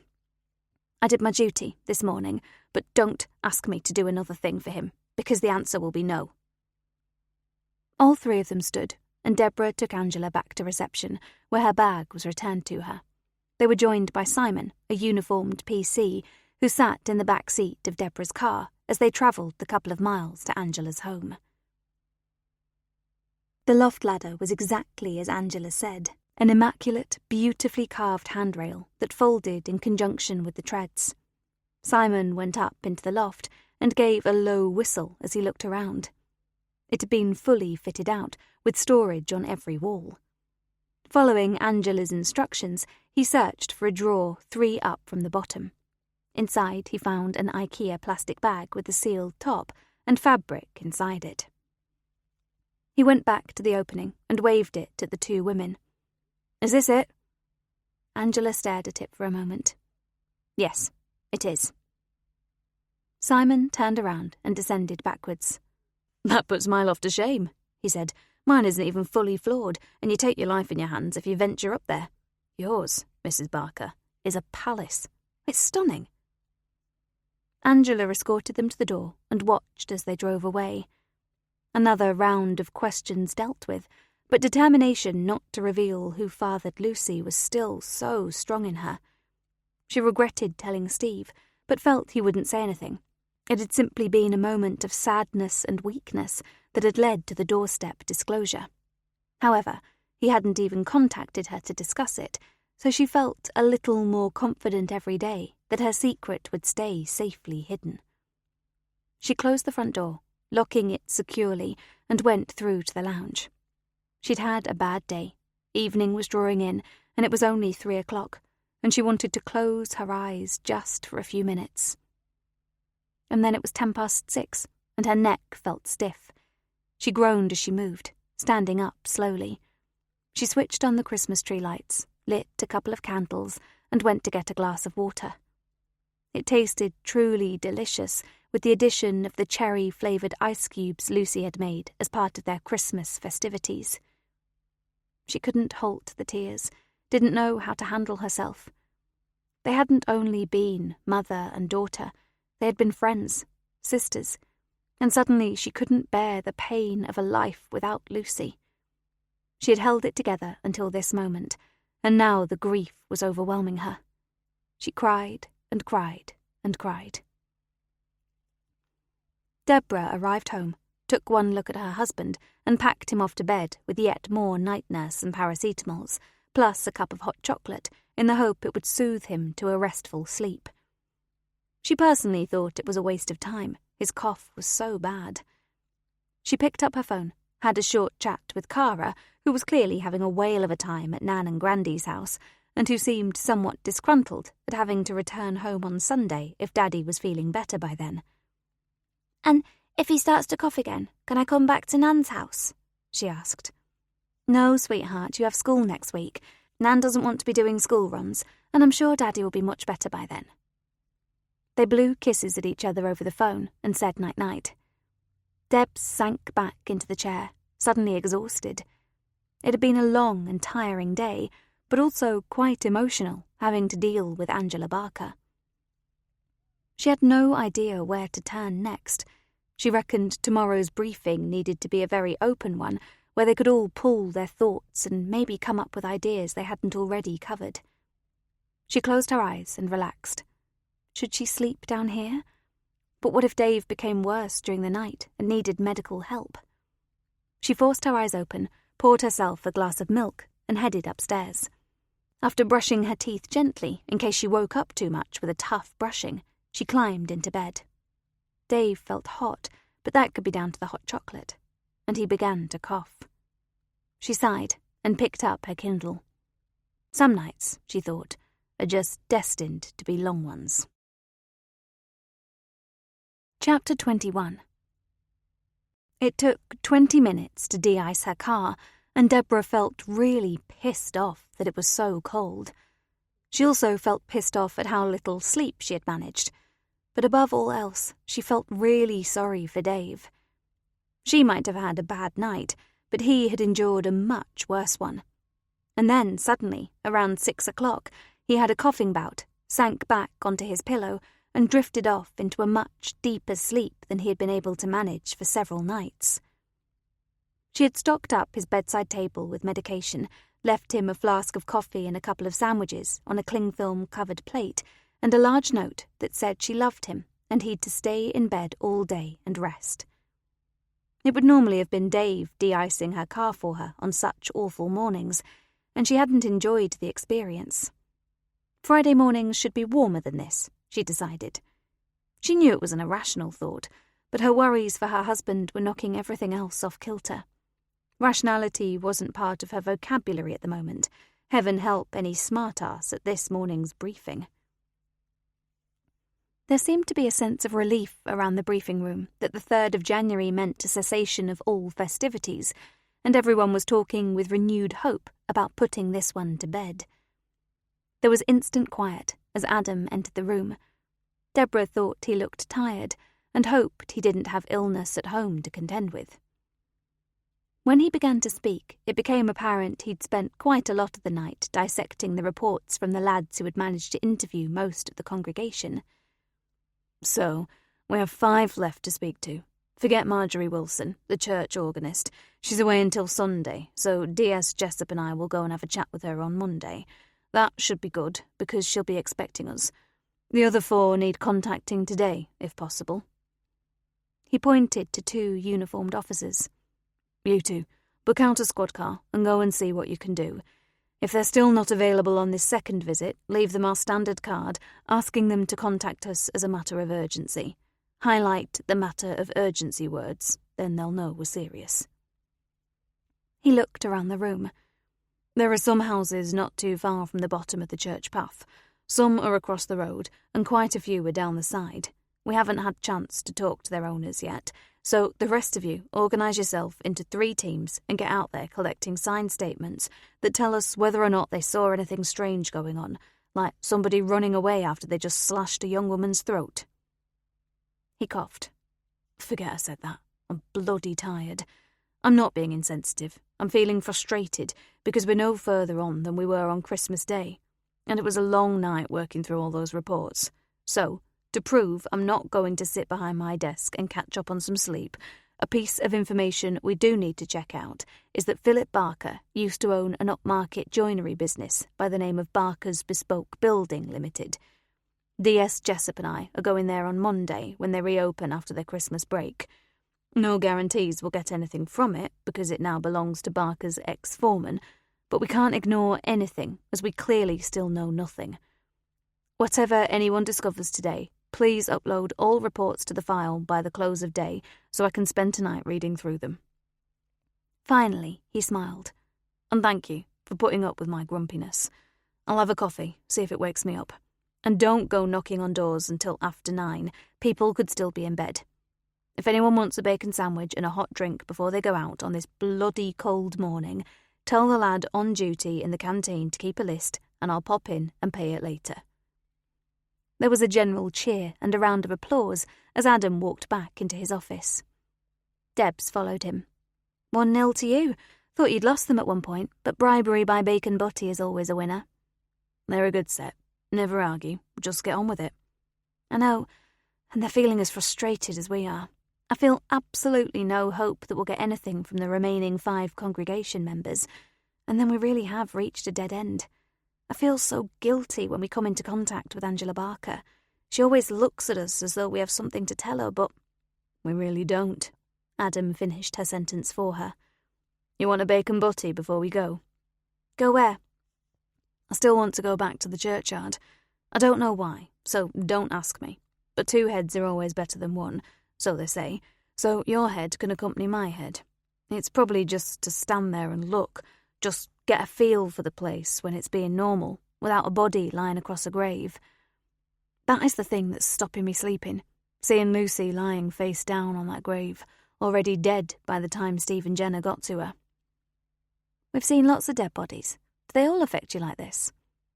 Adam shook his head. No, and I think it's a combination of circumstances, time of year, and her age. It feels as though it's haunting me. And you know something else that occurred to me while I was reading through all the reports? These people are Christians. It shines through their words, and our lads have written down what they said verbatim. Every one of them said they would pray for Lucy and for Lucy's family. Every single person they interviewed said that. You think their dedication comes from Steve leading them? I don't think there's brainwashing involved, if that's what you mean, Adam said with a laugh. No, I think the belief is already within them when they arrive at church. Steve is their guide, their teacher. They turn to him when they need help or advice, and they listen to everything he says.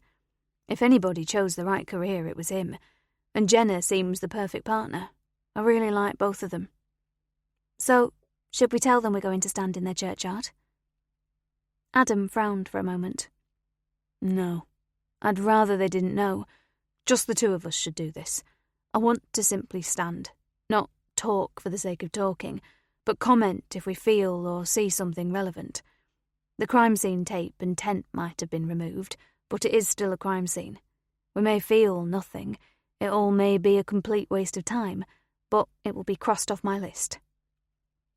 So, back to your original question. Should we have a bacon butty and a coffee before we go? I can nip down and get them. When did you last eat? She thought for a moment. Cornflakes, yesterday morning. Mine was Weetabix yesterday morning. Yeah, 2 bacon butties and 2 coffees added to my bill. I'll give the bank a ring and organise a loan to pay for this lot, I think. He laughed. Both Adam and Deborah felt better for the food, and Deborah said she would drive because she needed to call in at home for a minute after they had finished at the church. You're worried? I am. He's not a person who's ever ill, or at least never admits to it, but this has floored him. I did a COVID test, but it was negative, so it appears to be a winter flu. But it's a stinker, I'm telling you. I'm so relieved my mum and dad have taken Cara until Sunday, but she has to come home then because she's back at school on Monday. So, if you don't mind, I'll just pop in, check he's okay, and we can go back to the station after. No problem. And if he needs an ambulance, send for one. If it's that bad, it could turn to pneumonia. Deborah drove up the twisting lane that led to the pretty church and pulled up outside the gate. There were no other vehicles around, although they could see Steve's car parked on his driveway. They walked a few steps up the path, then stepped off to head towards the spot where Lucy had taken her last breath. Some attempts had been made to remove the blood, but not successfully. "We have to sort this," Adam said. "Some relative may well visit this grave, and it won't be good if there's bloodstains on it. Do we have a gravestone cleaner in our contacts?" "I'll find somebody when we get back. Fortunately, Emily Robotham died in 1852, so I doubt she'll have visitors, unless some smart aleck is doing a family tree. But you're right, the blood does need removing." "Right," Adam said, his voice firm. "Let's set up this scene. It says on the PM report that the cut went across her throat from left to right. She fell forward onto the grave, banging her head in the process, although that didn't contribute to her death. Stand here, Debs," he said. She moved to where he indicated. He pointed his phone at her as if it was a knife and gently pretended to cut across her windpipe. "Now react." Deborah twisted away and fell towards the grave, holding out her hands to land them on top of the headstone.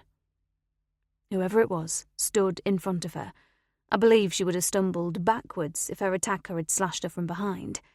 But why was she here? Did she just pick a random place to wait? To wait?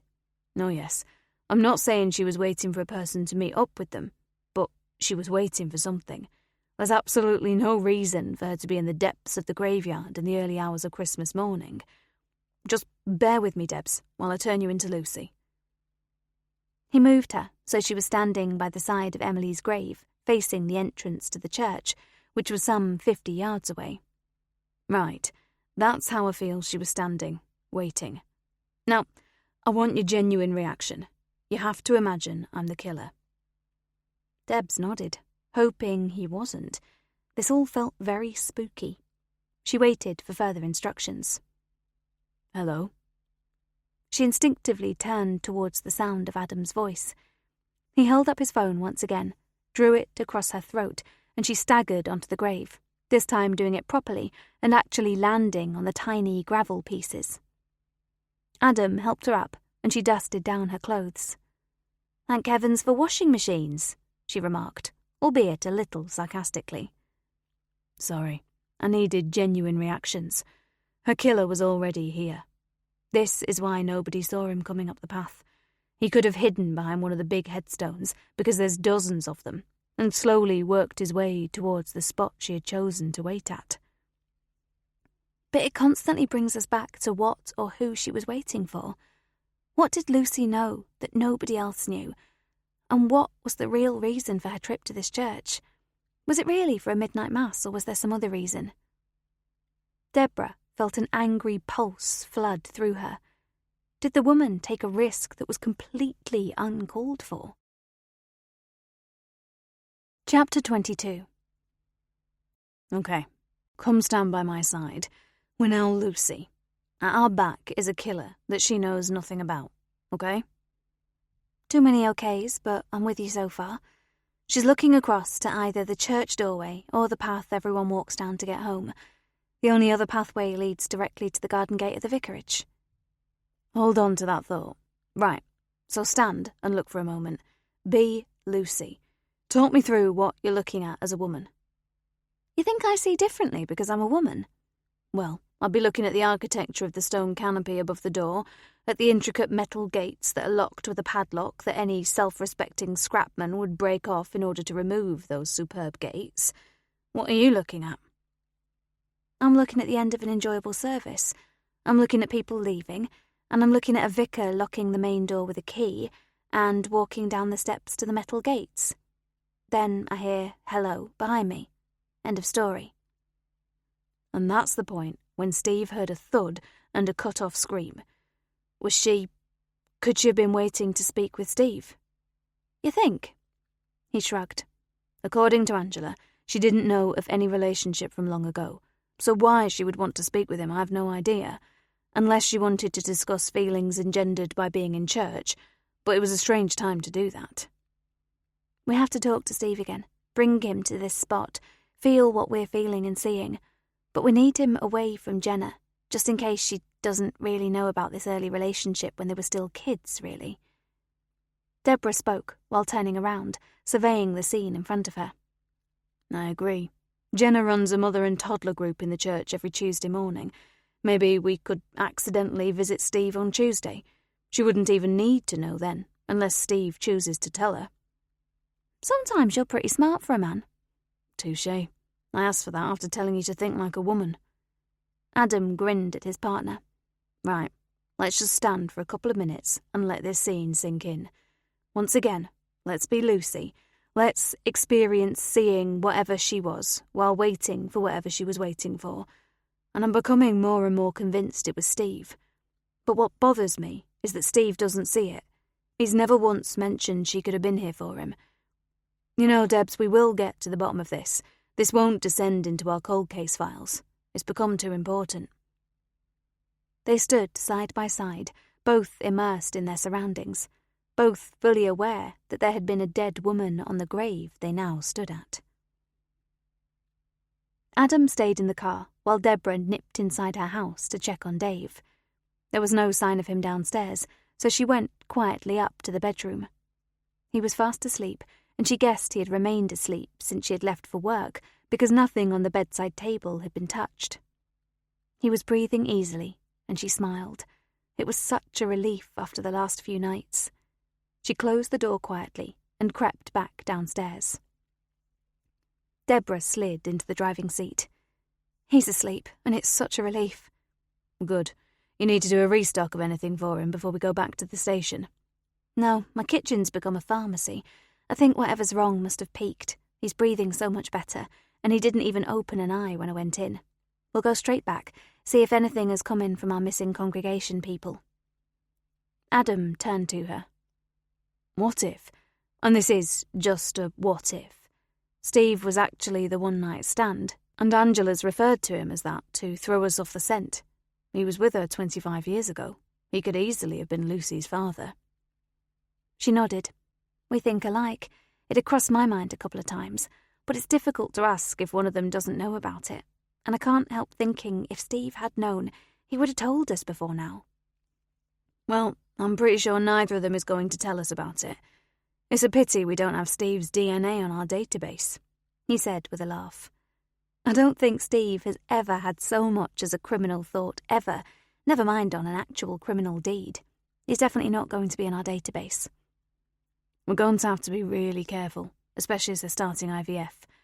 Let's park this thought for the time being," Adam said. It had been a strange afternoon, and he was glad they had returned to where the murder had taken place. He closed his eyes for a moment and opened them as they pulled into the car park. "The men in my life seem to need sleep at the moment," Deb said as she smiled at him. "Don't read reports tonight. Try sleeping instead." "I don't think I'll have much choice. My eyes keep closing on their own." "Well, before you go to sleep, you'd better settle your canteen bill.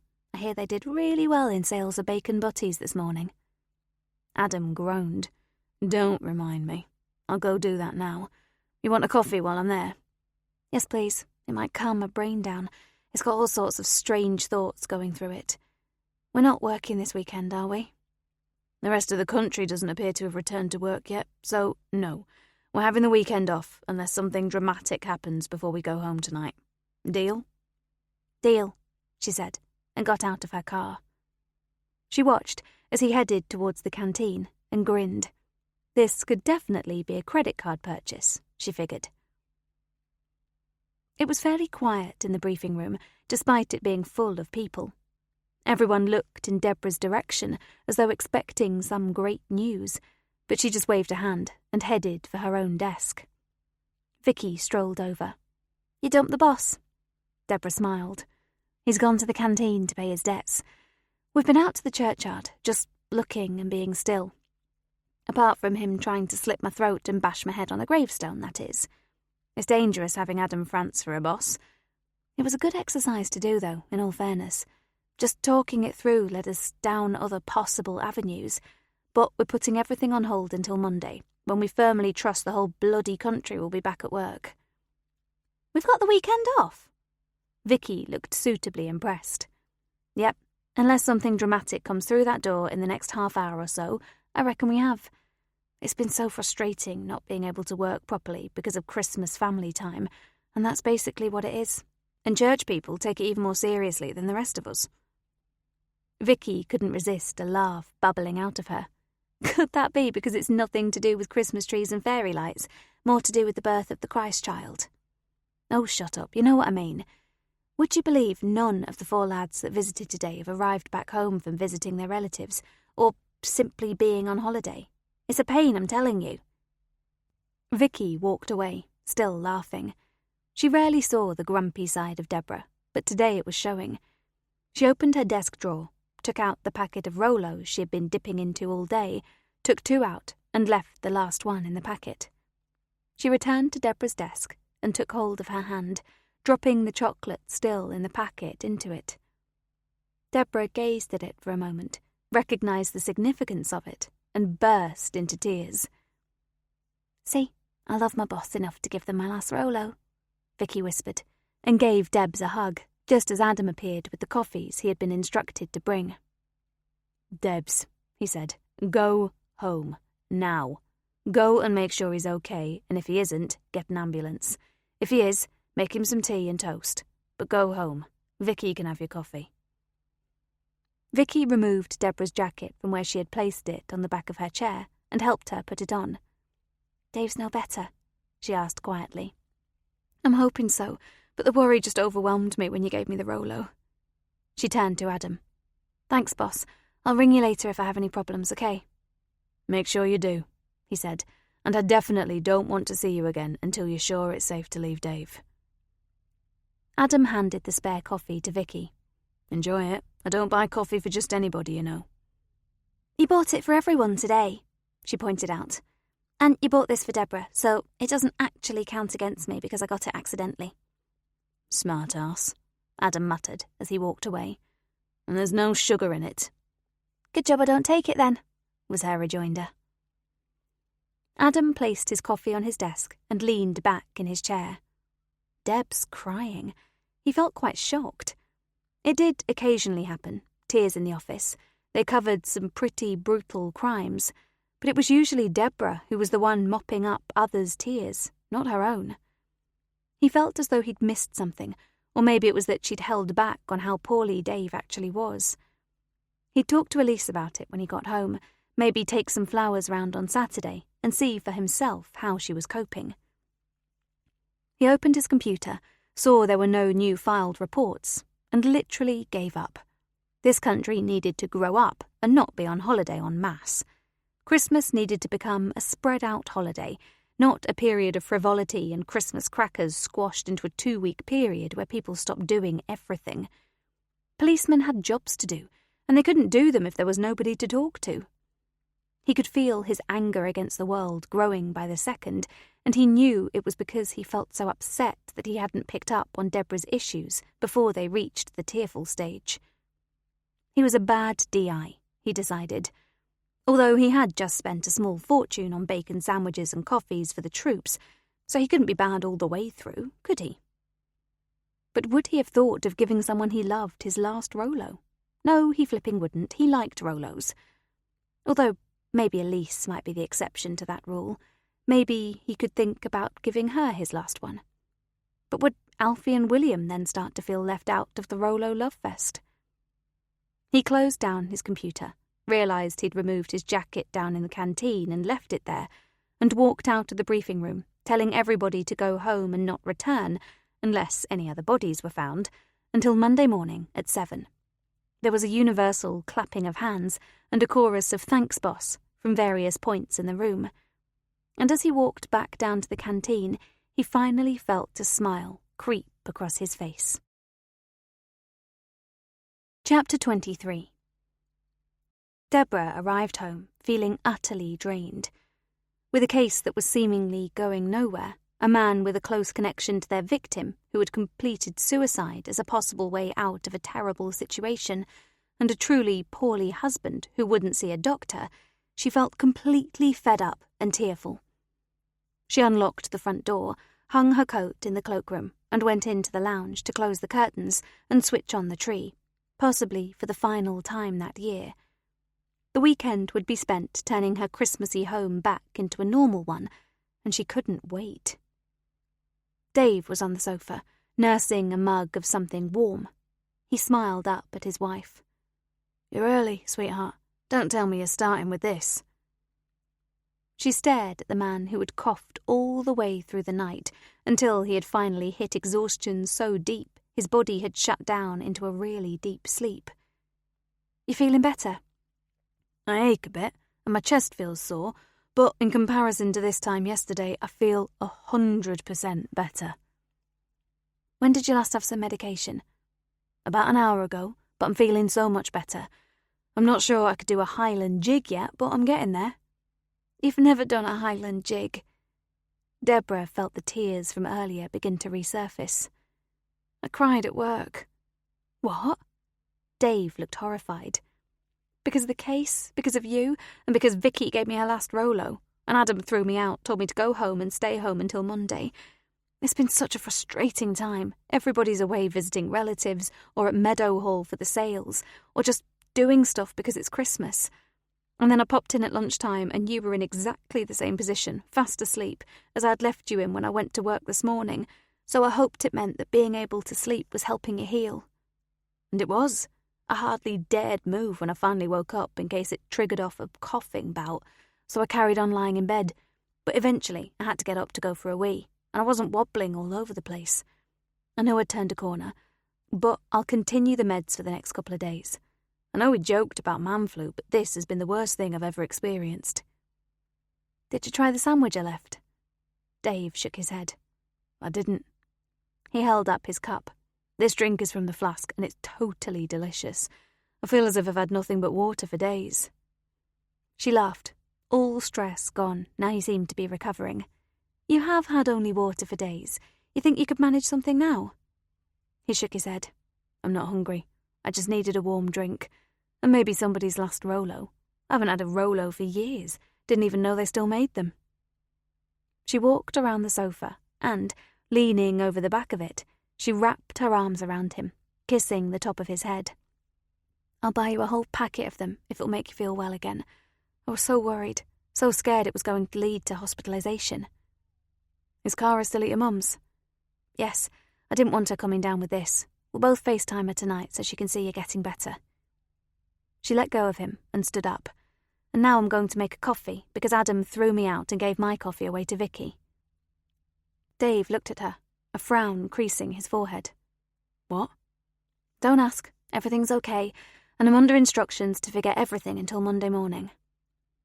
Dave smiled at the woman he knew so well. Stupid instructions. Go get your coffee, and we'll talk through what you've been doing or not since I did my disappearing act. I promise to try to stay awake, but if I fall asleep, it's not through boredom. It's because my body seems to have a mind of its own at the moment. Understood. Be back in a minute. She entered the kitchen and leaned her head against the fridge door, her eyes closed. If she believed in the God that everyone they had talked to recently believed in, she would be thanking him for the vast improvement in her husband. And just to be on the safe side, she did. Thank you, God, she whispered. She picked up the kettle, shook it, then put some water in it. She clicked it on, spooned some instant coffee into a mug, and opened the fridge door. Milk or cream? No contest. She used the cream. She carried her mug through to the lounge. Dave had pulled up his legs, laid his head on the cushion, and closed his eyes. She smiled at the normality of it all, and returned to the kitchen, closing the lounge door behind her to keep the room warm. She switched on her laptop, logged in with her police ID, and opened up the file dedicated to the murder of Lucy Barker. She checked if any new reports had been uploaded, and saw there was one from Adam detailing their morning's visit to the churchyard. She read through it. The language was simplistic, didn't express any of the discussions they had enjoyed while there, with certainly no mention of being slashed across the throat by a mobile phone. It made her smile, but she felt they had reached something while they had spent that time there, a sort of new understanding of where the case was heading, and she knew one day in the near future they would know what it was. There were new reports from the team still trying to clear up the list of congregation visits, but they had nothing to add because the targets still hadn't returned home from their Christmas breaks. The reports reminded her she needed to add stuff to her diary, so she went to the cloakroom where she had hung her bag alongside her coat and collected the little blue book. She flipped to January the 6th and entered Barker's Bespoke Building Limited, followed by Marjorie Wilson. Maybe just one little snippet from either of these sources would be the lead they could follow to take this case to the conclusion they all wanted. She pulled up the reports from the people already interviewed and started to read the newest ones, which were all from houses that were nearest to the church. She expected 0 from these interviews. It had been Christmas Eve, not a time for watching what other people were doing. 6 people had been interviewed, with 4 homes still to visit due to no response the first time around. All 6 said the first thing they saw was a large number of police vehicles. They weren't aware of any activity prior to that, not even of worshippers leaving after midnight mass. It was quite a secluded area that had suddenly been enveloped in flashing blue lights and voices. She read them all carefully, but nothing sent a tingle down her spine. She moved on to the reports she had glossed over, the people who had attended the service and had already been interviewed. As she read, she realised something. Most of them called Lucy the young girl, and not the young woman, and almost everybody remembered her as the one who had the blessing and didn't take Holy Communion. Steve himself remembered her in that same vein, so Deborah decided Lucy must have wanted to keep in the background. It was probably Roger leading her to the front that had created the need for the blessing.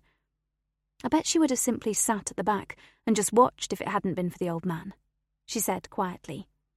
But would that have affected the outcome? If she hadn't been made to mix, would she have left earlier and made it home without being attacked? Or was this death always meant to be? Again, she thought through the facts they already had. Lucy didn't make the decision to go until Christmas Eve. Did this mean the killer just picked someone at random? Did the killer have a thing against Christianity in general and want to cause mayhem after such an emotional midnight mass? The reports all showed it had been an exceptional service. Or did the killer simply follow her, possibly from home, then wait, knowing she would have to come out again? Lucy hadn't helped herself if this was a random killing. Why didn't she simply go straight home? The timing of when the scream was heard meant she was waiting, lurking in the graveyard. She hadn't even got as far as walking down the path that led to the road that would eventually see her arrive safely at her home. So could it have been a random killing? Usually that would mean the killer would decide they'd enjoyed it and go on to their next victim, but there had so far been no evidence of even an attempted attack. Deborah couldn't shake the feeling she'd had from the start that it was targeted, not random. But if it was targeted, who the hell had done it?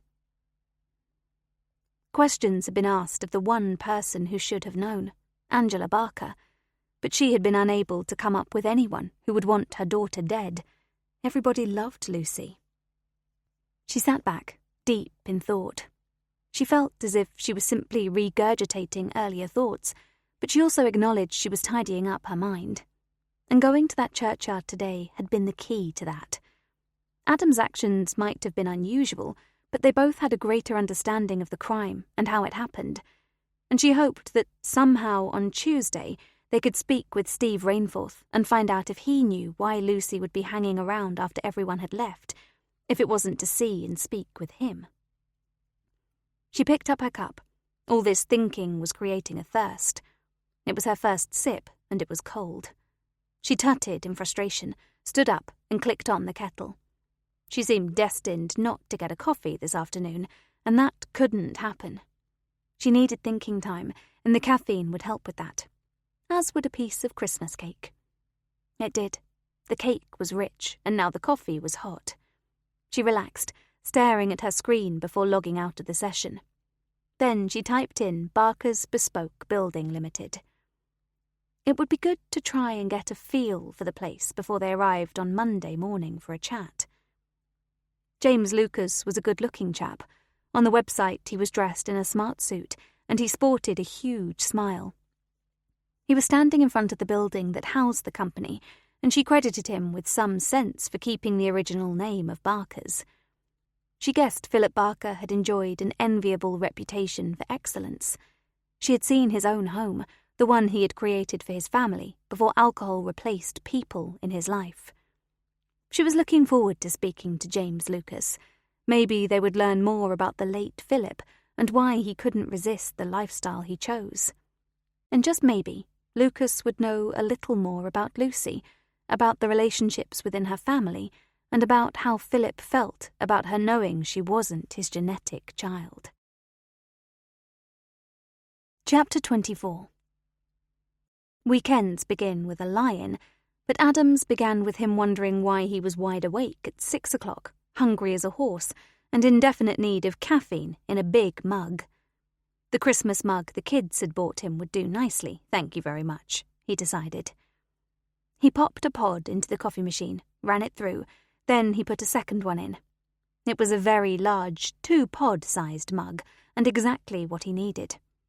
He opened the fridge to see what delightful treats were there that would satisfy a hungry man's appetite, and he spotted a new pack of bacon. He smiled.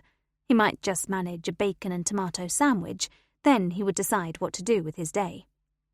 Unless, of course, Elise had already decided what he should do with his day. He opened the bacon, placed 2 rashers on the grill, then added another one as a just-in-case. He justified the addition by thinking it was just in case 3 would be better than 2. The cupboard revealed 3 tins of tomatoes, so he opened one and tipped the contents into the pan, giving it a bit of a mash with a fork before switching on the heat under the pan.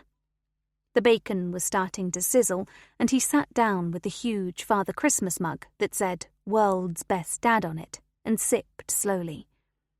It was quiet upstairs, and as it was still dark, he hadn't raised the blinds at the kitchen window. He wanted to enjoy the solitude for a little longer without allowing anything of the outside world into his life. 10 minutes later, his bacon sandwich, with all 3 rashers, was in front of him. He was about to take a bite when he heard speech from Elise. "My word, that looks good." He passed it to her and stood to put 3 more rashers under the grill. "Adam France, you're my favourite husband."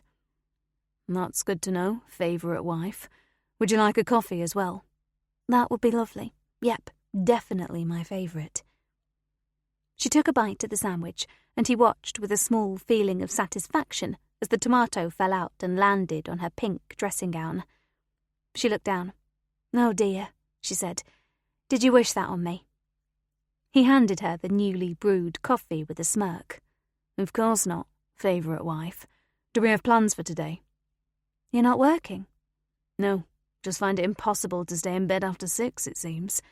Should we take the boys out into the hills and let them run riot on the rocks?" "We have options." He looked surprised. "We do?" "Yeah, they need new shoes for Monday. We can either go to Meadow Hall today, or we can go tomorrow. We can either go to Derbyshire today, or we can go tomorrow. Turn your bacon over." He followed her instructions. "We'd best go today to get the shoes, I suppose, just in case we can't find any. Then, at least we have another day to go further afield to find what they want. But if we get some time today, we can do Derbyshire tomorrow for definite?" he asked. "We can. That bacon is definitely sizzling." He sorted out his sandwich and sat opposite Elise, who was close to finishing hers. "Lovely breakfast," she said. "Certainly is, and I'm going to eat mine before the boys get up and take it." He took a bite, and the tomato went down the front of his T-shirt. Elise didn't even apologise for the explosion of laughter. Alfie and William weren't a bit impressed by having to go shoe shopping, but when their mother explained to them that the only footwear that actually fitted them were the new slippers they'd had for Christmas, and did they really want to go to school in them, they admitted defeat. As a result of all the assorted discussions, Adam was sitting in a coffee shop reading a newspaper and enjoying the ambience of the place. His wife was with their twins, who would no doubt be arguing over which shoes to pick. His own childhood had been one in which new shoes really were a luxury, and he always seemed to get his cousins' well-worn hand-me-downs. He felt a sense of happiness that he could afford shoes for his boys without having to think about it. It truly was a different world to the one he had endured during his early years. He turned the page and folded it so it was comfortable to read. An article about the murder investigation being no further on was right in the middle of the page, so he smoothed it out to read it. It was a good article, didn't tell lies, except possibly that the investigation seemed to have ground to a halt. He didn't agree with that, and after their short stint in the churchyard, he felt there was something that was so close he could almost touch it, and knew that one day it would be so obvious they would kick themselves for not having seen it sooner. The article made no mention of how difficult it is to take an investigation forward when half the country isn't at home, and just for a moment, Adam wanted to pick up his phone and ring the editor, tell them how stupid their article was. He calmed himself down by considering they actually knew nothing of police work, the meticulous aspect of it where you had to be absolutely certain of all facts, because if you got anything wrong, there was always some clever clog's lawyer happy to take you on. He left the newspaper on the table, drained his coffee, and walked outside. There was a bench close by, and he sat there, patiently waiting for the boys to find him. They would possibly be subdued by having to buy new shoes when they could have a new game for the PS5 recently delivered by Father Christmas. He felt quite saddened by the obvious signs they were already querying the Santa lie, and knew this had been the last Christmas they would be able to use it. Life was so much more fun with a Santa Claus in it. He rang Debs while he was waiting for Elise and the boys to find him, and she reported that Dave was much better. The cough was still there, but not as bad, and he was sleeping himself well. He rang off, saying he would see her on Monday. He spotted Alfie and William in the distance and waved to attract their attention. Within a minute, they were excitedly telling him about the cool shoes their mother had just bought them, and they removed them from the classy shoe boxes to show him. Super, he said, and raised an eyebrow at Elise. Don't ask, she said, but if the bank manager rings you, I don't want to talk to him. They didn't stay much longer, because he was dangerously near the phone store, and his iPhone was looking a little worse for wear. If he went much closer to the shop, his credit card wouldn't look too healthy either, so he steered the boys towards the next store, which led them to the car park. Passing through the shop, Elise managed to spot a dress and some shoes she could no longer live without, so by the time they were all strapped safely in the car, Adam was mentally, emotionally, and fiscally exhausted. "Should we have a takeaway tonight?" Elise said. "I really don't feel like making a meal after all this walking and stuff." Explain stuff. Spending. So, we'll spend a bit more having a takeaway? Afraid so. Chinese. Adam admitted defeat. With the boys in bed, Gold radio playing via Alexa, and a glass of wine each, there was peace in the lounge. Adam was reading, Elise was sketching, trying out some new pens she had picked up in Meadowhall. "I'm glad we've taken the tree down," Elise said, without looking up. "But it has been lovely this year, hasn't it?" The tree, or Christmas? The tree, silly. Christmas hasn't been too good. You've been on a different planet. And I'm not complaining. She jumped in quickly. Because I know Lucy Barker's death has really got to you. I know you try not to bring work home, but I am here for you if you want to talk. As an interested observer, not another copper. He sighed. We're usually so efficient, spot on with where to go next, but half an hour or so before Lucy was killed, everybody left for somebody else's home, or at least that's how it felt. We only have the post-mortem report because Stuart started working on Boxing Day so we could have results as quickly as possible, but then it seemed to come to a dead stop, and we're not being facetious with that. And then we lost Philip Barker. She took hold of his hand. You didn't have to investigate that. It was a suicide, so you said. Yes, it was, but he was our victim's father, so the obvious link was there. We had to investigate him anyway. We know he raped Lucy, and we can't trust Lucy's mother. It's such a strange situation. We feel she's only telling us a restricted version of everything, almost as if she doesn't want to find out who killed Lucy. Maybe she believes the vicar did it.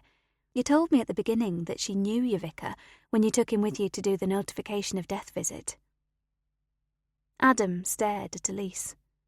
20-odd years ago, they were boyfriend and girlfriend. She finished it, not him, because she was too scared to accept the church as a viable concept for the two of them. Well, certainly not for her, yet he couldn't conceive of a life without the church. She was right to do that. It would have been a miserable life for somebody who didn't love God. But he's not said how he felt about losing her. He seems very happy now with Jenna, who started to speak like a Yorkshire lass with an American twang. Elise smiled. You're telling me how you feel about everyone except Steve Rainforth. Is that his name? See, you didn't even speak his name that often. Some of the mums at school go to that church. They speak very highly of him, and he's wonderful with the kids. Jenna runs a weekly creche, mums and toddlers up to school age, and there's a small play area in the church that's supervised for the children who accompany their parents to the service. And they can't have children of their own, he said quietly. Now I know them both. I could see that would be a disaster. They start IVF soon, so I should imagine they're both sending all their prayers up to their Lord as often as they can. I'm sorry they can't conceive naturally, but great strides have been made in IVF. I'm sure they'll be fine.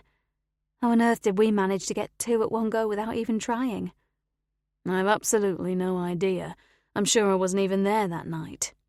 And they definitely don't look like mini Adams at all, she said with a grin. I get so fed up with hearing, oh, aren't they alike and don't they look like their dad? I bet Steve would love to hear that, he mused.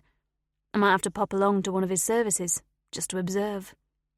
Well, Elise said, tomorrow is Sunday. The service starts at 10:30 a.m. Chapter 25. Adam shared a pew with a somewhat disgruntled Roger Carson. The elderly man stared at him, gave a nod and said, "I'll do." "I'm good, thanks. You?" "Yeah, good. You that copper?" "Yes, never been here before. Not for a service, anyway. Thought I'd give it a go. I like Reverend Rainforth." "Aye, we all do. Speaks a good sermon." And that was it. Subject finished for 10 minutes. "You caught him yet?" Adam turned, a little surprised by further conversation from Roger. "No, not yet. Thought not. Thought we'd have heard about it if you had." Roger had been interviewed by Adam's team. What hadn't come across in the report was his grumpiness. "Do you have anything further to tell us?" Adam spoke politely. "Don't think so. There's one or two ladies not coming to church till you catch 'em, though." The congregation rose as Steve entered. Adam could see Jenna sitting at the organ, and he was impressed. He knew Marjorie Wilson normally played, but he hadn't thought about who would do it when the elderly lady wasn't available. It appeared to fall to Jenna.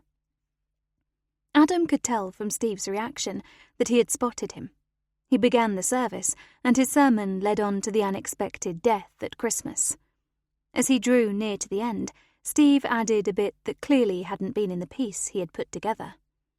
"I'd like everybody to welcome a member of our local police who has been in charge of the investigation from the start, D.I. Adam France.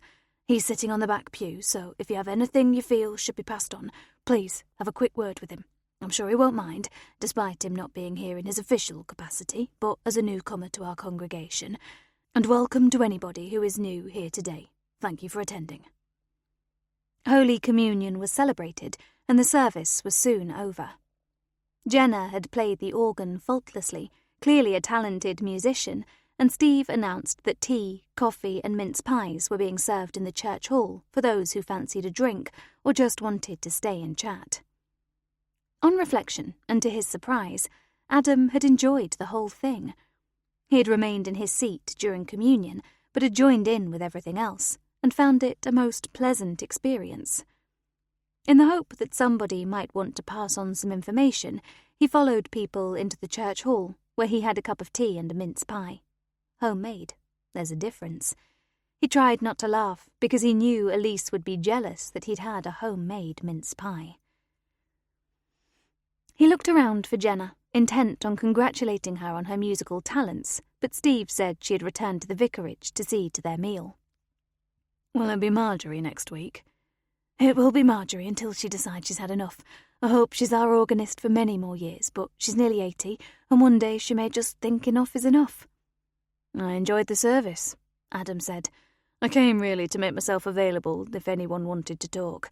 It can't have been easy for anybody, what happened on Christmas morning. I know they have you, but I thought an extra ear." "You've already spoken to almost everyone, so I understand." "Yes, I think there's only 5 left, and we're hoping to see them next week. I'm seeing Marjorie tomorrow after our first visit of the day has been ticked off. We've basically taken the weekend off because we're feeling harassed by the lack of people available to see, and I know that sounds absolutely ridiculous, but I never want another major crime to erupt over the Christmas holiday season."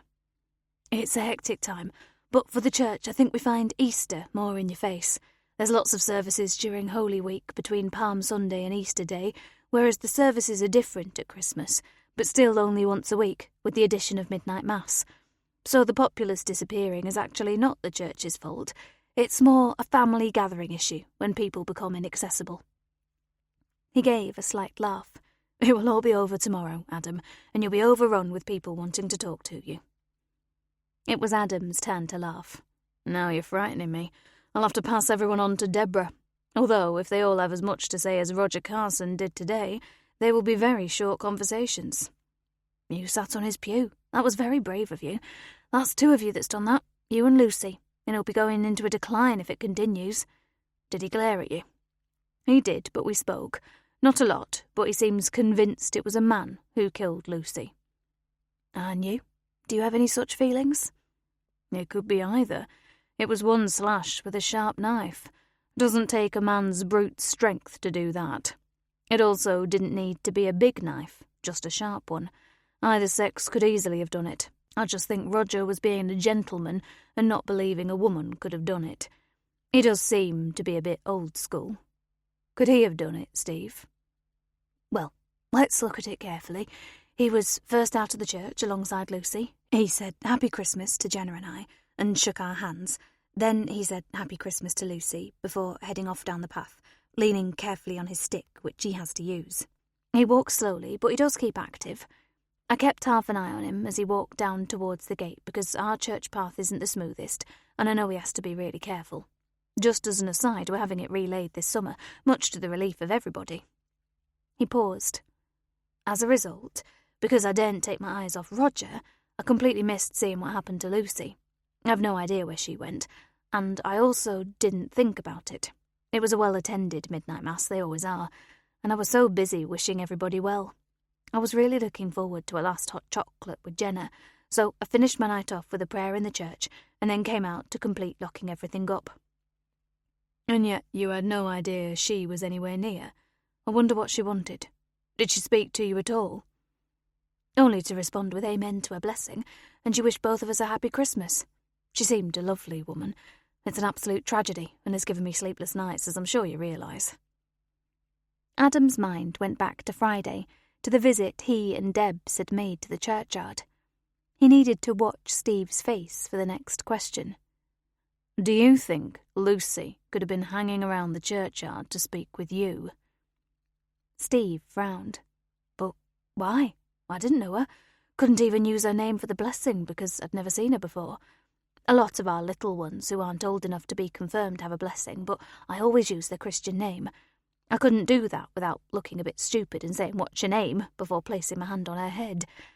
I've wondered if I should have just done that, but I didn't. I truly had never seen her before, and if she was waiting to speak to me, what on earth could it have been about?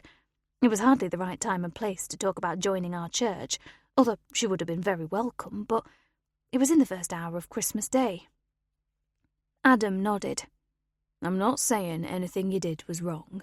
We're struggling to find a reason for Lucy being anywhere near Emily Rowbotham's grave. Was it a specific grave she chose because she knew it? We're arranging to have it professionally cleaned, by the way. There are bloodstains on it. Steve looked troubled. But it's one of the older graves. I've never seen any flowers on it, so presumably Emily has no family left after all this time. And Lucy couldn't have been using it to hide behind. It's not big enough. There are plenty of really large gravestones that our little ones race around and hide behind, but that one's quite small. When I found Lucy, her body was virtually covering the actual headstone, and she was only a slightly built woman. Adam smiled. I'm sorry. I've taken you away from your parishioners, and we're no closer to making any sense of it, are we? Go back and cherish your flock, Steve. Thank you for the service. I enjoyed it, much to my surprise. I can't remember the last time I prayed, but today I did, for Deborah's husband, who's really not well at all. I'm sorry to hear that. Please pass on my best wishes to both of them. And thank you for putting in an appearance, Adam. I think our people will feel comforted by it and know you're not ignoring anything. They shook hands, and Adam walked down the path, veering off to go to Emily Rowbotham's grave. The stone had been cleaned of years of grime, and the name now glowed with an almost translucent light. The blood had disappeared, and there was a bunch of small chrysanthemums laid across the body of the grave. He stood for a moment, taking it in, but somehow knew there was nothing strange going on. A member of this church had done the right thing by this grave, and knowing forensics had returned the church to Steve, and seeing the crime scene tape removed, had cleaned it up. Adam hoped Emily was looking down and appreciating it. He lightly touched the headstone and said, "Sleep tight, Emily." There was no one at home when Adam got there, so he had a quick shower and changed into joggers and sweatshirt. Now he felt truly comfortable, but wondered where his family was. He checked if there was a match on television, saw there was, so he put it on. Church and football, what could be more right for a Sunday?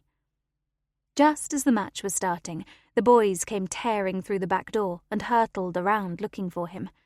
He tried to hide, but couldn't hold in his laughter. "Found him!" Alfie called, and William appeared a few seconds later. "You not got a mother?" he asked. "Nope, not here." "Not here? Where is she?" "Helping old Mrs. Jackson carry a big Christmas tree to the grass verge because the council are collecting them tomorrow."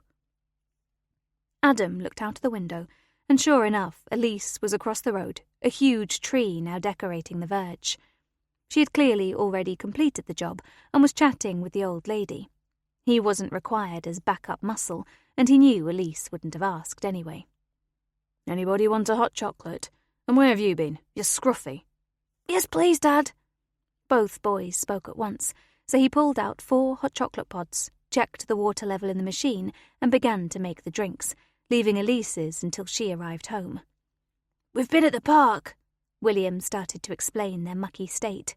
"It was a bit muddy on the football pitch, but it's been brilliant. Will you go with us next weekend, Dad?" He looked at the state of them and groaned. "Of course I will, lads," he said. Chapter 26. The briefing room was busy from about 7. The little coffee machine and the battered electric kettle were working overtime as everybody came in frozen. Hot drinks were a priority before they had to go back outside and brave it all again. "I really hate Mondays," Vicky confessed. "It's always noisy because no one knows what they're doing and everybody's in to find out their jobs."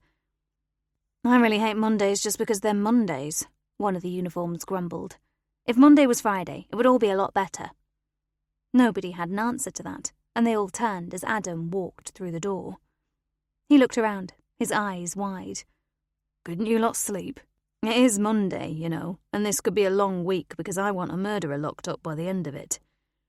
"If we manage that by the end of today," Deborah said, "does that mean we get the rest of the week off?" "Just get me a cup of that delicious coffee, wench, and let's crack on with things. How's Dave?" "Recovering. I think that's the best way of describing it. Kara's back home now, so the place is a bit livelier. Thank you for the flowers, boss. It was a lovely thought and much appreciated." "You're very welcome. We'll have a quick briefing this morning, get the foot soldiers out and about doing what foot soldiers do, and then we can get off to this building company. I made the mistake of telling Elise about it, so now I'm on a mission to get a brochure from them. She's fancying some bespoke work done in our bedroom, so this case looks like it's going to cost me a lot of money. And what's worse, we've had to buy new shoes for the kids that cost nearly as much as buying a new house." "You turning into a Scrooge?" "I fear so," he admitted, and picked up his coffee to go and get his lads and lasses sorted for their Monday, first day back after the holidays, work. The Barker's Bespoke Building Limited was a very attractive-looking company. The front of the building had obviously been made by the business themselves, and it stood out like a beacon amongst the metal and glass of other companies on the business park. They exited the car and walked up to the main door. Deborah stroked it. "This is magnificent," she whispered. "You don't have to whisper," Adam said. "I'm sure they can't hear you, and I'm just as sure that if they could, they'd be chuffed by what you said. Come on, let's see what they have to say about their ex-boss." They opened the door, and it seemed to glide. A buzzer sounded, and a young woman appeared instantly from a small office at the back of the room. She stood by the reception desk and smiled at them. "Can I help you?" "D.I. Adam France and D.S. Deborah Jessup would like a few minutes with Mr. Lucas, please." Both officers held up their warrant cards. The girl didn't look fazed. "Can I ask you to take a seat?" she said, pointing to a seated area to her right. "Mr. Lucas always enters via our back door, and I haven't actually seen him this morning. I'll go and check it that he's in before I send you through to an empty office." Adam and Deborah did as instructed, and Deborah sighed as she sank into the chair. "These are lovely, comfier than my lounge furniture." The girl was away about a minute and returned with the welcome news that Mr. Lucas was in and she would take them through to him. James Lucas was tall, dressed in jeans and a sweatshirt bearing the company logo. He shook their hands and they sat on the 2 chairs facing his desk. "I've asked Maxie to bring in some tea and coffee. I've never had a visit from the police before. I've no idea why you're here, but I'm absolutely certain you could use a hot drink on this freezing day." Adam smiled. He liked this man. "Thank you, sir. It will be appreciated. As this is a private and possibly personal matter, we won't speak of it until your receptionist has delivered the drinks." "That's fine. Please excuse my casual appearance. I normally wear a suit, make myself look a bit more like the boss, but today I have 2 new starters. 17-year-old lads who know nothing at the moment, but will by the end of the day. When I become the company trainer, a suit isn't appropriate. Jeans and a sweatshirt are. By tomorrow, both new starters will be wearing our sweatshirts and they'll know how to use a handsaw as well as a power saw. Adam looked around the office. I'm impressed. I assume you've fitted everything out all the way through. The outside looks pretty good as well. I put my smartest workers on to do it. I bought the business from a friend, and in 5 years we've doubled the size of the workforce and doubled the turnover. There was a knock on the door, and it opened smoothly. Maxie pushed in a small trolley on wheels that held tea and coffee pots and cups and saucers, along with milk and sugar. There was also a plate of biscuits. Thank you, Maxie, James Lucas said. Can we make sure we're not disturbed until our visitors have left the property, please? And can you tell Richard and Jonathan, the 2 new lads, that I've been delayed, but I'll be with them shortly? Maxie said she would, and she disappeared quietly. It seemed it was a very quiet business, considering joiners used hammers and saws that were all noisy implements. They waited until they had drinks in front of them before Adam spoke. Mr. Lucas, we're here about a man called Philip Barker. Lucas nodded before asking them to call him James. Please, continue, he added. Philip Barker died last week, and we're learning things about him. This is really just a loose ends kind of visit, because we've been led to understand that this business was started by Mr. Barker. It was, and I owe Philip everything. I was told over the weekend that he had died, and I'm truly sorry. I had huge respect for him, for his skills, his man management. As you've probably realised, he had a problem with drink, and it cost him everything. I was very lucky to have an understanding bank manager who backed me when I wanted to buy the business from Philip, and I'm happy to say the bank manager has never regretted that decision. He hesitated for a moment. Philip saw the influx of funds from my purchase of the business as another money pot to buy drink. I know eventually he was thrown out by Angela, but I haven't seen him for years. He taught me everything I know. His work was exquisite. If you've seen where he lived with Angela, you'll know. I vowed I would work to that same standard when I took on the massive bank loan, and that has now been cleared, and we couldn't be in a better position. But I have to stress, we wouldn't be having this conversation if Philip hadn't succumbed to alcoholism. He picked up his cup of tea. There are still 5 workers here from the Philip Barker days. They were the ones that persuaded me to keep the name, stressing how good a reputation the business had. Your wood is sourced from sustainable forests? Deborah asked. It is. It should be the way everyone works. Our prices reflect that. We aren't cheap fly-by-nights, but I believe that if you want a good, last-forever type of job, you need the finest wood and the finest craftsmen. Neither of those come cheap. All that I'm saying to you will be said to those new apprentices I'll be working with very shortly. We understand you had the role of foreman for Philip. I did. I had so much respect for him, and I would still be foreman if it wasn't for the damn drink. Adam saw the sudden anger flash across his face and knew it was because James was all too aware of what had been lost due to Philip's drink problem. When did you last see Philip Barker? The day we officially signed over the business to me, 21st of August 2021. I'd been running everything on my own for months, so apart from me transferring a lot of money to him, nothing really changed. The main change was the lads stopped calling me James and started calling me boss. That took more getting used to than the knowledge that I now owned my own company and was doing the job I had trained most of my life to do. Deborah finished her drink and placed the cup and saucer on the tray.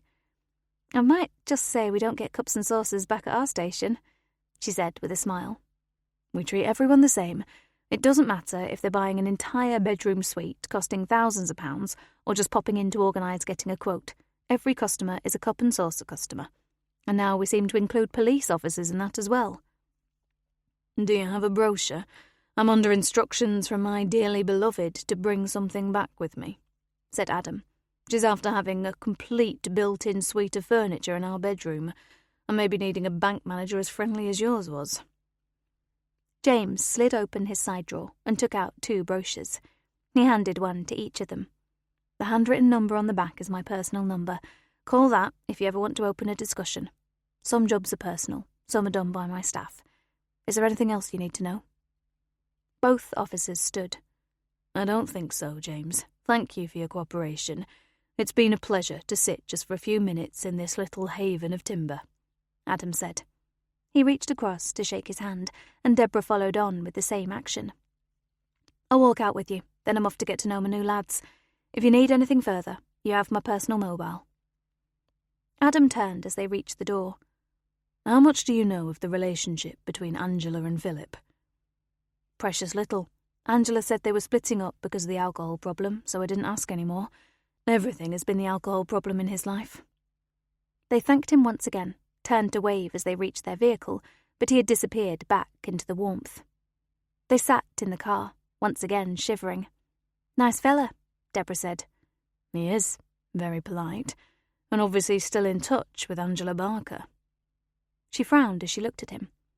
They're no longer in any sort of business together, yet he knew Philip was dead, and he didn't ask how he died, which leads me to think he already knows. I think Angela got straight onto him as soon as she knew about it. You think it's a bit sinister? Not really. They were the closest of friends until Philip was out of the business. I just felt it was strange that he didn't ask questions, and if he didn't ask questions, it's because he knew the answers. Deborah switched on the engine, moved the gear stick into drive, then kept her foot on the brake. That's why you're a DI and I'm a DS. My mind's not as twisted as yours. The car surged forward as she lifted her right foot and headed back to the station. She loved having a cup and saucer. Perhaps it was time to start educating her fellow coppers. Why didn't you ask him if we could see the workshops? She asked. Thought you'd be bored, he responded. You know, being a mere little woman. You're on such dodgy ground, you're in danger of sinking and never being found again. Well, he said, trying not to smile. I bought you some beautiful flowers on Saturday, and all you're doing is getting violent with me. Shame on you, DS Jessup. Chapter 27. Adam took the decision to avoid a return to the station.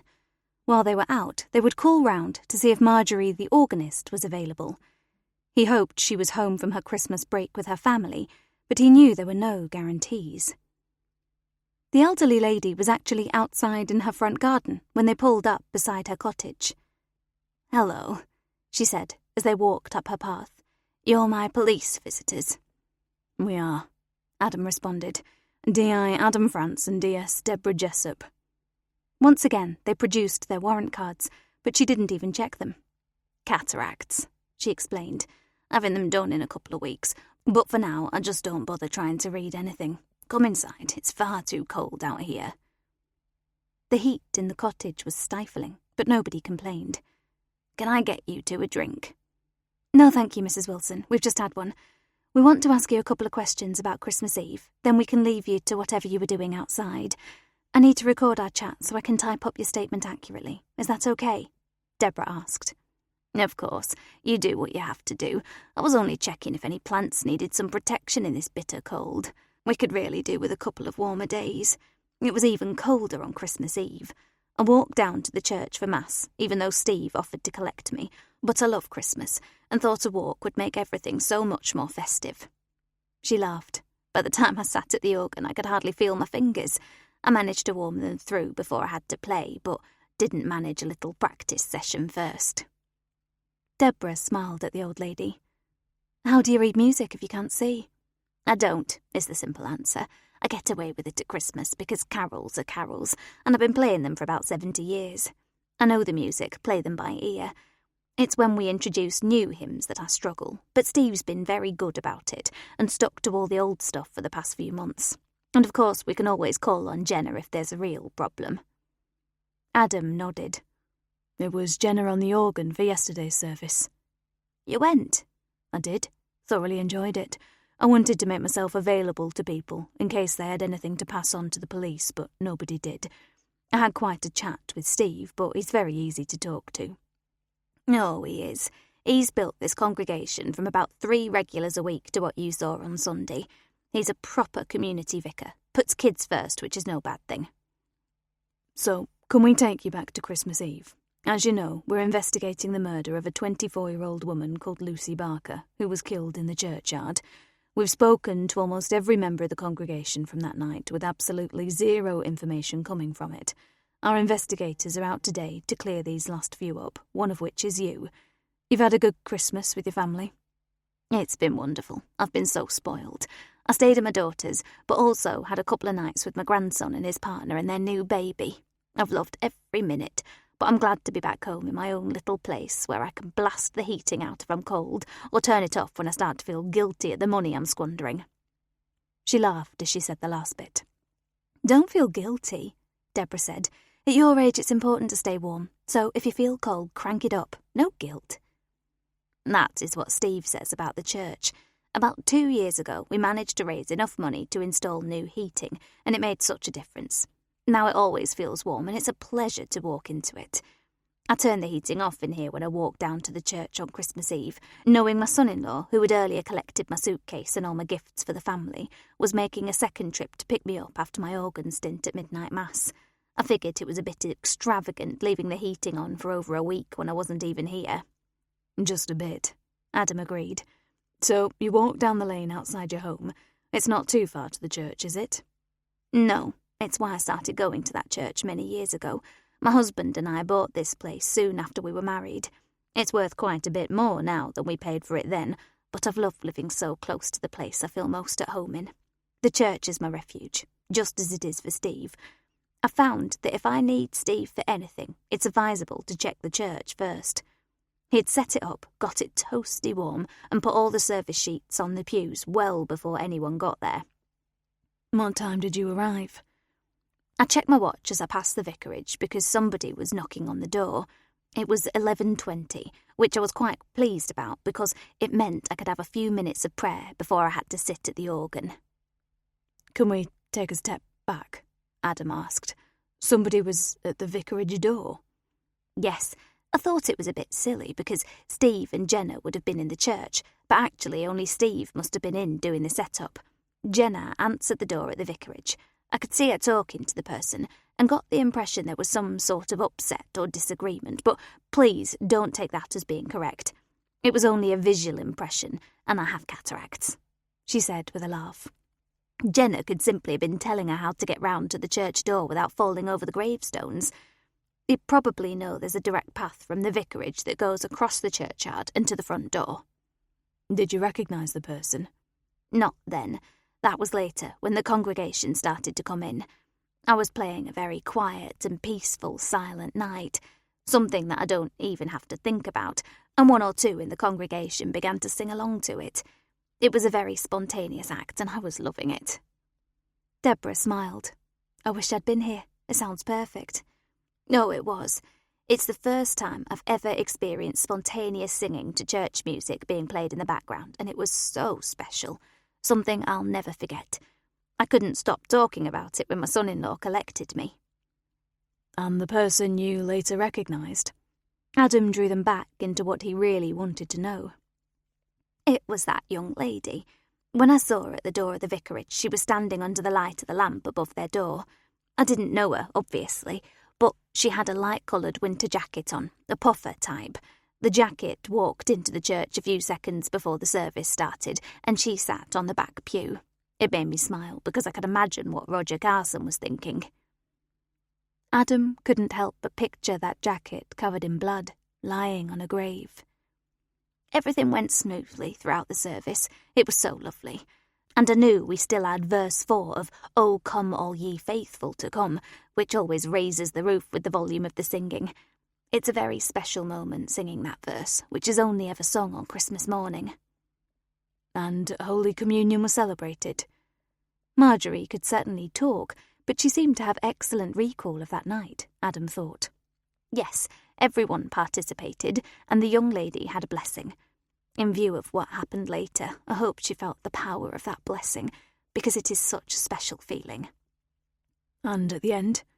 I was one of the first to leave, because I knew a car was waiting for me. I followed Roger and the young lady out, but I didn't notice where either of them went because I was rushing to get down the path into the car. Does any of this help? And are you sure you don't want a hot drink? Deborah smiled at Marjorie. You are so lovely, but no. We'll be searching out toilets all morning if we have any more drinks. It's a hazard of the job. Thank you for all of this information. I'll pop back hopefully tomorrow with your statement for you to read through and sign, but if it's difficult, I can read it to you. Is that okay? Of course.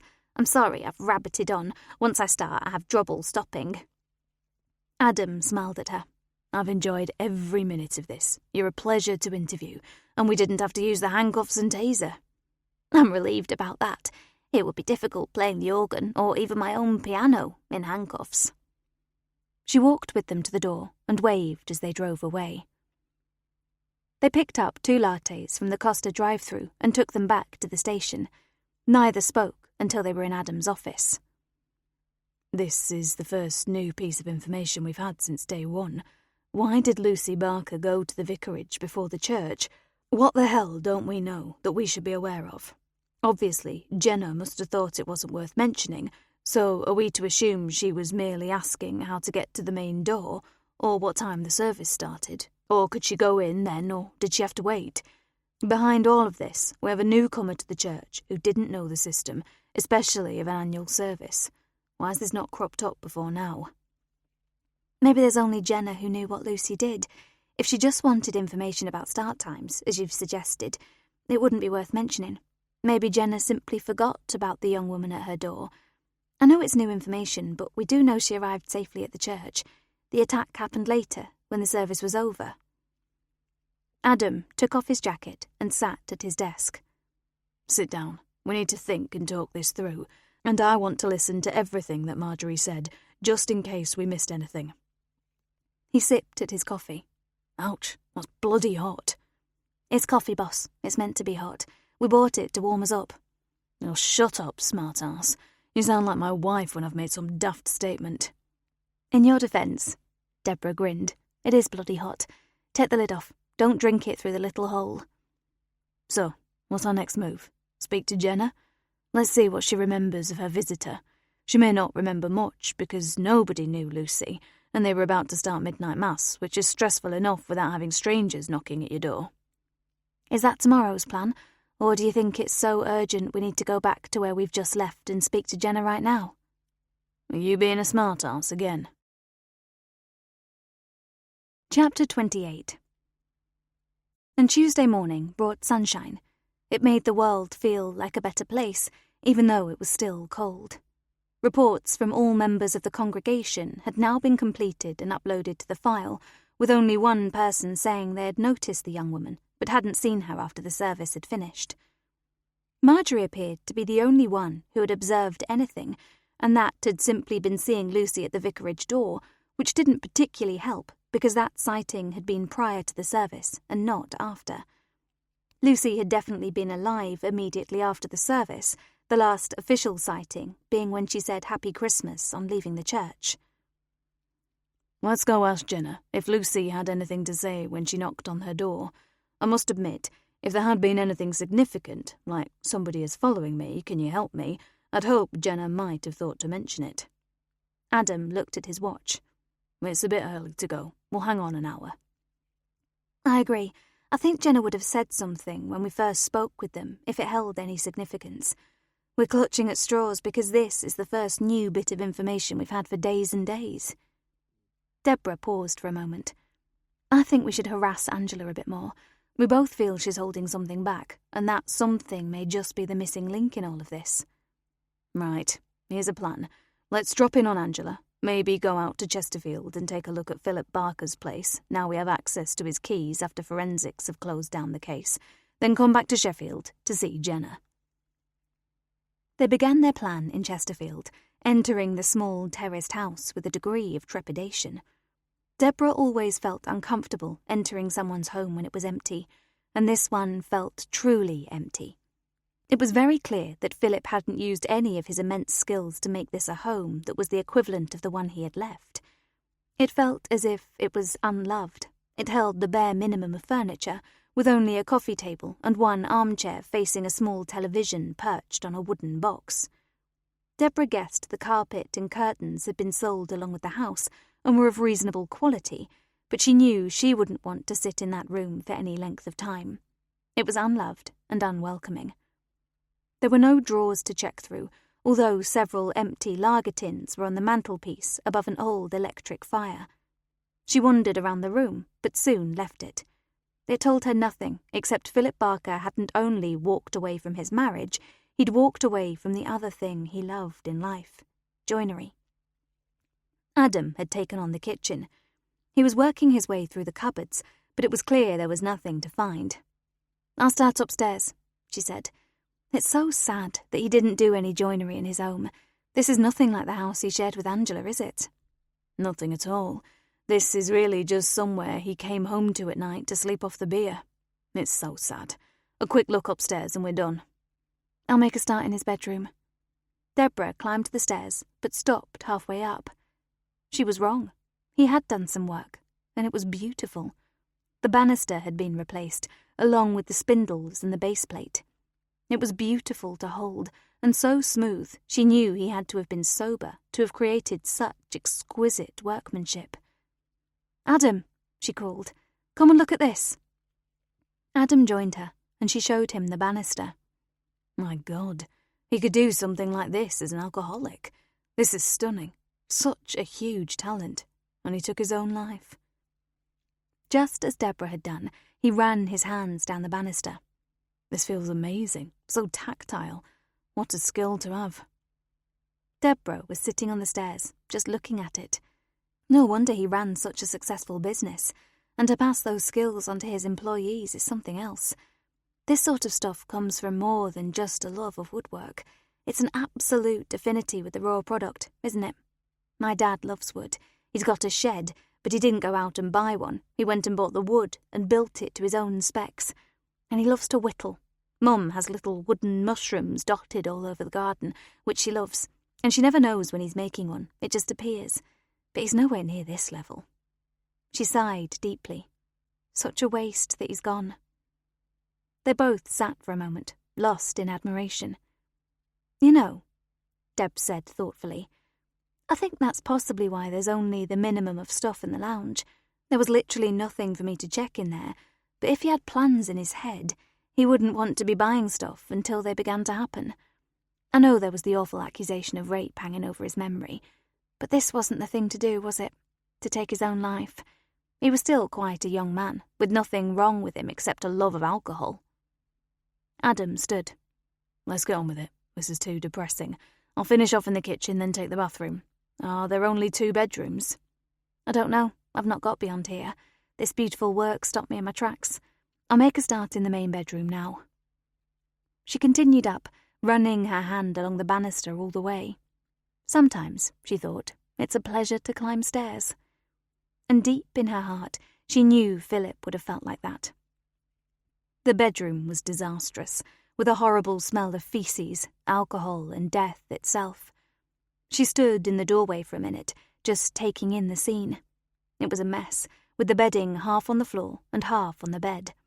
Empty vodka and whiskey bottles were numerous, as were empty and full cans of beer and lager.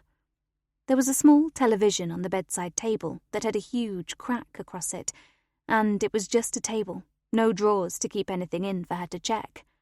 3 of the 4 pillows were still on the bed, so she lifted them to no avail. There was a pen, and Deborah guessed he'd scrawled his final note with it. There were no drinking vessels of any description, so she had to assume he'd drunk straight from the bottle or can. The tablets he had imbibed and left scattered around had all been removed, along with their packaging, by the forensics team. Everything was listed on their report, and she knew Adam would attach theirs to it. Adam would say very little, as there wasn't much to see.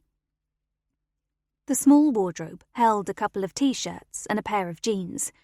A plastic box in the bottom held underpants and socks. This man lived life pared down to the very minimum. She closed the door gently behind her and moved to the second bedroom. He had woodworking tools. She took out her phone and began to take photographs.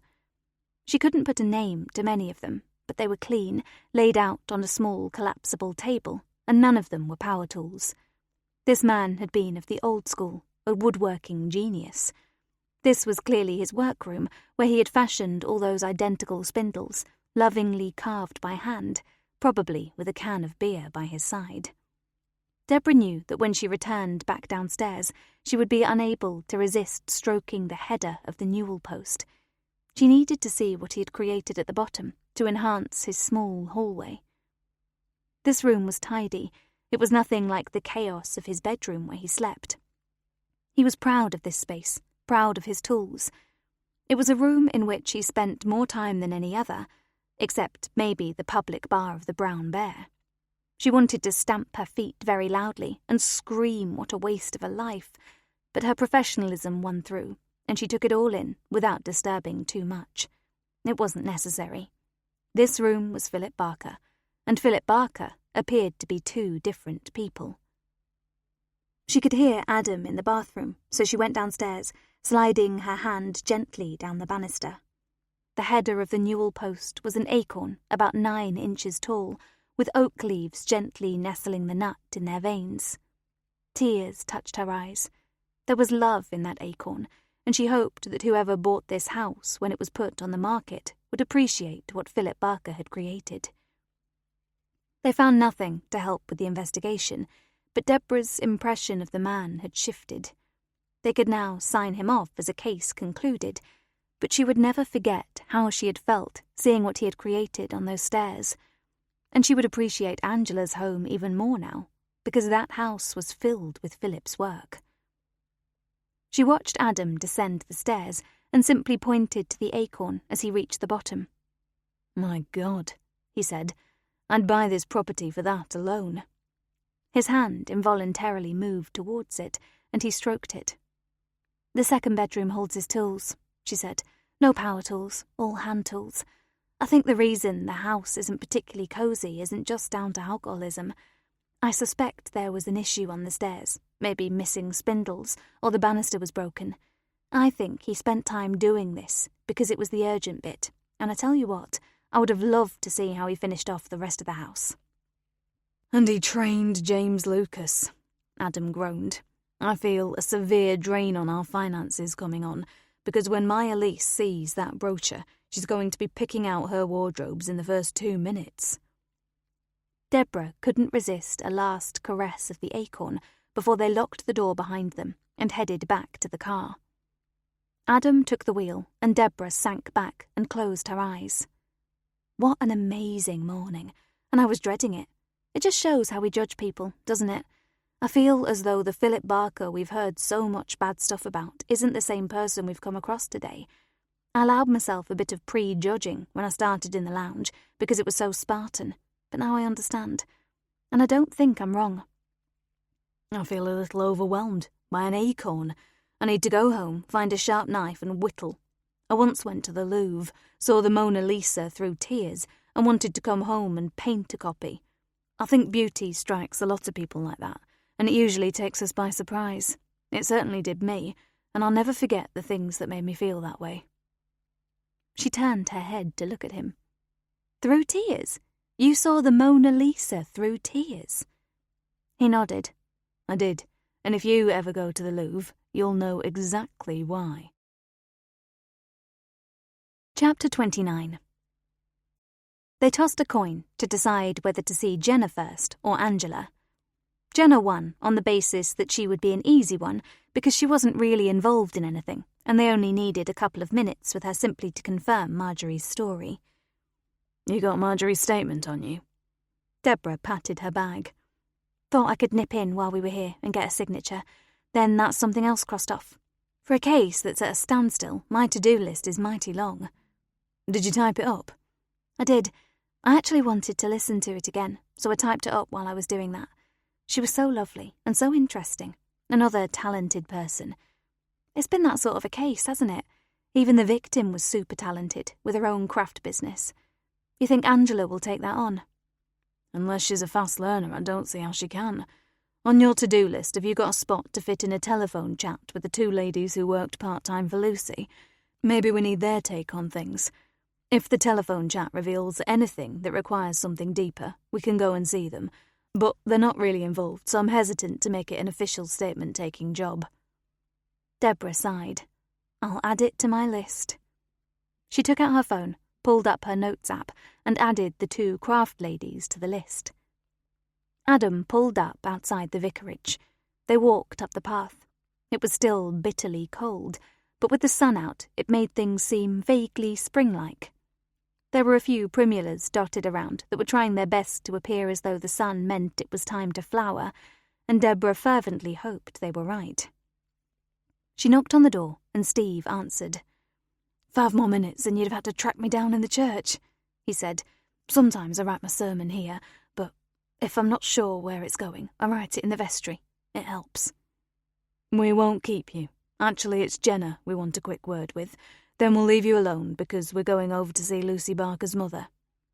"Is Angela okay?" "You still haven't spoken with her?" Adam asked. "No, it's difficult. She's in your church catchment area, isn't she? Maybe you should contact her in your official capacity, although I'm not sure she gives Christianity much credence. She didn't do the midnight mass with Lucy, did she?" "No, and you're right, of course. I should contact her." "Do you have or need her number?" "No, she said it out loud to you that first night. It's now in my nuisance of a memory forever." "You're kidding me." Steve laughed. "No, I'm not. I've got this strange thing where my memory can't forget numbers, even though I have to keep a diary for appointments and such like. But numbers are always there."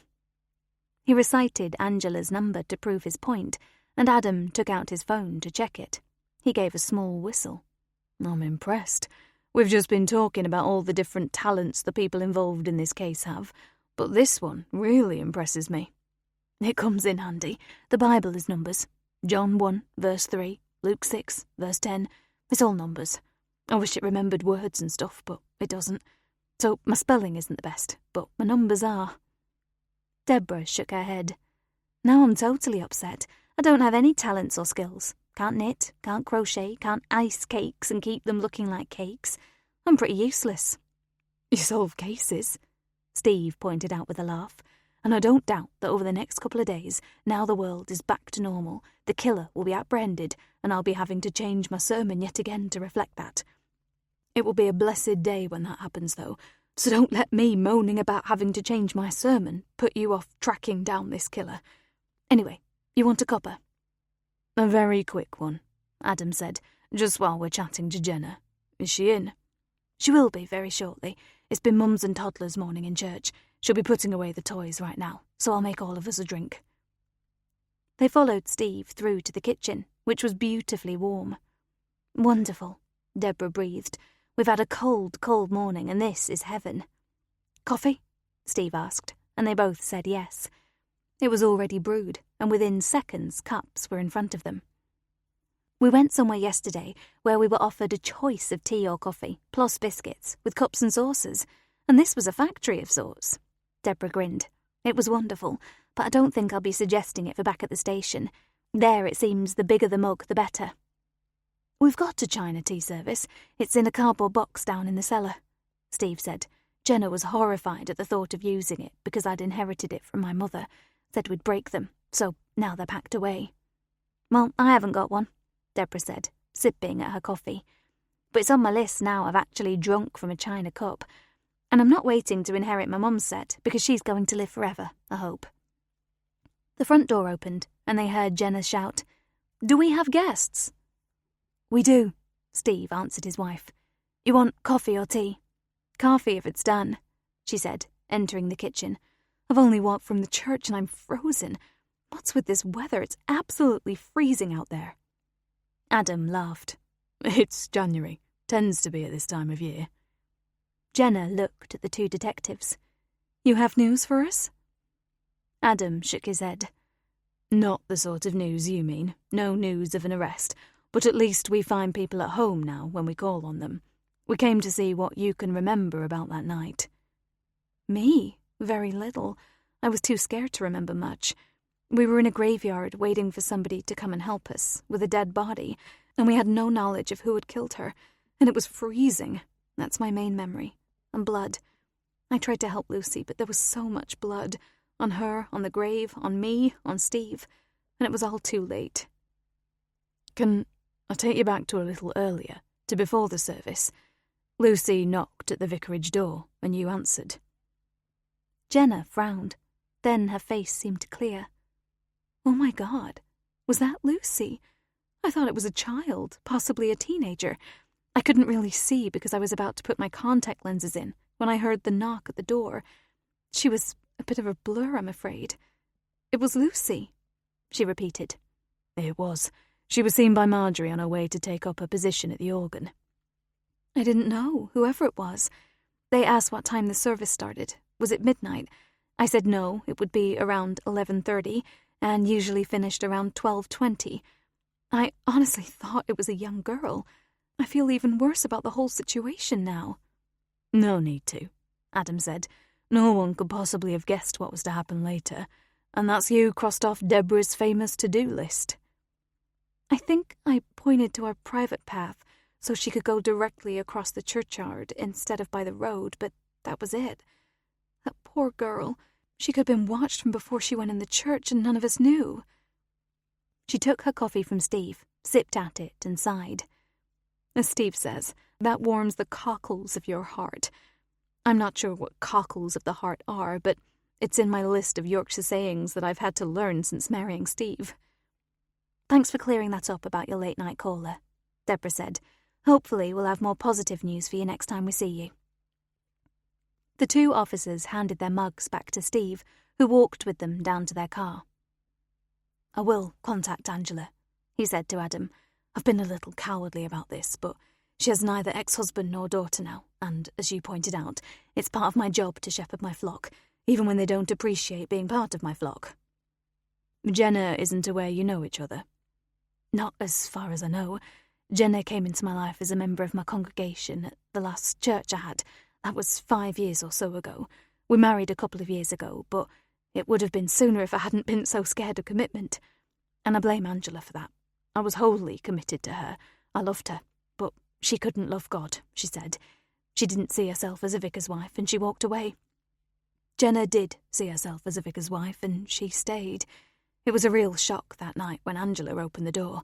I recognised her immediately. When you love somebody as deeply as I had loved her, you will always know them instantly. I just hadn't known of her marriage to Philip Barker. But I will ring her, and if she wants to see me, I'll visit her. Good man, Adam said, but maybe you should talk to Jenna about the situation first. Steve laughed. I think that might be a smart move, Adam.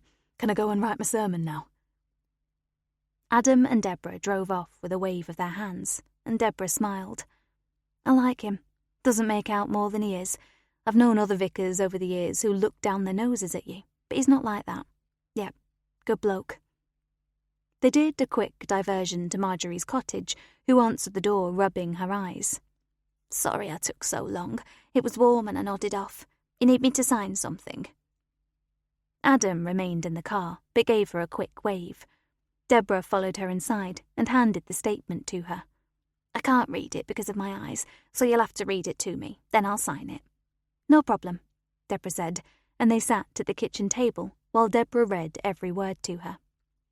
That's fine, she said, and took the pen held out to her.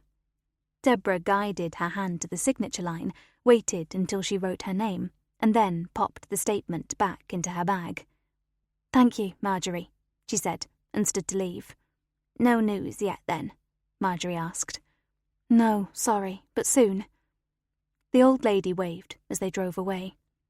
All done. She couldn't see to read it, so I had to read it aloud to her, then get her to sign in the correct place. I hope I never get cataracts. She's just told me at the door that everything she looks at has a yellowish tinge to it. My mum used to say that, and when she had them removed, she said it was like living in a different world, so it'll be better soon for Marjorie. It's a good job she doesn't need to look at music to play the church organ. It's also a good job she could see enough to know there was somebody at the vicarage door on Christmas Eve. Deborah looked at her boss. Was there a touch of unease in the way he said those words? Chapter 30. Angela didn't look too thrilled to see them. Come in, she said, grudgingly holding the door open. Deborah paid particular attention to the newel post in the hallway. It was topped by a beautiful hand-carved owl.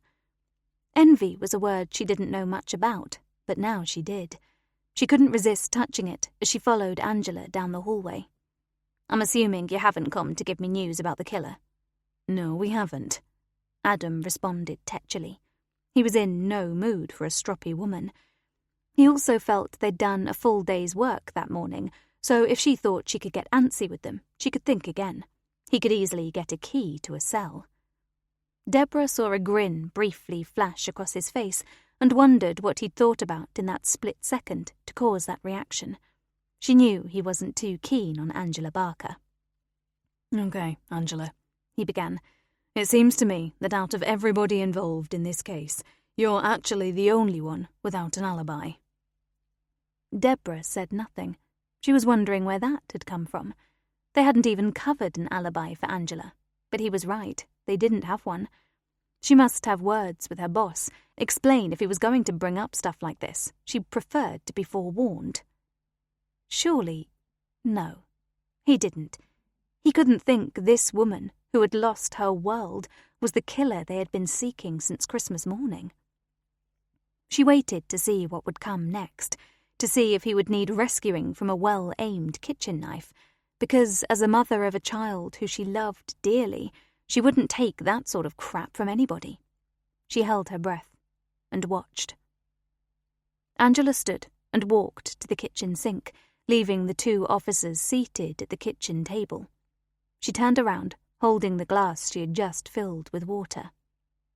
"You," she said, pointing at Adam, "are a singularly stupid man. I no longer have much respect for most men, but when they add stupidity to their DNA, the respect disappears altogether." Deborah drew in her breath and got ready to intervene, but she mostly kept an eye on the stand holding the set of kitchen knives, the complete set of kitchen knives. Adam smiled. "Well, Angela, that was the right reaction.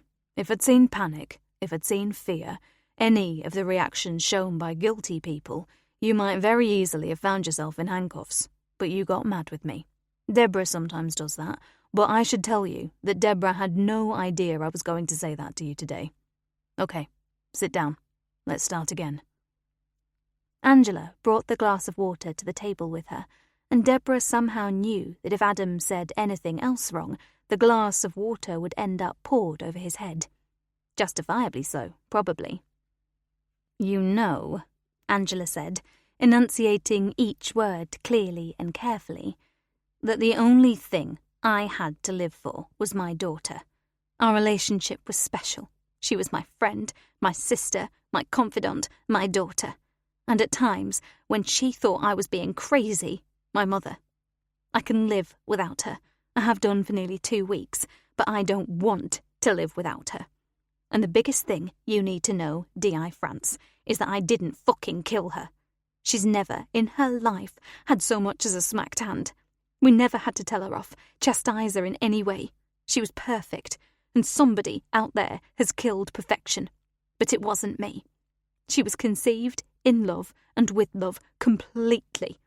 And I believe that was in her genes. If her true father and I had stayed together, she would still be alive. But I couldn't stay with him, and I settled for second best, who was also a wonderful man for most of our married life." Adam appeared to hold his breath. "And her true father was Steve Rainforth?" Angela stared down at her clasped hands.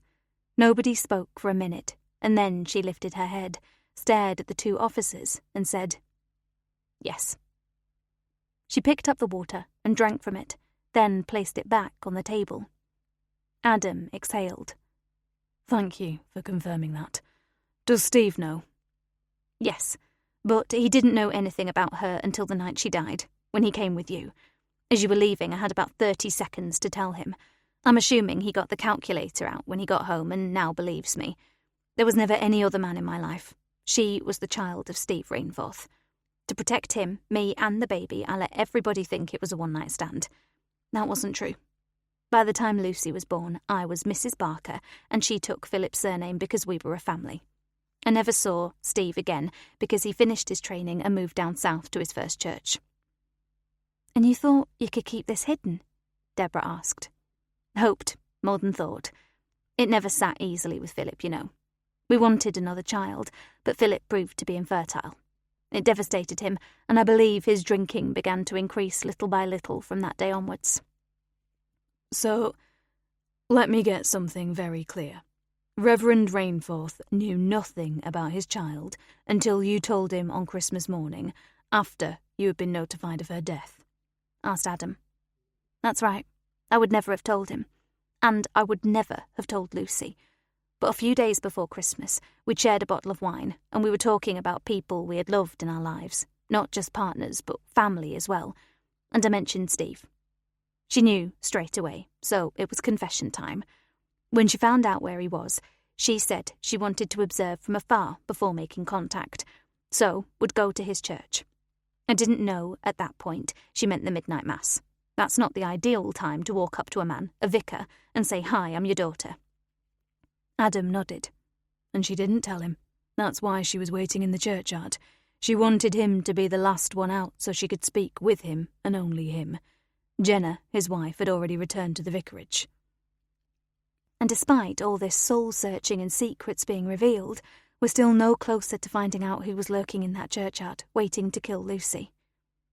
Deborah felt quite disheartened. I'm assuming Steve hasn't told us because, in some strange way, he feels he can't let you down. He's protecting you, said Adam. Angela gave a rueful smile. That sounds like the Steve I knew. And when I told him he was a father, while standing on my doorstep saying goodbye for the second time in our lives, the shock on his face was evident. It had never crossed his mind that the daughter of mine who had died could possibly be a daughter of his. Adam smiled at her. It's amazing what a good argument and a bit of hurled criticism can bring out of the woodwork. But thank you for your honesty now, Angela. You have my number if you think of any tiny thing that may help us. But I feel we're getting closer now stuff isn't being withheld. I need to get all of this typed onto a statement form, which will require your signature, so one of us will pop back tomorrow with that, and we can upload it to our case file. And will it become public knowledge? Angela asked quietly. I hope not, but the next few days will decide that. Angela went with them to the door and waited until they had driven away before closing it. Not a word of apology had passed her lips. She wasn't sorry for anything she had said, and she would say it all again if it ever became necessary. Steve headed for the church, taking a peaceful 10 minutes for personal prayer time before entering the vestry for the peace and quiet necessary for writing a sermon. Should he still make reference to the murder, or leave it until they had something concrete to pass on? It was difficult to know what to do, hence the prayer time when he sought guidance. Unfortunately, he didn't get any answers or help. It seemed the Lord was leaving him to his own devices this week. He poured himself a glass of water, sat at his desk, and opened up his laptop. He stared at the blank screen for what seemed like forever, and he realized that if he'd been an author and not a vicar, the sight of that blank screen would have created some sort of disastrous feeling deep inside his soul, which was a bit how he had felt all day. He'd had a daughter, and he'd lost a daughter. He shook his head and went back to his sermon. Jenna had laid claim to the office in the vicarage for the afternoon, on the pretext that it was the new year and she needed to set up a new registration book for the mums and toddlers group. She needed peace, away from church business, and in the warmest room in the place. But first, she had letters to write. Her family in America needed to know how she was, what life was doing to her, when the IVF was starting, and was Steve the Archbishop of Canterbury yet? Her handwriting was distinctive, sloping to the right. She didn't put dots over the letter I, she drew a tiny flower instead. She liked writing, loved the feel of paper under her hands, loved the idea that in a few days her mum and dad would be reading this, connecting with her.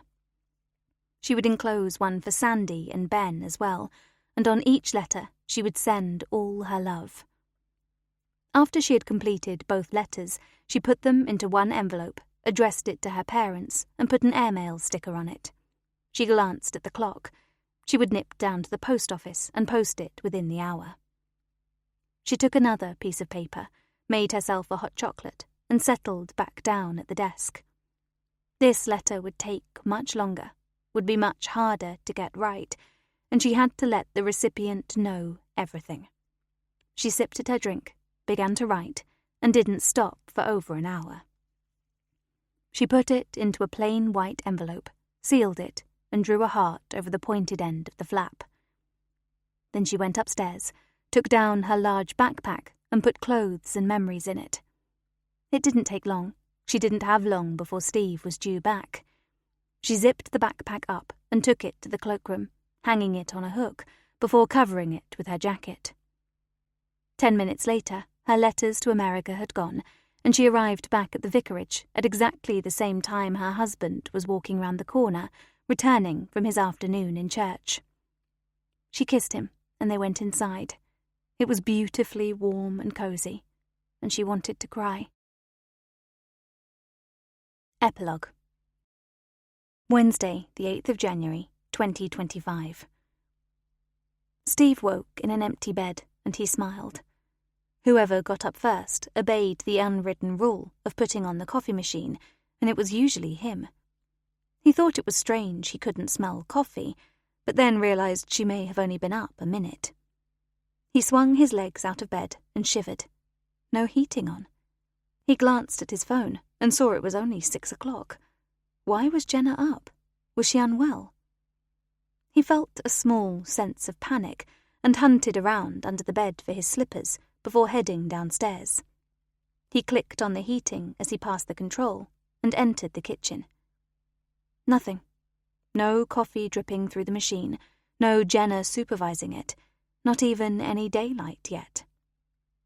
He went to the front door and saw it was locked, but the chain he had put on the previous night as they went to bed was no longer securing their door. She must have gone out for some reason.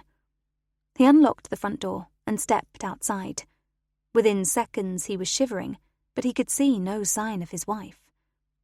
Although it would be unusual, he wondered if she had been unable to sleep, so had gone out for an early morning walk through the woods, her favourite place to be. Just a few steps out onto the path in his slippers was far enough, and he called her name. There was no response. He headed back inside, dithering with cold. After setting the coffee machine to drip, Steve went back upstairs. No shower this morning, just a speedy dressing in warm clothes, so he could poke his head out the door and look for her again.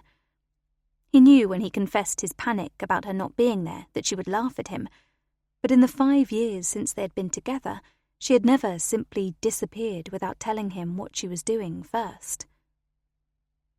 The house was now starting to warm up, and his instinct was to put on warm outer clothing and head for their favourite walk, dipping down through the woods towards the pond, round the other side, and back up to come out just below the church. He was at a loss as to why she would have done it without scrawling on a piece of paper that she had gone for a walk. She frequently left notes for him on the thin, white paper that was easy to grab from the paper tray on their printer, rather than disturb him when he was working, to tell him she was going shopping or walking. No note, no Jenna, no coffee, no warmth. Something felt very wrong. He poured a coffee as the machine indicated it was now ready, and cradled the cup in his hands as he went out the kitchen door. This one still had the chain in place where he had secured it the previous night, indicating she hadn't gone out of the back door. He called her name again. Silence was the answer. He didn't want to admit to being worried, but somebody as yet unidentified had already killed once. Then he began to feel a little angry that Jenna hadn't thought how concerned he would be in view of the present circumstances. He placed his coffee on the kitchen table and returned to the bedroom. Maybe she had left a note on her bedside cabinet, or even on his, saying where she was. But there was nothing. He was starting to get a bad feeling, and he was scared. He checked every room. The 3 bedrooms revealed nothing. The bathroom revealed only one toothbrush, his blue one, and he felt sick. Where had she gone that necessitated taking a toothbrush? You didn't have to clean your teeth during a walk in the woods. He exited the bathroom and returned to the bedroom. He opened her chest of drawers. Every drawer was empty. She's gone, he asked himself quietly. Why, Jen? Have I done something wrong? He checked her wardrobe.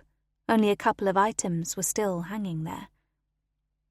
He ran down the landing to Jenna's office and sat at her desk, staring at the white envelope with his name on the front. He turned it over to unseal it and stared at the heart drawn on the pointed end of the flap. Steve felt completely out of his depth, with no idea what was going on. He opened the envelope and smoothed out the sheet of paper. It was definitely Jenna's handwriting, and there was a lot of it. In the top right-hand corner, where senders put their address, Jenna had written one word: somewhere. Steve felt sick. Wherever she was, she clearly didn't want Steve to try to follow. "Somewhere, Jenna? Where the hell is that supposed to be?" he shouted. His voice echoed around the high-ceilinged room. And was he so unapproachable as far as his wife was concerned that she felt she couldn't discuss her problems with him? There had been no indication that she had issues, and they had become quite excited at the prospect of a baby in the future thanks to proposed IVF treatment. He knew he had to read on. It was a long letter, filling the entire side of A4 paper. My darling Steve, I have so much to tell you that will be so far out of your understanding, and I know it will hurt you deeply. The main thing I am going to say and stress is that I have loved you since the first day we met, and I will love you until the day I die. But I have to go. I'm sure at some point over the next 2 days DI France will arrive to arrest me, and I can't be here when that happens. Marjorie was accurate in saying Lucy Barker was at our door. She wanted to speak to you, and she told me she was your daughter. Her mother was called Angela Goldsmith when you were together, and Angela walked away from you because she didn't want the church. She was pregnant with Lucy, but didn't know it at that time. You left Sheffield to do your training, and she married Philip Barker. Lucy wanted to speak with you before Mass, to tell you. I asked her not to because it would distract you from such an important Christmas service, and I persuaded her to hang around in the churchyard at the end of the service to speak with you then. I came back to the vicarage and collected a large knife. I knew she wasn't good for us. She would have created all sorts of loyalty issues, and I knew if you discovered you already had a child, it would put our own family plans on the back burner. I walked back through the churchyard and left my coat on a headstone. I waited, and she came to stand by Emily Rowbotham's grave. She heard me behind her and was starting to turn when I slashed her neck. She fell instantly.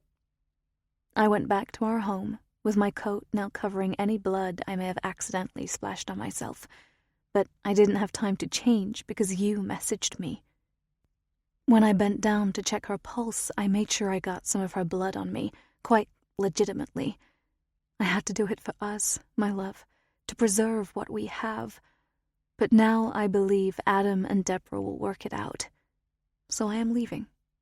I will miss you always, my darling, but I am catching a plane from Manchester to Chicago at 1:15, and I have no idea where I will go after that. I will never contact you again. That wouldn't be fair. But know I love you with all my heart. It was Lucy who spoilt it for us. People will ask where I am. Make up any story you like, but take no blame. Lucy was your daughter, and you would have grown to love her. But all I could see was she would cause trouble between us. I couldn't let that happen. And I can't be sorry I did what I did. My love always. Your Jenna. Kiss, kiss, kiss. Paper-clipped to the bottom was a much smaller piece of the printer paper, ripped from a larger sheet. Again, Jenna's handwriting covered it. My love, I ask for kindness from you. Please throw this small note away as soon as you have read it. I need this from you, and I believe you will act in the way I am asking because we have loved each other from the start. Please, don't contact Adam France until after I land in Chicago, to give me chance to be away from any issues at the airport. I will live the rest of my life away from my family, which will be punishment enough, but also away from you. That is almost unbearable. I know you will have to hand the main letter to Adam, but it could be Thursday when you find it. Always my love. Kiss, kiss, kiss. Steve read both letters through twice, then eased them into a plastic sleeve to preserve them. He felt as though he was going to vomit, but knew that would come later, when the whole saga would be relived in his mind in front of the cross. He looked at his phone, just after 7 a.m. He searched for a number and clicked on it. Adam, it's Steve. Listen carefully because you need to act quickly. I have in my hands a confession from my wife to the murder of my daughter. She has left at some point during the night for Manchester Airport, where she is leaving on a plane bound for Chicago at 1:15. This recording of Silent Night was presented by Dreamscape Media, LLC. Narrated by Harry Dobby. Produced by arrangement with Bloodhound Books. Copyright 2025 by Anita Waller. Recording copyright 2025 by Dreamscape Media, LLC. Thank you for listening. Please check dreamscapepublishing.com for Dreamscape's latest releases.